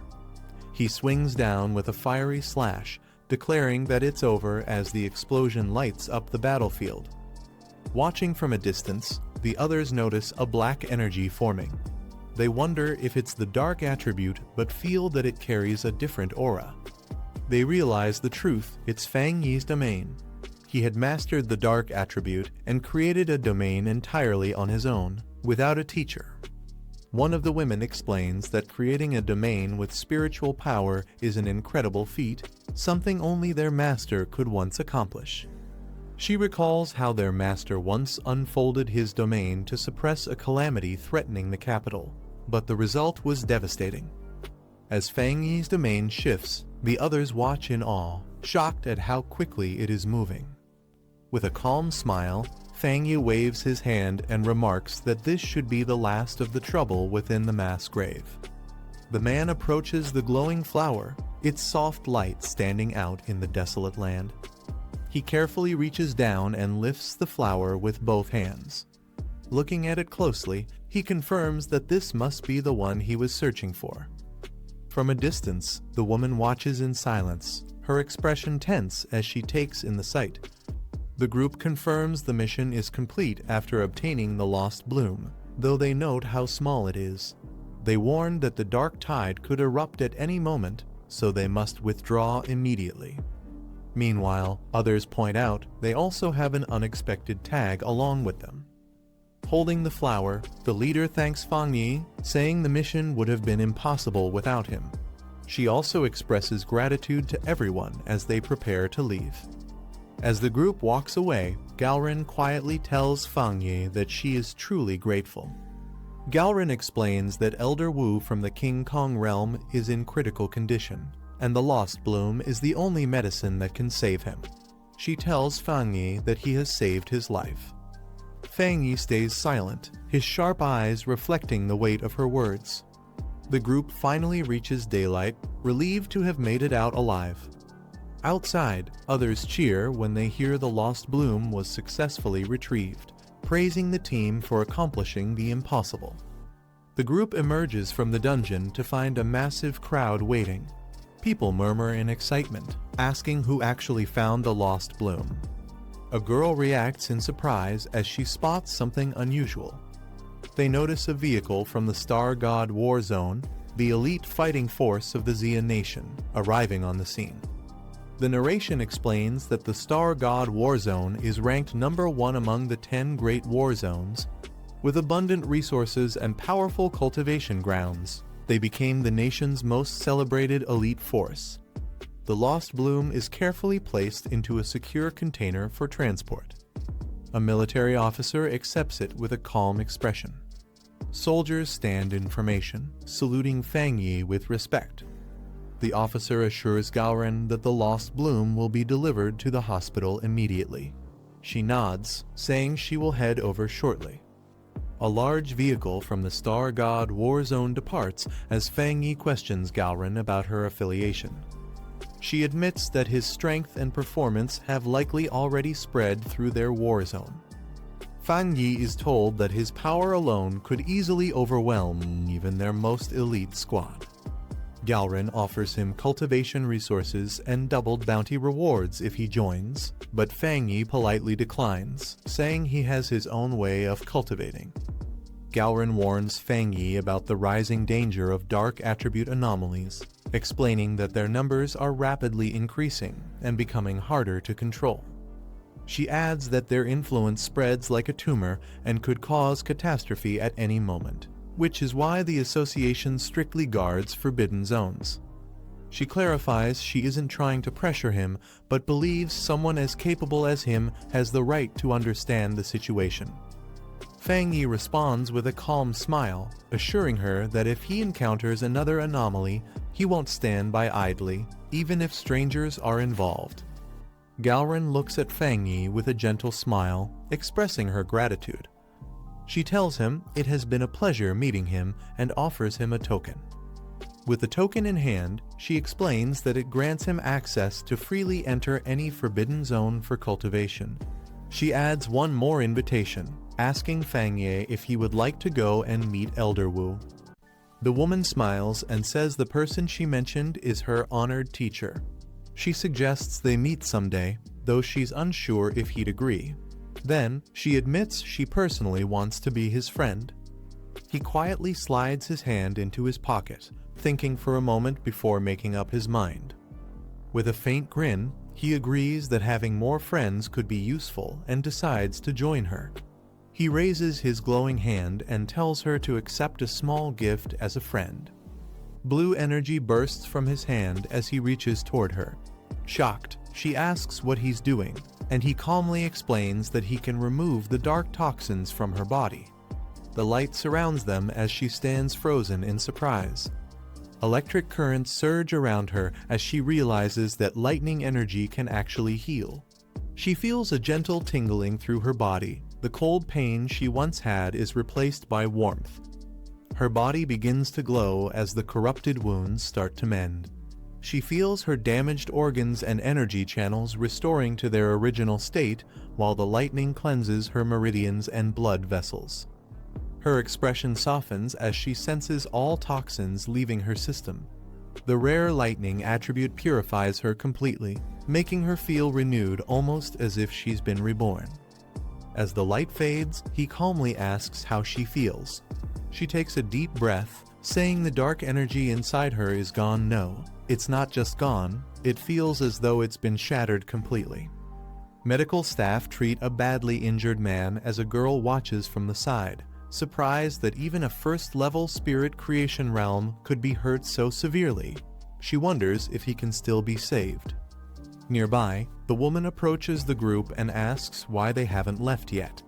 The silver-haired girl notices her and jokingly points out that she looks much healthier than before. The woman smiles faintly and explains that the rare lightning attribute has completely removed the dark energy from her body, leaving her fully recovered.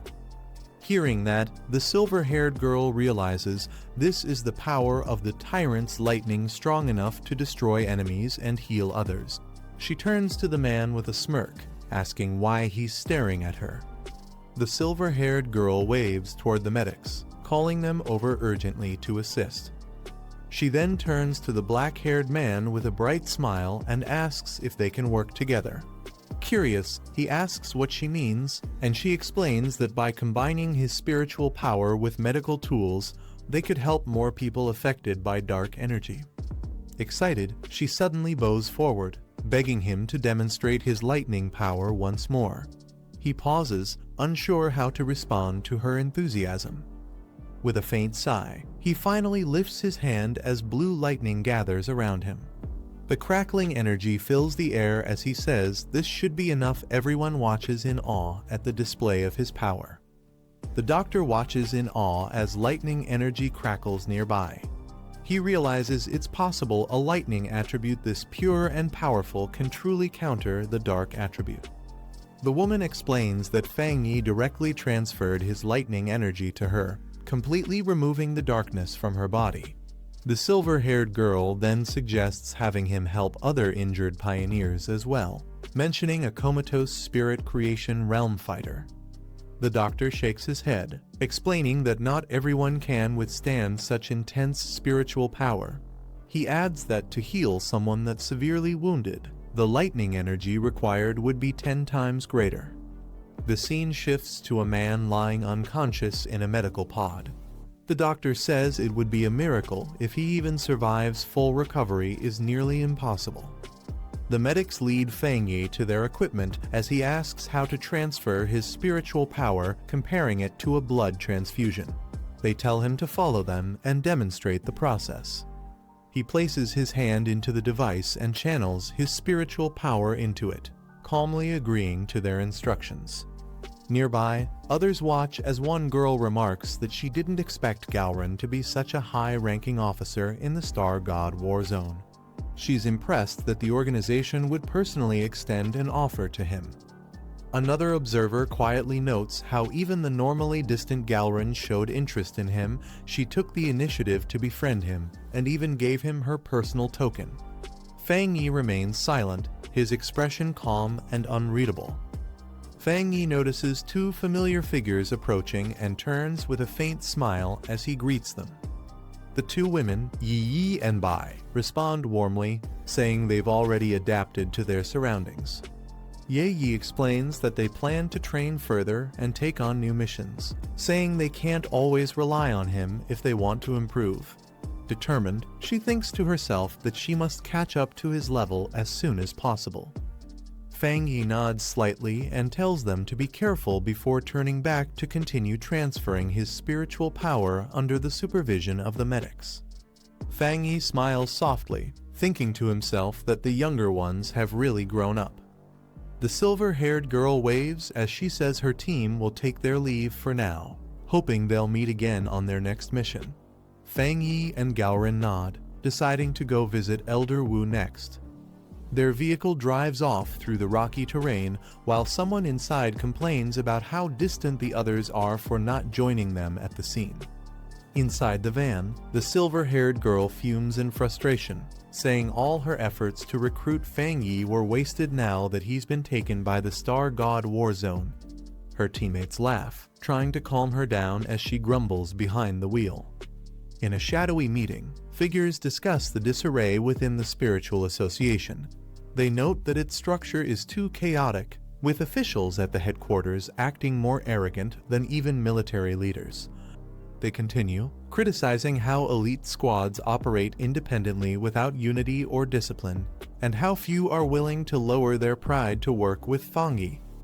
At the Star God War Zone medical base, the narrator reflects that it's fortunate some of these powerhouses at least avoid causing trouble.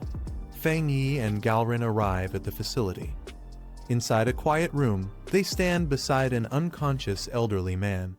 Fang Yi asks if this is Elder Wu, and Galrin confirms he's a former powerhouse of the King Kong realm, now reduced to a frail, weakened state. Elder Wu lies motionless in his hospital bed, his body covered in dark veins as machines keep him alive. Galrin explains that he hasn't woken up since using a powerful technique called the Lost Bloom. Before that, he was nearly like a walking corpse. Fang Yi looks at the frail old man and quietly asks what exactly he went through to end up like this. Galrin recalls the event a catastrophic dark attribute disaster struck the capital. To stop the spreading darkness, her teacher, Elder Wu, sacrificed himself to seal the rift in the sky. Before he did, everyone had combined their strength, transferring their spiritual power to him. Channeling all that energy, Elder Wu unleashed everything he had in one final, desperate act to protect the city. A monstrous red storm devours the land as Galrin explains that the dark attribute disaster was beyond S rank in scale, far more destructive than anything they'd faced before. She says that if such a disaster descended again, it could wipe out the entire capital and even destroy nearby cities. Losing the capital would throw the whole nation into chaos. Elder Wu used his own domain to seal the massive anomaly, but its power was beyond imagination. It took the combined strength of every top expert just to hold it back. Despite his strength, Elder Wu was overwhelmed by the dark attribute, screaming in agony as it consumed him. If he hadn't been a King Kong realm powerhouse, he would have perished instantly or worse, become fuel for the darkness itself. Fang Yi looks at the unconscious Elder Wu and says that anyone capable of preventing the city's destruction is truly a remarkable pioneer. He recalls the countless pioneers who once stood before him, sacrificing themselves so he could be the last survivor. A faint thought crosses his mind, perhaps in another life. This man had already made that same sacrifice. Without hesitation, Fang Yi steps forward and extends his hand toward the old man's chest. Startled, Galrin shouts, asking what he's doing to her teacher. Fang Yi calmly explains that even though the lost bloom has already taken effect, he wants to try removing the lingering dark energy within the elder's body so he can recover faster. Blue lightning flares around his hand as he begins the process. Galrin looks alarmed, reminding Fang Yi that the dark attribute within her teacher's body is at a disaster level far beyond his rank. Fang Yi stays silent for a moment, his eyes calm and determined, as Galrin hesitates while recalling the immense risks. After a pause, she finally gives in, telling him to go ahead and try. Blue lightning gathers around Fang Yi's hand as he channels his spiritual power into Elder Wu's body. The old man's body glows with radiant energy as Galrin watches in awe. She warns that the darkness he's fighting is far stronger than anything from the Dark Tide, but as she sees faint signs of recovery, she murmurs that perhaps Fang Yi himself is the miracle. Fang Yi's body glows with blue lightning as he calmly says he understands the risk. He can feel the overwhelming power of darkness within Elder Wu's body. Dark mist fills the room, pressing down with immense force. Even weakened by the lost bloom's purification, the oppressive energy still radiates a terrifying presence. Galrin watches tensely, but hides her worry behind a composed expression, knowing the danger Fang Yi is facing. The darkness begins to surge outward, and the ground trembles. Galrin yells for Fang Yi to concentrate, warning that the dark attribute is starting to affect him too. Golden lightning bursts from Fang Yi's body as he steadies himself, his expression calm and focused while resisting the dark energy's pull. His eyes glow with a golden hue, a surge of unfamiliar power awakening within him. He mutters in confusion, realizing something is different. Suddenly, his vision shifts, memories and sensations flood his mind. He finds himself standing in a ruined city under a crimson sky. A massive, ominous eye looms above as he realizes in shock that his consciousness has been dragged back into the past.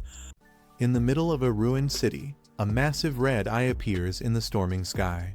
The man standing below stares at it in disbelief, questioning what kind of presence could wield such power. He wonders if the dark energy he sensed earlier is causing hallucinations, or if this entity is truly real. With determination in his eyes, the man steps forward, saying he doesn't care who or what it is, his only goal is to erase it. Blue flames rise from his hand as he prepares to strike, realizing that this so-called anomaly isn't as all-powerful as it seems. The red eye reacts violently, distorting the air as sharp crimson energy bursts toward him. Buildings shake under the pressure while the man braces himself, refusing to back down. He tightens his stance, ready for whatever comes next. A golden light flashes across his eyes as his power awakens. His calm gaze turns fierce and focused, signaling the beginning of a battle that could decide everything. Golden energy bursts around the man as he charges forward, his body wrapped in a mix of radiant light and blue flames. The air trembles with destructive force as he meets the dark entity head-on. He observes the strange lightning surrounding him, realizing it carries the same divine power he once absorbed atop Jade Emperor Peak. Its intensity confirms the danger he's facing. Above him, the red eye swirls violently, releasing countless shadowy, insect-like anomalies. The sky darkens further as they spiral downward toward the city. He acknowledges the overwhelming numbers, noting that even if these creatures are illusions, each one possesses the strength of real monsters from the dark tide. Thousands now descend, surrounding him completely. The man's hand ignites in flames, forming a blazing sword that radiates intense heat. His aura burns brighter, fueled by determination and anger. Facing the monstrous red figure in the sky, he declares that there's no other option left. It's time to wipe out every last one of these pests. He leaps into the air, gripping his fiery blade tightly. With eyes glowing crimson, he channels all his power into a single, decisive strike. Shouting fiercely, he brings his sword down, releasing a massive arc of blazing energy that cuts through the darkness, shaking the battlefield with raw, destructive force. The man's blazing sword slashes through the monstrous red eye, causing violent ripples of energy to burst outward. He studies it calmly, realizing this entity is an S-class amalgamation of anomalies, though the illusion might be weakening it. He suspects the lost tempering flower might have reduced its power, giving him a slight advantage. The explosion of light and darkness shakes the ruins around them. Still, the creature's strength feels close to a class, reminding him of the ancient battle Elder Yun once fought when an entire city was wiped out by anomalies like these. He clenches his hand, gathering a swirling mass of black energy. Admitting the threat could have been far worse, he activates his next move, the Boundless Dark Realm. Raising his hand, the man releases the Boundless Dark Realm, a swirling black void that distorts the very air around him. The red eye in the sky trembles in confusion, unable to comprehend the power before it. The monstrous voice breaks the silence, questioning what kind of being he truly is. Its tone shifts from arrogance to fear as the dark vortex expands. A smirk forms on the man's face. He doesn't bother to answer, only clicking his tongue in amusement, confident in his control over the situation. As the black sphere pulls everything into its center, the creature panics. Its once menacing gaze turns desperate, realizing too late that it's being consumed by the darkness itself. As the swirling darkness fades, the red eye lingers for a moment, whispering ominously that it will return soon before vanishing completely into the void. The man stands within the collapsing black sphere, realizing what he faced was likely the remnant consciousness of a dark attribute anomaly. Its presence still leaves an unsettling trace in the air. He recalls the creature's final words, "We'll be back." The plural chills him, suggesting it wasn't alone. If true, other catastrophic entities might also be preparing to return. With the battlefield in ruins and the ground still burning, he decides it's time to leave before more danger arrives. Blue energy gathers around him as he prepares to exit the scene. The man's eyes narrow sharply as his senses pick up a sudden disturbance. Blue energy flickers around his arm, warning him that something nearby isn't stable. Without hesitation, he raises his glowing hand, channeling intense spiritual power. A woman behind him watches in shock as the energy crackles violently, distorting the air. Dark lightning and blue flames intertwine, forming a chaotic vortex of unstable energy. The pressure builds rapidly, threatening to spiral out of control. With a firm gesture, he thrusts his hand forward and commands, "Seal." The ground trembles as he unleashes the 9 Dragons' heavenly fire seal, locking the raging power within a blazing red and blue explosion. The man observes the dark energy swirling in his palm, realizing it's the lingering power that had been trapped inside Elder Wu's body. The woman beside him listens as he identifies it as remnants of a Calamity-class anomaly. Though the energy still carries immense dark power, It has weakened after being drained by the lost temper blossom and Elder Wu's sealing efforts. Its influence has now greatly diminished. Elder Wu lies unconscious, his body marked by faint red lines from the years he spent containing the darkness. The man remarks that anyone else would have perished long ago, but Elder Wu's resilience kept him alive.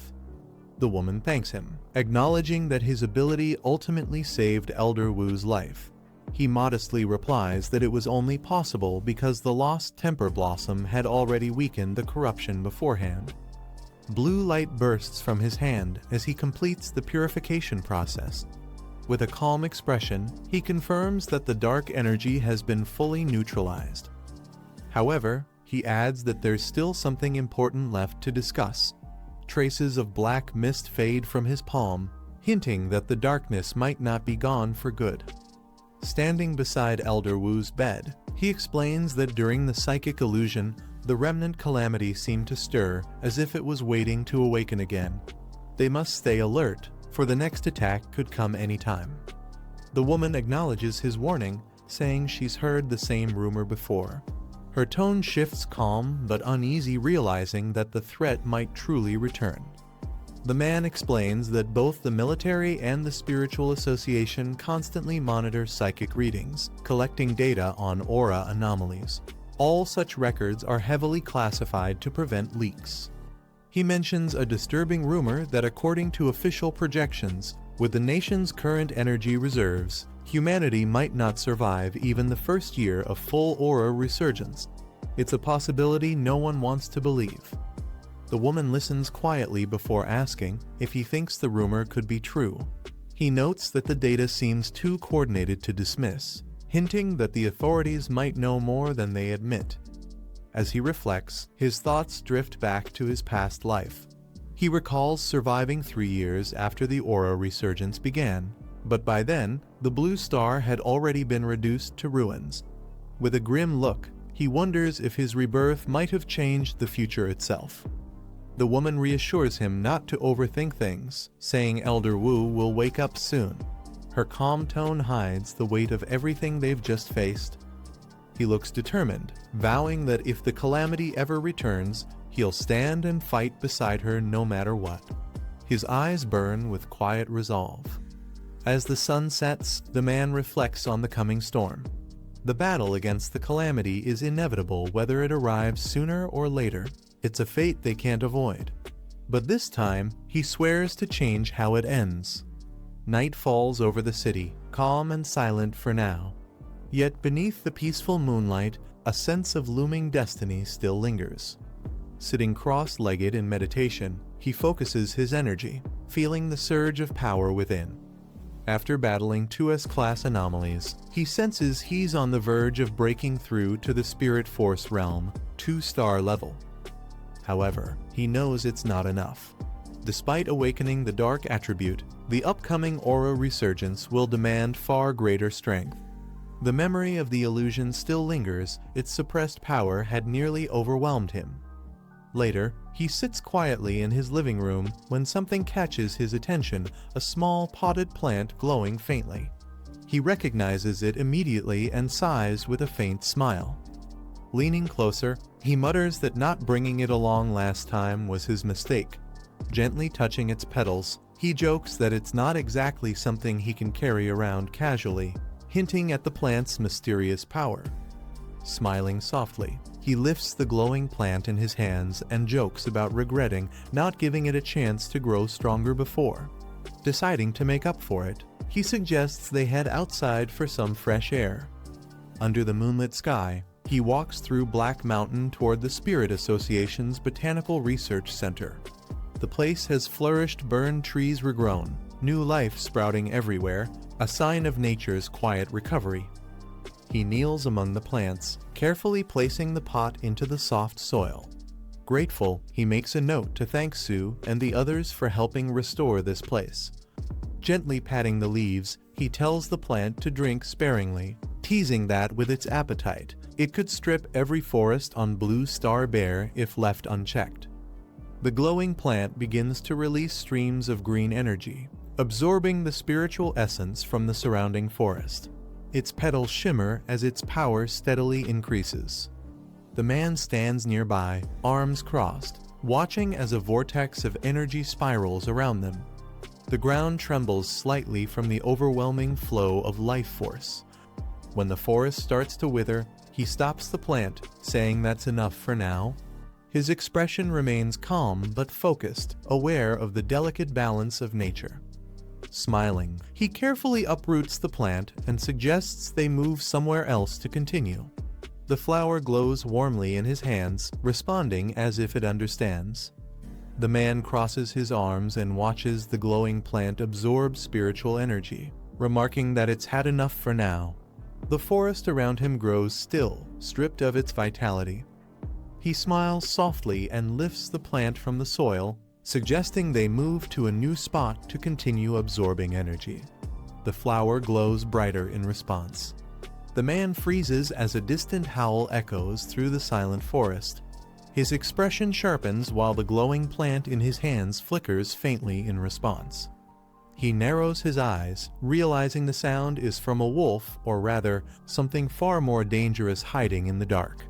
The air grows heavy with killing intent. Under the blood-red moon, shadows shift atop the mountain ridge. Dozens of crimson eyes glimmer menacingly in the night. His gaze hardens as the truth hits him. The entire wolf pack is evolving, their bodies twisting under the moon's cursed light. Under the blood-red moon, a massive figure stood atop the hill, the Wolf King, surrounded by his pack. The boy below watched cautiously, realizing the creature was nearing the end of its evolution. The Wolf King howled loudly as dark energy surged through its body, completing its transformation. The sinister green aura glowed brighter than ever. Holding a glowing plant, the boy tightened his grip. The radiant energy pulsed, reacting to the Wolf King's presence, making the air feel heavy and charged. As the evolved wolves surrounded him, the boy observed carefully. The Wolf King had changed its core, adopting a corrosive poison attribute after absorbing dark energy during evolution.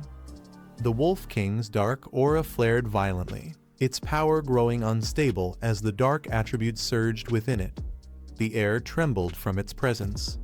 The man observed calmly, analyzing its strength. Despite the terrifying aura, he concluded it was only as strong as a class anomaly. He tightened his grip on the glowing plant, sensing its energy synchronize with his intent as faint lights pulsed through its petals. Placing the plant into the ground, he prepared for battle. Although the Wolf King's power wasn't extreme, the countless wolves nearby and the city below made the threat far greater. With calm determination, the man activated the glowing plant, its energy spreading as the Wolf King roared and charged toward him. The battle had begun. A massive beam of green energy shot into the night sky, piercing the moonlight as the surrounding mountains trembled from the surge. Watching from a distance, a group of scouts observed the chaos. One of them reported that the Wolf King's evolution was complete, and its aura had reached a contamination level of 90. Shocked, the leader muttered that its power was still rising, its base strength now comparable to those in the late ghost carving realm. The soldiers panicked as they realized the Wolf King's strength might have reached the spirit forcing realm. The rest of the pack was already at ghost carving levels, making the situation dire. Suddenly, a dark green light burst across the mountain once again. The dark attribute had reappeared, intensifying the corruption. One of the leaders shouted in realization. The Wolf King had evolved dual attributes, a nearly impossible mutation among anomalies.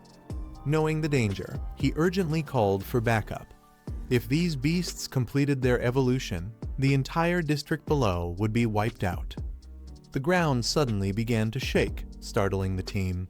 They wondered if the Wolf King's evolution had caused an earthquake.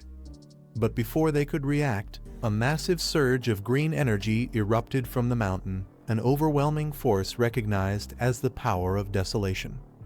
Panic spread as they realized it wasn't just the Wolf King. Another anomaly had appeared, releasing destructive energy without warning. The leader shouted for everyone to retreat and ordered an immediate evacuation of all nearby residents before the devastation could spread. One of the soldiers noticed something strange. The power of desolation wasn't spreading outward, but seemed to be shifting direction. As they watched in confusion, the glowing energy began sinking deep into the mountain instead of expanding. The intense pressure suddenly faded, leaving behind only silence. The men hesitated, unsure if the danger had truly passed. Beneath the surface, green vines spread through the rock, blooming with faintly glowing white flowers quietly concealing what had just occurred. The glowing energy from the mountain burst outward once again, scattering petals across the air as strange flowers began to bloom everywhere. The man stood amidst a field of glowing blossoms, their beauty masking the sinister energy pulsing beneath the surface. The Wolf King roared, its claws slicing through the air as the flowers multiplied around it, covering the battlefield in petals. Calmly, the man explained that these spirit blossoms would keep regenerating, endlessly draining everything around them until nothing remained. Surrounded by the snarling wolves, the man stood calmly as massive vines emerged from the ground, twisting around the beasts. He noted that the wolves still had some spiritual energy protecting them, but it wouldn't last long against what was coming next. The spirit blossoms latched onto the wolves, draining their strength as their bodies weakened and their howls turned to desperate cries. As the last of the wolves collapsed, the vines around the man turned crimson, pulsing with power while he stood motionless, completely in control of the carnage. The Wolf King unleashed a massive beam of green energy, roaring furiously as it tried to obliterate the vines surrounding it. The blast struck the ground, but the crimson vines absorbed the attack completely, leaving the creature stunned. Wrapped in swirling red petals, the man calmly said it was useless. The desolation attribute of the spirit flowers had already spread deep beneath the forest. As the Wolf King looked on in despair, a single crimson flower bloomed atop the mountain, marking the forest's complete consumption by desolation. The man smirked at the enraged Wolf King, mocking its newfound intelligence, saying even wildfire couldn't stop spring from blooming again. The beast howled, charging forward with green flames swirling around its body, locking its gaze on the glowing red flower. The man calmly acknowledged its effort, impressed that it had identified the source of the spirit blossom's power. As the Wolf King lunged to destroy it, the crimson flower expanded violently, its petals wrapping around the beast in a burst of red energy. The Wolf King leapt at the crimson flower with all its strength, its jaws wide open and green energy bursting from its fangs. The monstrous flower countered, wrapping its massive petals around the beast in a violent clash of red and green light. The Wolf King roared and thrashed, but the petals tightened, draining its strength as the glow in its eyes began to fade. Standing before the chaos, the man silently watched as the creature was engulfed completely, the flower's power overwhelming even the evolved Wolf King. The man gazed at the dying Wolf King, asking if it truly intended to let the dark attribute consume it entirely. His voice was calm, yet cold. The beast roared in agony as the crimson petals constricted tighter, merging with the green energy swirling within its body. Its desperate howls echoed through the red field, but the flower absorbed every last trace of its power, leaving nothing behind. Watching the scene unfold, the man reflected that he never expected the spirit blossoms to develop their own cultivation ability, an overwhelming force born purely from the desolation he infused into them. The crimson flower stood tall amid a sea of red blossoms, radiating a quiet yet terrifying power. The man calmly declared that once trapped here, no anomaly could ever escape. The Wolf King's body, now reduced to a lifeless husk, lay before him, its remains turning to bone beneath the glowing petals. He explained that even if the flowers were destroyed repeatedly, they would regenerate endlessly, feeding on everything until nothing was left but desolation. As the moon shone above the endless field of crimson, the spirit flower completed its evolution, inscribing a new power, endless spirit sea. The crimson flower's core began to glow intensely, radiating warmth and power as golden sparks danced between its petals. Petals drifted through the air like embers, swirling around the man, their glow reflecting in his calm, determined eyes. He stood silently beneath the towering bloom, the air thick with energy and anticipation as the night turned scarlet. In the control center, alarms blared as a major contamination alert appeared on the screens. Analysts quickly detected a class anomaly, noting that two entirely different spiritual energies had emerged within the polluted zone. One was identified as the Wolf King's dark evolution, while another desolation-type energy had suddenly appeared out of nowhere. A man with a stern expression demanded the anomaly's location. His subordinates, surrounded by red warning lights, traced the readings to the low mountain forest, the same area once supervised by Captain Su. Concerned, the operator reminded them that the Demolisher squad had already been deployed to handle the wolf pack, hinting that something had gone terribly wrong at the site. The commander received an urgent report. The Demolisher squad confirmed an immense surge of desolation energy at the mutation site, its power rising uncontrollably beyond measurable limits. At the contaminated zone, the Demolisher squad stood in shock as the readings stabilized. The commander on site reported that the surge of desolation energy had completely wiped out the A-class Wolf King anomaly. Yet instead of spreading outward, the energy burrowed deep into the mountain itself. Moments later, strange crimson blossoms began blooming across the slopes, an unnatural and mesmerizing sight that filled the air with an eerie stillness. The squad tried approaching the site, but the ground pulsed with unstable energy. None of their instruments could predict what the after effects might be. They decided to hold position, realizing that even the slightest disturbance could trigger another catastrophic surge. Back at headquarters, tension grew. One officer warned that if the unknown anomaly inside the mountain erupted, the destruction could surpass the previous airborne Ghost Vines incident. Another suggested calling for reinforcements, fearing that even with all the pioneers combined, they might not survive what was forming there. The commander, maintaining his composure, ordered 2 elite units to be dispatched immediately. Elsewhere, a girl with silver hair stood beside a silent man as the command echoed through the comms. Her expression hardened as she gazed toward the direction of the mountain. Something about the disturbance felt familiar. After a brief pause, she murmured to herself, realizing the truth, it was him again. Back at headquarters, the realization struck them like lightning. The silver-haired girl turned to the commander, piecing everything together. She deduced that the source of the desolation energy wasn't random, it was Fang Yi. His home was located exactly within the affected area, confirming their worst suspicion. Meanwhile, far away in the city, Fang Yi stood atop a building engulfed in flames of radiant energy. The fire around him didn't burn. It pulsed with life, resonating with the same mysterious force that had shaken the mountain. Calm and determined, he vowed to protect everyone within the city no matter the cost. High above, in the back mountain where the surge first began, the crimson blossoms continued to spread. The sky shimmered with energy as the earth trembled under the growing anomaly. The air grew thick with power, hinting that something extraordinary was about to awaken. Amidst the glow of red petals, a towering flower emerged from the mountain's core, immense and alive. Beneath it stood Fang Yi, gazing up at the monstrous bloom that radiated with spiritual energy. As the petals unfolded, he understood what was happening.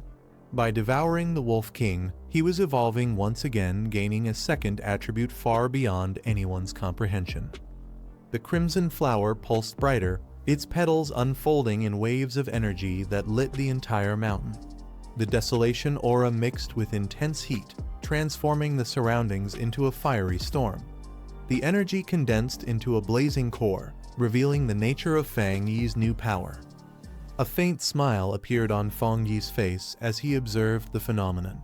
He realized what he had gained, a fire attribute. It wasn't something he had expected, yet it perfectly resonated with the chaos burning inside him. Reaching out, he absorbed the energy flowing from the colossal flower. Flames swirled around him as the power fused into his body. He quietly remarked that evolution through devouring was an absurdly simple way to grow stronger, yet, for him, it felt natural. As the light dimmed, the massive flower shrank into his palm, transformed into a radiant spirit flower. It had completely devoured the mutated Wolf King and its pack. Now evolved into the desolate flame spirit flower, it held both desolation and fire attributes. Its hunger for spiritual energy had awakened, marking Fang Yi's step into a new realm of overwhelming power. Fang Yi studied the glowing panel before him, his crimson eyes narrowing as the words echoed in his mind, the boundless dark realm. The phrase carried both mystery and power, hinting at a dimension where darkness itself thrived. Realization struck him. If the spirit flower thrived on energy, then the boundless dark realm was the perfect place to nurture it. The soil and air of that realm were steeped in shadow, a haven for desolation and dark attributes. He couldn't believe he hadn't thought of it earlier.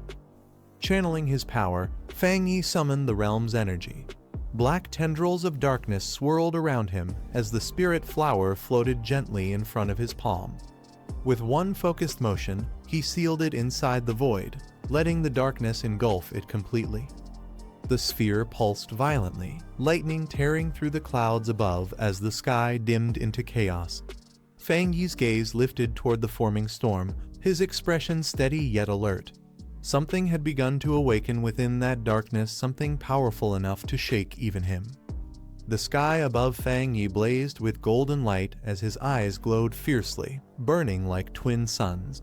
His aura surged uncontrollably, shaking the ground beneath him.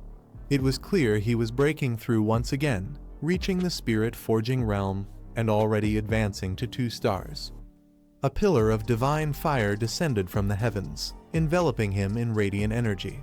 The storm clouds parted as lightning danced through the air, recognizing his power.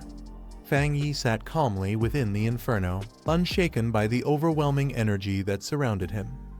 He could feel the change coursing through his veins. Channeling his power now felt effortless, as if the boundaries between him and the world had vanished. The spiritual essence of heaven and earth flowed into his body seamlessly, no longer resisting him but merging as one. From a distance, a man cloaked in shadows finally spotted the fiery beam that pierced the clouds. His eyes narrowed as he smirked, muttering under his breath. So, Fang Yi had been here all along. The hunter had found his target. Not far away, another figure watched the golden pillar piercing through the clouds. His eyes gleamed with excitement as he realized what he was seeing, the legendary heavenly fire strike. He recognized it instantly as a sign of someone breaking through to the spirit-forging realm. 2 stars. A wild grin spread across his face. Flames burst around his body as his aura ignited. The fire roared, wrapping him in a blazing storm of energy. He declared that if Fang Yi was a fire attribute pioneer, then he would crush that pride himself and prove who truly reigned supreme. Back in the glowing forest, Fang Yi's eyes narrowed as he sensed a presence nearby. The energy was unfamiliar yet powerful. His voice cut through the silence as he demanded to know who was there. Stepping into view, the intruder's aura flared with fire as well. Fang Yi's expression hardened when he realized it, another fire attribute pioneer. Sparks crackled in the air between them, setting the stage for a clash of flames that would shake the entire region. Fang Yi's hand glowed with a deep violet hue as he summoned the energy of the boundless dark realm. The orb in his palm pulsed with swirling darkness mixed with fire, forming a perfect balance of destruction and control. He launched forward, flames and shadow spiraling together into a blazing sphere that tore through the air. His tone remained calm but cold. It seemed he had been expecting this confrontation all along. "Finally showed yourself," he muttered, eyes fixed on the figure ahead. The opponent stepped out from hiding, his aura wild and unrestrained. Fang Yi observed him with quiet disdain, noting that he hadn't even bothered to suppress his spiritual energy. His presence was loud, arrogant, just like his flames. Fang Yi's gaze sharpened. The man before him was clearly a newly advanced cultivator in the spirit-forging realm. Yet despite his confidence, he stood no chance against someone who wielded both fire and desolation. The clash between them was inevitable. The flames roared higher as the stranger revealed himself completely. His aura burned with intensity, his presence wild and unrestrained. Unlike most pioneers, he had no affiliation or organization, just a lone warrior obsessed with combat. Fang Yi observed him silently. The man's energy radiated a fierce spiritual pressure, enough to make even the air tremble. Yet Fang Yi's expression remained calm, his crimson eyes unwavering as he assessed his opponent. A crooked grin formed on the stranger's face as he stepped closer, his voice filled with arrogance. He admitted he'd forgotten to introduce himself earlier, clearly enjoying the tension building between them. With a burst of fiery energy, he charged forward, shouting his name. "Zhang Lu," he declared, "you'll remember that soon enough." Flames exploded from beneath his feet as he launched himself toward Fang Yi, the battle between two fire-wielding pioneers about to ignite. Zhang Lu lunged forward, his entire body engulfed in roaring flames. His fiery aura blazed brighter with every step, his grin widening as he closed in. But Fang Yi stood motionless, calm amidst the chaos, his finger slowly rising toward the sky. The atmosphere shifted instantly. A surge of divine energy began to form above them. Fang Yi's voice was calm yet filled with authority as he invoked his next move, Divine Thunder. Lightning cracked across the sky, splitting the darkness as a torrent of blue energy descended like judgment itself. Zhang Lu's charge faltered, his flames meeting the descending storm. His confident smirk turned into shock as he felt the overwhelming power pressing down on him. The ground trembled as the lightning struck, engulfing Zhang Lu completely. His body convulsed under the blinding blue light, his mind racing in disbelief. "Wow, what is this?" he gasped, unable to comprehend the sheer force of Fang Yi's divine attack. A massive surge of lightning struck the ground, engulfing everything in a blinding blue flash. The impact shook the air, sending waves of energy rippling through the forest. Within moments, Zhang Lu's body was hurled backward, consumed by the devastating force of Fang Yi's divine thunder. When the light faded, smoke rose from the shattered ground. Zhang Lu coughed violently, his body trembling as he struggled to stay upright. The searing pain from the lightning coursed through his veins, leaving his flames flickering weakly. Sparks still danced around Fang Yi as he stood calmly amidst the storm's aftermath, arcs of electricity wrapping around him like armor. His eyes glowed faintly, radiating an untouchable calm that made the difference between them clear. Zhang Lu clenched his fists, confusion clouding his face. "What just happened?" he muttered under his breath. "Isn't he also a fire attribute pioneer?" The realization struck him too late. Fang Yi's power had already surpassed the limits of elemental control. He wasn't just fire anymore. The storm of lightning slowly faded, revealing Fang Yi standing tall, his crimson eyes glowing menacingly in the dim light. Zhang Lu struggled to move, his body scorched and trembling as the immense pressure around him made even breathing difficult. Fang Yi walked forward without a word, his steps echoing through the silent battlefield. He grabbed Zhang Lu by the head and forced him to the ground effortlessly, his grip like iron. The difference in power was absolute. Bolts of blue lightning surged once more, striking down like divine punishment. Zhang Lu screamed in agony as the energy coursed through him, his flames dying out completely. The proud pioneer who once boasted of being the strongest now lay defeated in the dirt. Fang Yi looked down coldly, his expression unreadable. "Didn't catch that," he said calmly, lightning crackling around his arm. "What did you say your name was again?" His voice was quiet, but the humiliation it carried was louder than thunder. Zhang Lu's face twisted in disbelief as lightning still crackled across his body. His mind struggled to process what had just happened, his pride shattered under the crushing weight of Fang Yi's power. He roared in defiance, his voice trembling. "Impossible, how can this be? I'm a spirit-forging realm cultivator 1 star, the fastest among all pioneers." His words faltered as Fang Yi's hand pressed harder against his face, driving him further into the ground. Memories of his arrogance flashed before his eyes, the admiration of his peers, the power of his fire attribute, and the pride he carried as one of the rare few who wielded flame itself. He had believed no one could stand above him. Yet now, he could barely breathe beneath the shadow of Fang Yi. Fang Yi glanced down with quiet disdain. "TCH," he muttered, unimpressed by the man's desperation. Zhonglu's strength and pride meant nothing against someone who had already surpassed the limits of ordinary cultivation. The fight was over his dominance absolute. Zhonglu screamed in agony as Fang Yi's lightning tore through his body, the pain searing into every nerve. The energy was relentless, crushing his flames and burning away the last remnants of his pride. His thoughts spiraled in disbelief.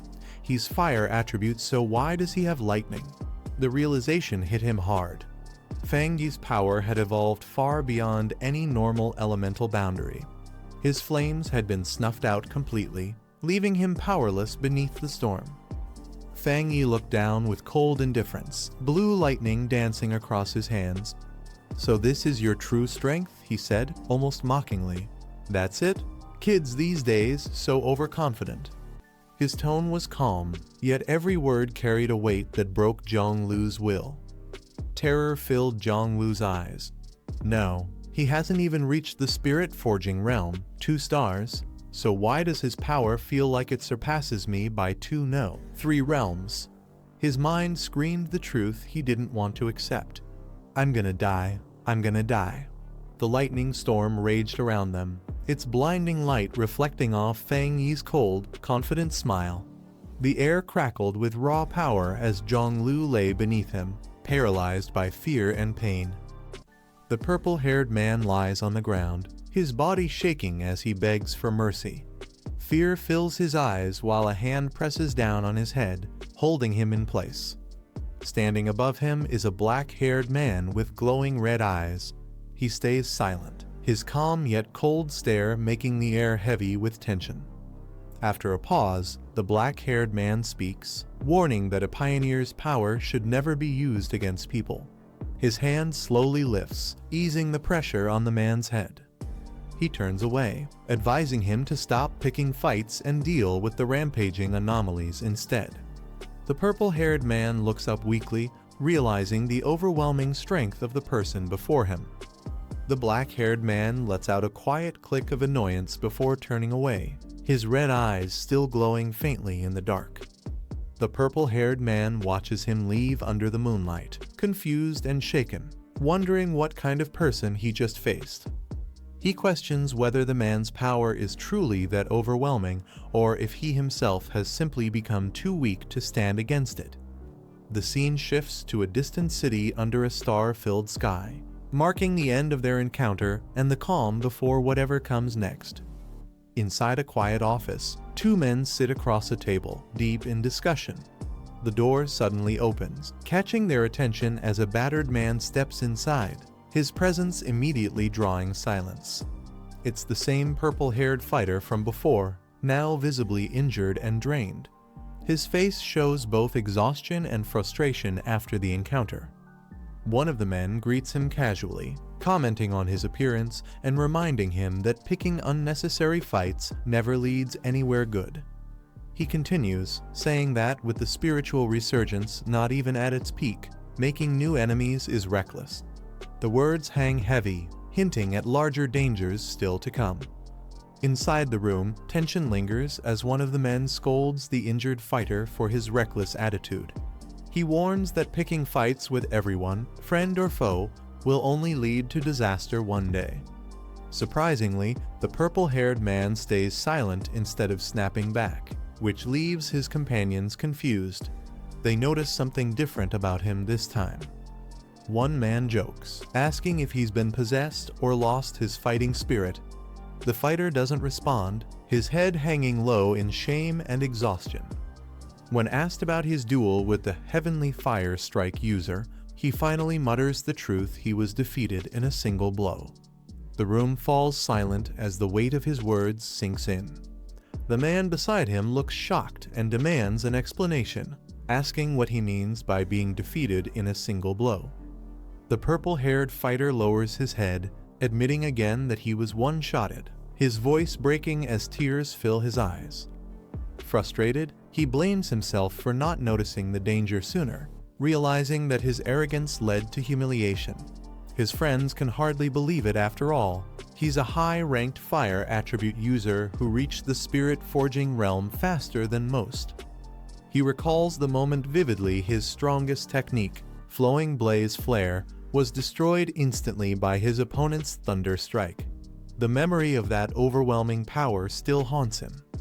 The calm man reminds him how powerful his fire attribute is, saying that at his current level, few could even challenge him unless they came from a higher combat zone. The red-haired man recalls how, back when he first awakened, he easily defeated 2 wild pioneers with the same fire attribute.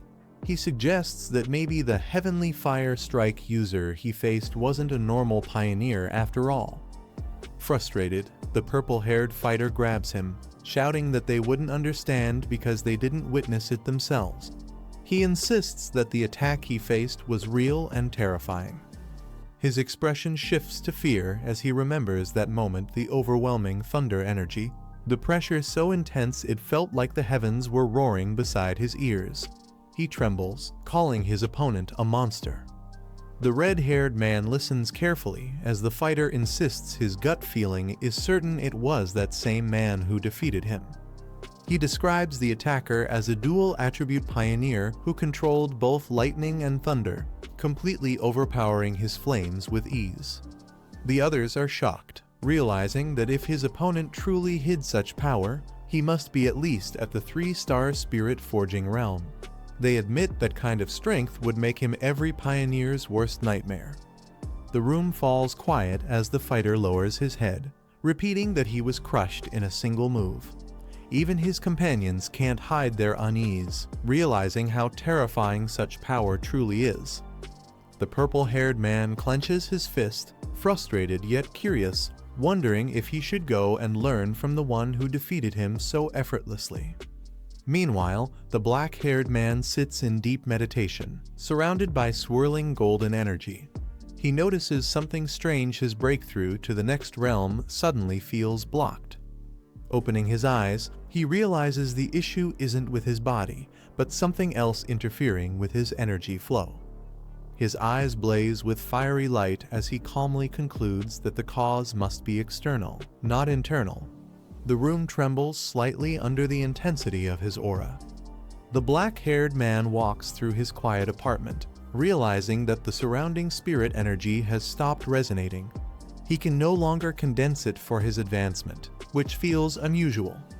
He recalls the government's recent efforts to control spirit-related incidents, including secret data extractions from major zones. Rumors suggest something massive is being covered up. Looking out over the city, lightning flashes across the sky. He wonders if the long-awaited spiritual resurgence has already begun right here in his city. Concerned, he decides to contact Jilan to confirm the military situation, but the call doesn't go through. The line remains dead, heightening his unease. Unable to reach anyone, the black-haired man wonders if the military has already moved to the front lines. But if that were true, he believes he would have been informed, unless communication itself has been deliberately blocked. Just then, his phone rings. It's an incoming call from Su Qingying. He quickly answers, sensing something urgent.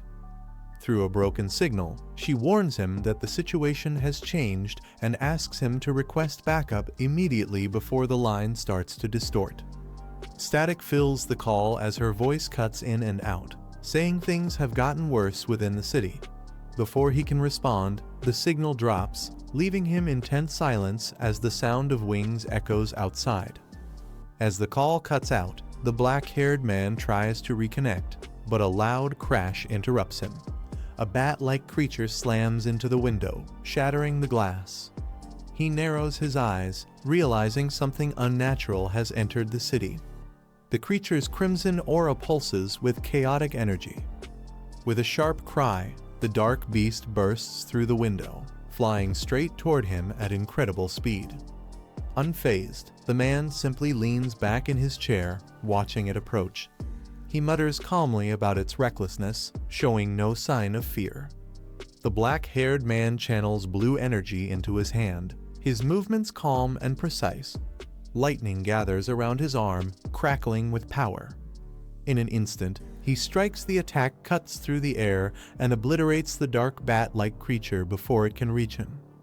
As the dust settles, a girl rushes into the room, breathless, calling out that a bat-type anomaly just appeared. He turns to her silently, his red eyes steady. She pauses, noticing the shattered window and faint lightning still flickering around him, then softly asks if something happened. Standing near the shattered window, the black-haired man observes the aftermath calmly. He notes that anomalies usually appear randomly, but seeing multiple ones inside homes is highly unusual. He steps closer to the broken glass, gazing at the storm outside. The sky crackles with lightning as he thinks about the worst-case scenario, a massive upsurge like the cataclysms once reported on the news. He explains that anomalies of this level normally hide in shadows, not in crowded areas, let alone attack a pioneer's home. Turning to the girl beside him, he instructs her to call every pioneer available. They might be facing something far greater than expected. She nods firmly, ready to act.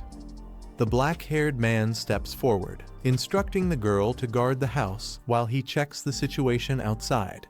He entrusts her with protecting the home and ensuring no anomalies get through the window. Lightning flashes across the stormy sky as he looks out, the city beneath them trembling under the energy surging in the clouds. Elsewhere, a group of figures monitors the situation. Their communication signal is unstable, and they realize Feng Yi might not be able to hear their exact location. They discuss the possibility of a disaster-level event breaking out. If that happens, they'll have to handle it on their own.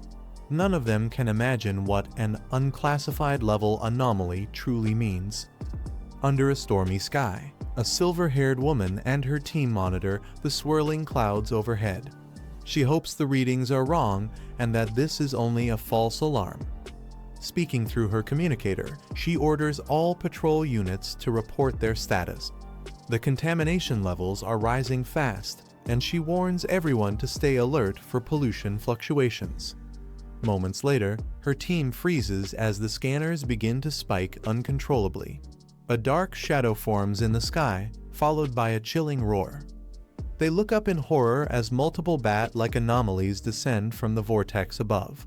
The system blares and alert multiple anomalies detected across the entire area.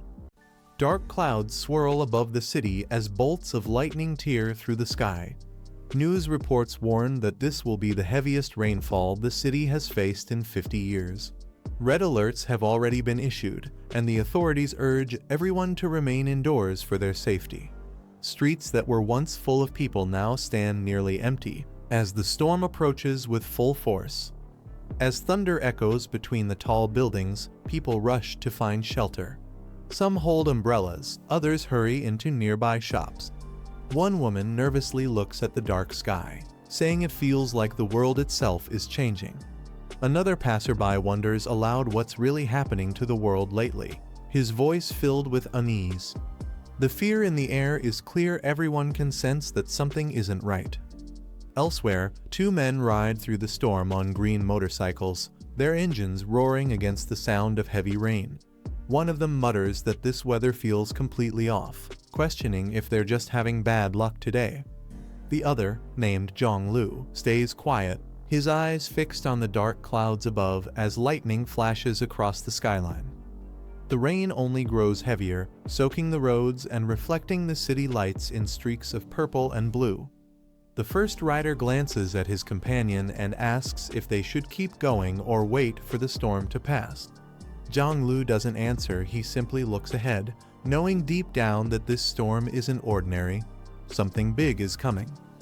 As the storm intensifies, a strange sound cuts through the rain. Out of the shadows, a dark shape darts across the sky, wings wide, eyes glowing red. The creature swoops down, its presence heavy with killing intent. Zhang-Lu reacts instantly, flames bursting from his hand as he glares at the monster. With a sharp motion, he swings his arm and sends a blazing arc of fire forward. His voice is firm and cold, challenging the creature that dares to attack him. The fire burns bright, slicing through the darkness and striking the air with explosive force. His companion watches in disbelief, muttering that something's not right.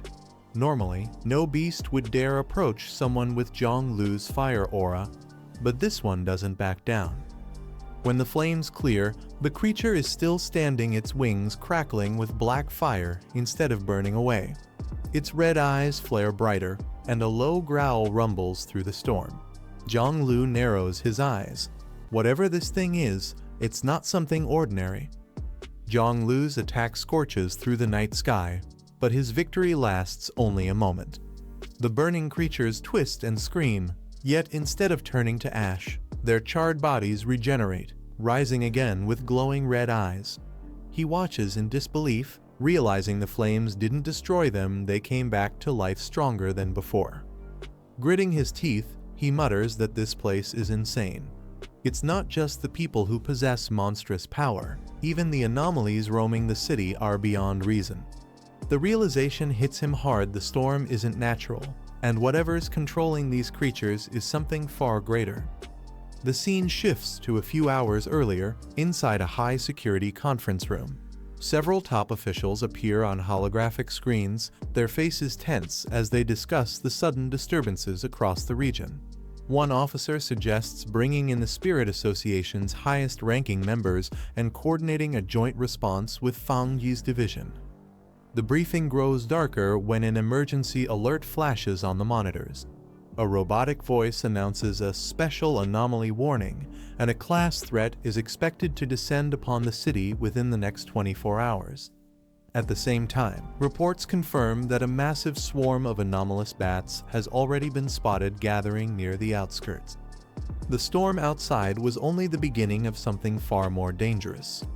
The room falls silent as the report confirms a class anomaly heading straight for the city. Shock spreads among the officials, but the woman with silver hair steps forward without hesitation, ordering the teams to deploy immediately. She declares that she'll be joining the mission herself. Moments later, the live footage from the outskirts flickers again, and the atmosphere turns grim. The analyst monitoring the data suddenly shouts that the prediction has changed. What was once classified as an A-class threat has now been upgraded to S-class. The creature's energy levels are off the charts, and its power shows no upper limit. On the screen, a massive shadow spreads its wings under the blood-red sky. Rows of glowing eyes emerge from the darkness, signaling the arrival of countless monsters. The specialists can only watch as the readings continue to rise beyond what their systems can measure. Far beneath the surface, inside a secured research facility, alarms blare. The metallic corridors echo with the sound of approaching footsteps and mechanical hums. Whatever lies within those walls is about to be awakened as the city above braces for the storm to turn into chaos. The storm reaches its peak as a swarm of red-eyed bats fills the sky, their screeches echoing through the city. The night turns crimson, blanketed by their countless wings. From the command center, a massive surge of energy is detected, and moments later, a blinding beam of light pierces through the clouds, striking down with incredible force. On the battlefield, the silver-haired woman lands gracefully amidst the chaos. Her cloak flutters as she channels a powerful aura that radiates with violet energy. The soldiers behind her open fire, but their bullets barely slow the swarm. She raises her hand, forming a glowing circle that pulses with power before releasing a wave of energy that cuts through the dark creatures. Her eyes sharpen with focus, calm even under the storm's fury. She draws a deep breath, and the ground beneath her cracks from the pressure. Within seconds, a massive barrier forms a web of purple light trapping the bats midair. Their screams fade as the barrier tightens, erasing everything caught within its reach. The rain continues to fall, but for a moment, silence fills the air. The woman stands firm, her expression cold and determined. The threat isn't over yet. This was only the beginning of the city's longest night. As the battlefield quiets, a new figure steps forward through the rain. Galan, known for his rare spiritual mutation ability. His power allows him to reshape spiritual energy into any form and amplify its strength beyond normal limits. Lightning crackles around him as he surveys the area with calm precision. He glances at the dark sky filled with faint traces of the creatures he just wiped out. Yet even after such destruction, the swarm keeps regenerating. He notes how the dark attribute bats refuse to die completely, almost as if they're protecting something hidden deep within the storm. A young officer with golden hair and lightning aura approaches him, commenting that Galan's strength has increased since recovering from his injuries. Despite his confidence, his tone grows uneasy. He reports that their situation is worsening. Most forces have been wiped out, and only the two of them remain holding this district. Galan listens silently as the officer continues. The communication lines are down, jammed by the anomaly's interference field. Other divisions can't be reached, and the same chaos is likely spreading across every part of the city. The air is thick with tension. Both men know that the true battle hasn't even begun yet. The storm rages on as the sky fills with swarms of red bats, their numbers multiplying by the second. The soldiers on the ground raise their weapons, struggling to hold their formation as lightning splits the clouds. The woman in command clenches her fists, quickly assessing the situation. She shouts orders through the chaos. Teams 1 and 2 are to stay behind and defend the perimeter, ensuring the creatures don't breach the restricted zone. The rest are to follow her lead and push through the enemy line to connect with reinforcements from other districts. Her voice cuts through the thunder, steady and commanding despite the danger closing in. Without hesitation, she leaps into the air, energy surging around her as her team follows close behind. Purple light bursts from her palms, illuminating the rain-soaked battlefield. The group charges upward, slicing through the waves of monsters as they fight to regroup. But as the battle intensifies, a chilling realization hits them. The bats aren't focused on the restricted zone at all.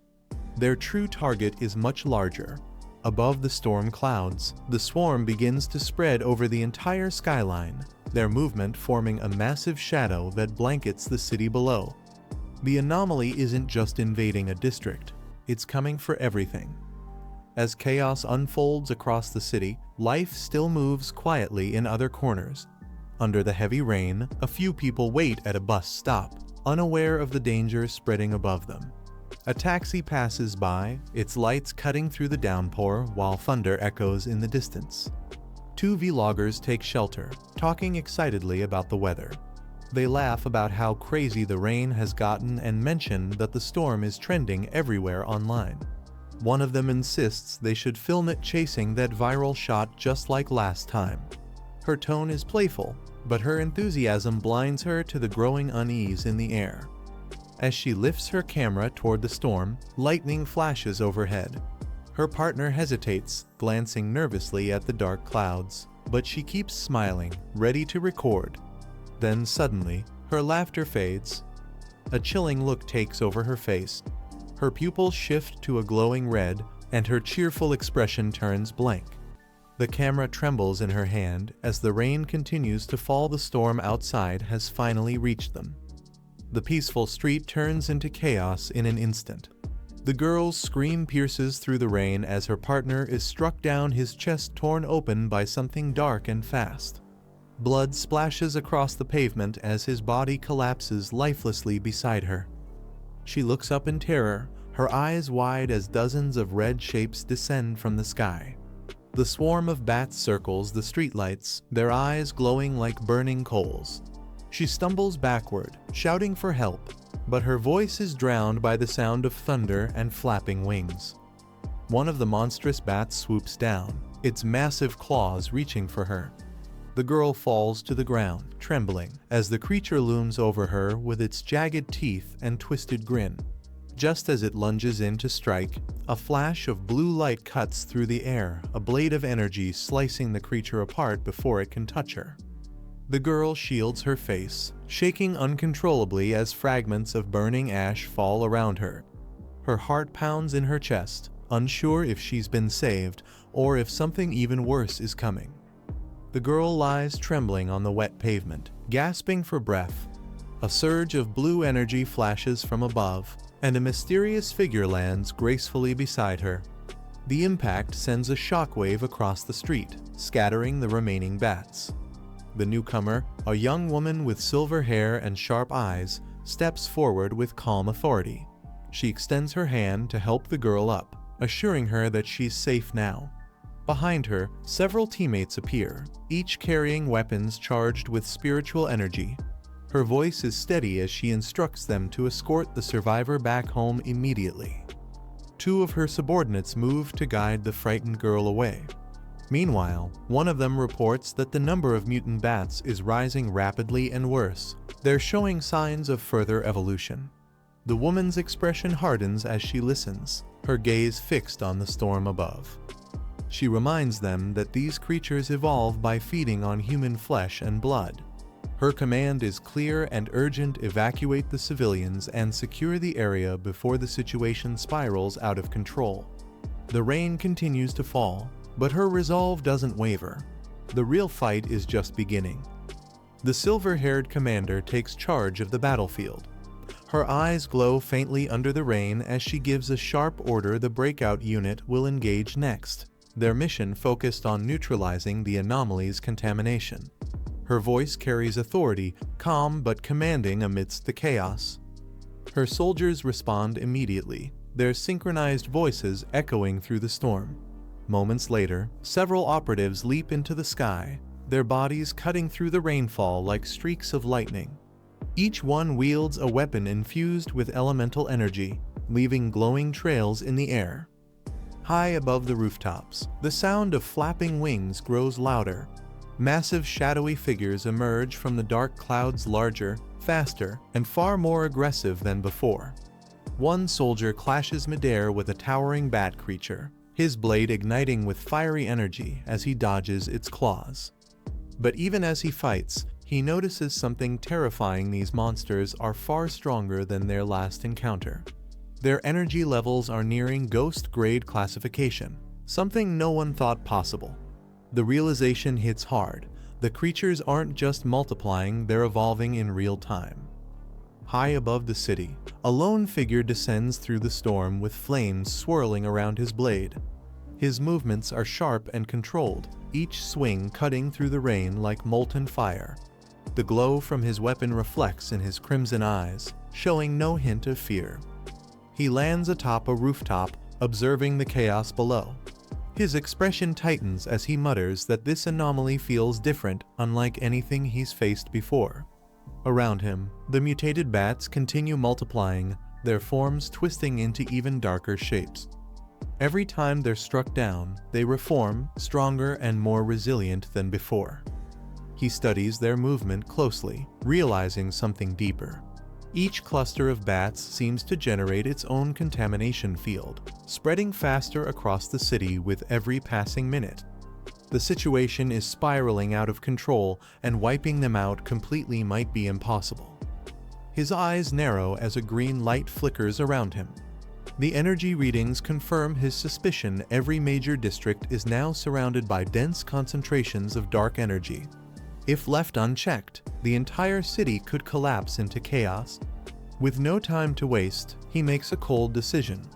If he can't stop them all at once, he'll eliminate them one by one. The young man raises his glowing blade high, his voice echoing through the storm. Dark green energy swirls around him, forming a vortex that twists the air itself.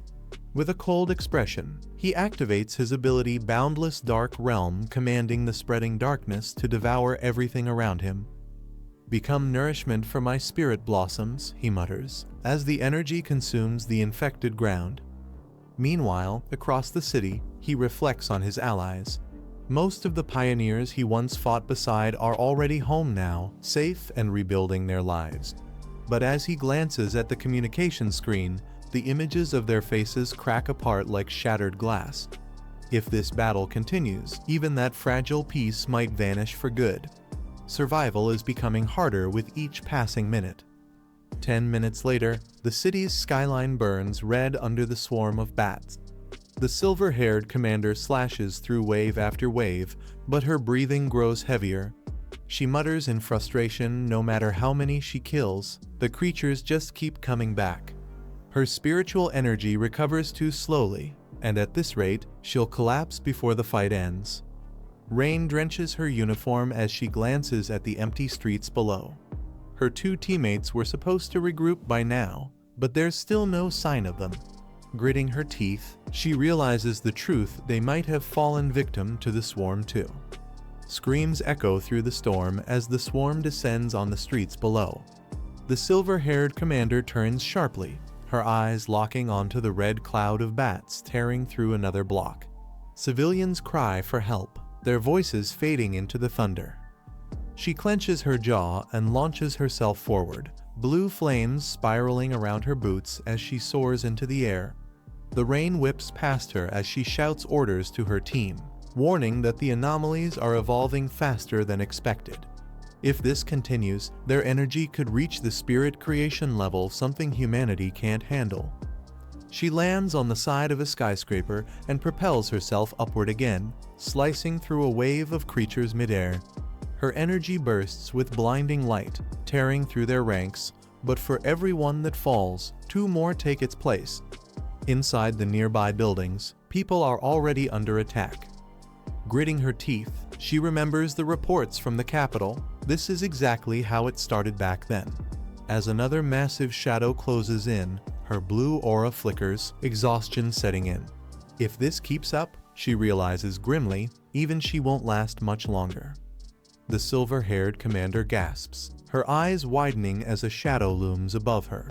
The air grows heavy, and her senses sharpen instantly. Something far stronger than the previous anomalies is descending. The clouds twist violently, forming a massive vortex of black and crimson energy. From within it, countless bats spiral downward, merging into a single monstrous form. The creature's roar shakes the surrounding skyscrapers, its wings spreading wide enough to darken the entire block. The city is drowning in chaos as dark anomalies spread through the skyline. Red bats swarm the skies, devouring everything in sight.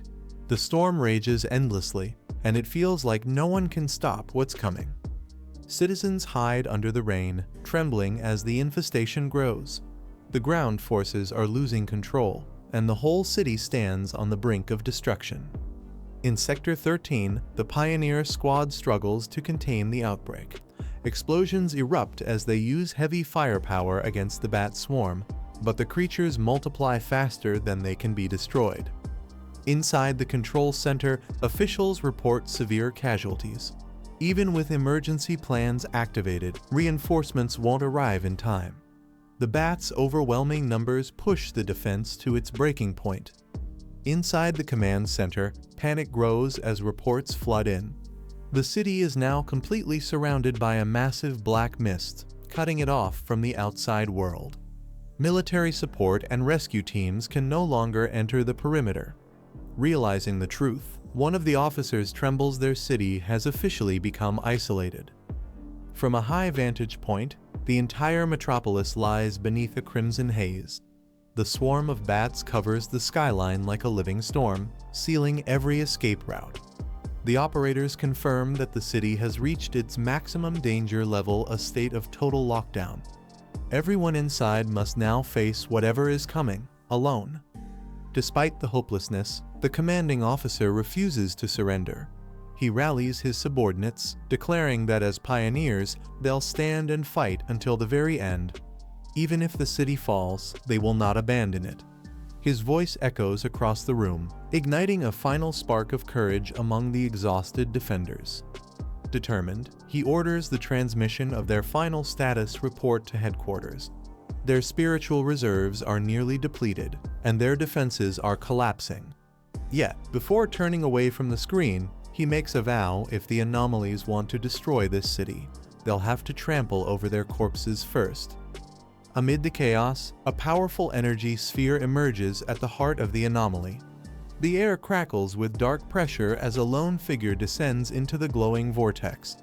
The swarm of bats circles wildly, shrieking as the energy begins to distort the space around them. At the center of the storm stands a white-haired mage, her eyes glowing with fierce determination.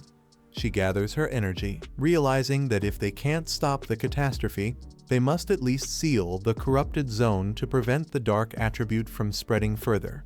Her hands glow as the spell takes shape, her final hope to contain the outbreak. She raises her hand high, channeling every ounce of her power. A blinding blue beam erupts from her palm, shooting upward like a divine pillar. The beam pierces through the darkness, tearing apart the cloud of bats as it climbs toward the sky. The impact shakes the entire area. Light clashes with shadow, exploding into a radiant surge that engulfs everything around her. For a moment, the endless cries of the bats fade into silence, as if the entire city holds its breath, waiting to see if her sacrifice was enough to stop the darkness. Just as the beam of light pierces through the dark storm, a monstrous figure bursts from the shadows. With glowing red eyes and razor-sharp claws, the creature charges straight toward the white-haired mage, roaring through the chaos. Sensing danger, she channels her remaining strength to reinforce her barrier. The impact shakes the entire area as the monster's claws crash against the glowing shield. Sparks of blue energy explode outward, forcing her to hold her ground with sheer willpower. She grits her teeth, realizing her spirit energy is almost depleted. Despite the exhaustion, she refuses to back down, pouring everything she has into maintaining the barrier.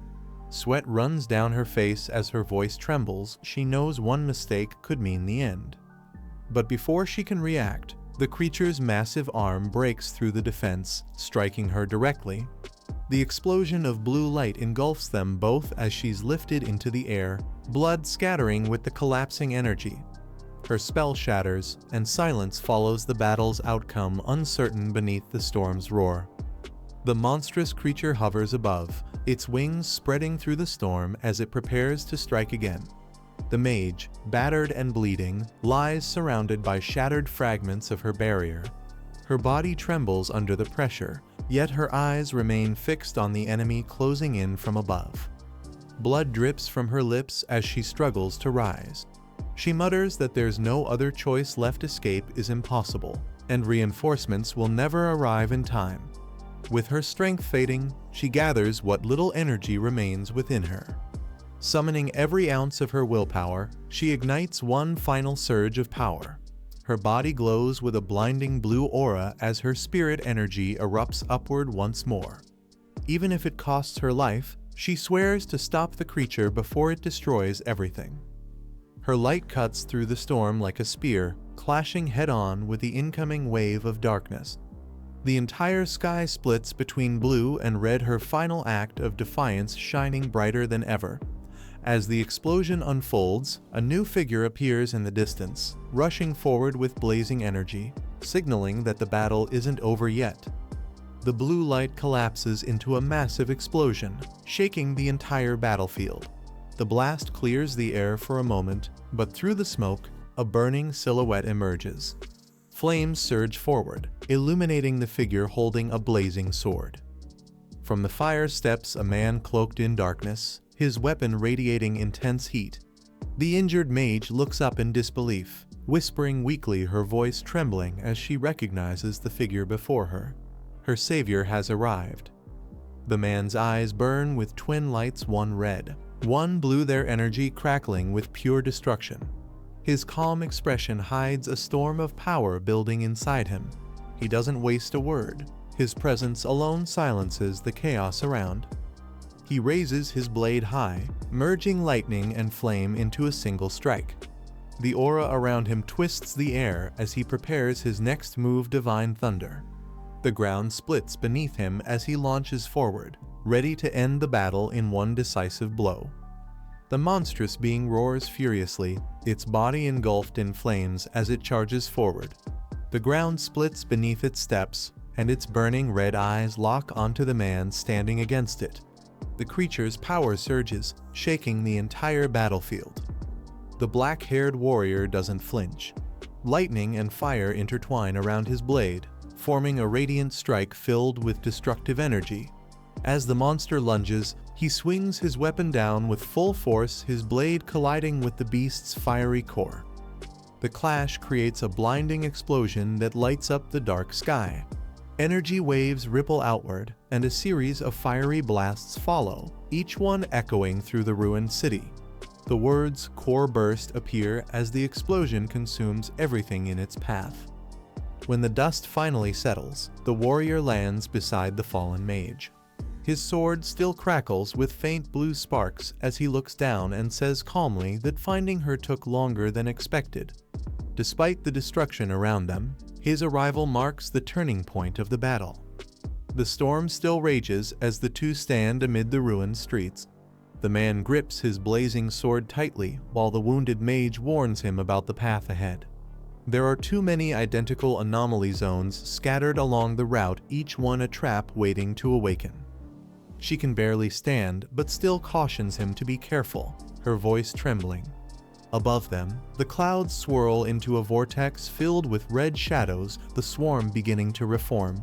She struggles to explain that the anomalies can revive themselves, even after being destroyed. The man doesn't flinch. His eyes narrow with quiet determination as he replies that she doesn't need to worry when he says he'll handle it. He means it. Dark energy begins to pulse from his hand, spreading like ripples through the air. A sphere of pure darkness expands before him as the ground trembles under its power. The atmosphere distorts, pulling everything into its gravity. With a calm yet commanding voice, he activates his ultimate ability, Boundless Dark Realm, Domain Unfold. The shadows swallow the sky, and he declares firmly, "I do it." The mage watches him in awe as the swirling darkness expands across the ground. She finally realizes the truth: this city still has hope because of him, a man who wields unimaginable power. The calm determination in his eyes reminds her that the fight isn't over yet. He steadies his stance and focuses his energy. The purple sphere pulses violently, creating a gravitational pull that bends the very air around it. The entire city trembles as his power begins to consume the remnants of the anomaly.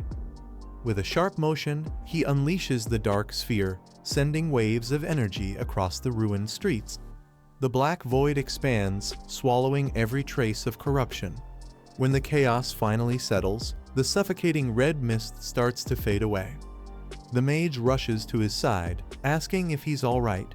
He gives a faint smile, saying he's fine and thanks her for holding on.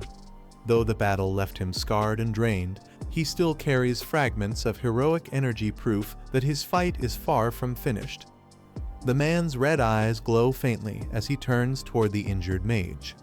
His expression softens for the first time since the battle began, a calm sense of relief washing over him as he checks on her condition. Despite his exhaustion, his focus remains sharp. He gently touches her shoulder, releasing faint sparks of lightning that flow through her body.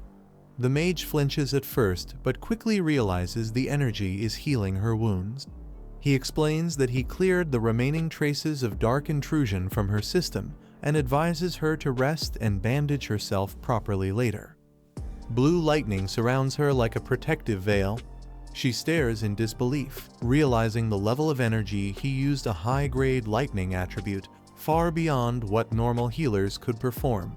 Even the Spirit Association's medics couldn't match such precision and strength. Meanwhile, back at the command center, operators notice a sudden shift in their readings. The anomaly field begins to thin, and one of them shouts in surprise. The containment walls are finally weakening, and for the first time in hours, the city may be breaking free from the anomaly's grasp. At the headquarters, tension fills the room as reports keep pouring in. All rescue squads stationed around the city have been wiped out, and communication is lost. The analysts confirm that the anomaly's spread outside the city hasn't slowed down. The situation is still critical. Inside the city, however, something strange begins to happen. The number of anomalies starts to drop rapidly, yet not a single combat unit has reconnected. The officials realize the reduction isn't a victory, it's a warning. The swarm is converging toward a single point. One of the senior commanders, standing silently before the screens, murmurs that he wants to see his parents again, but knows he'll probably never get that chance. His voice echoes softly through the empty command room, a moment of quiet acceptance before the next disaster hits. Outside, the sky splits open with a massive green vortex, its energy tearing through the clouds. The man and the mage stand beneath it as he explains the terrifying truth: this isn't over. The swarm is gathering because a new entity is descending, an S-class anomaly capable of destroying an entire city on its own, the Anomaly King. The mage explains that what they're witnessing isn't just another anomaly, it's something far worse. People call it a cataclysm, a phenomenon that marks the beginning of total destruction. The glowing cocoon in the sky serves as its warning, a signal that chaos is about to awaken. She continues, comparing it to humans sensing disaster before it arrives, feeling the terror yet powerless to stop it. Inside that vortex lies something monstrous. Once it fully hatches, the entire city will fall, and no defense will be strong enough to contain it. But now, science has given them an explanation.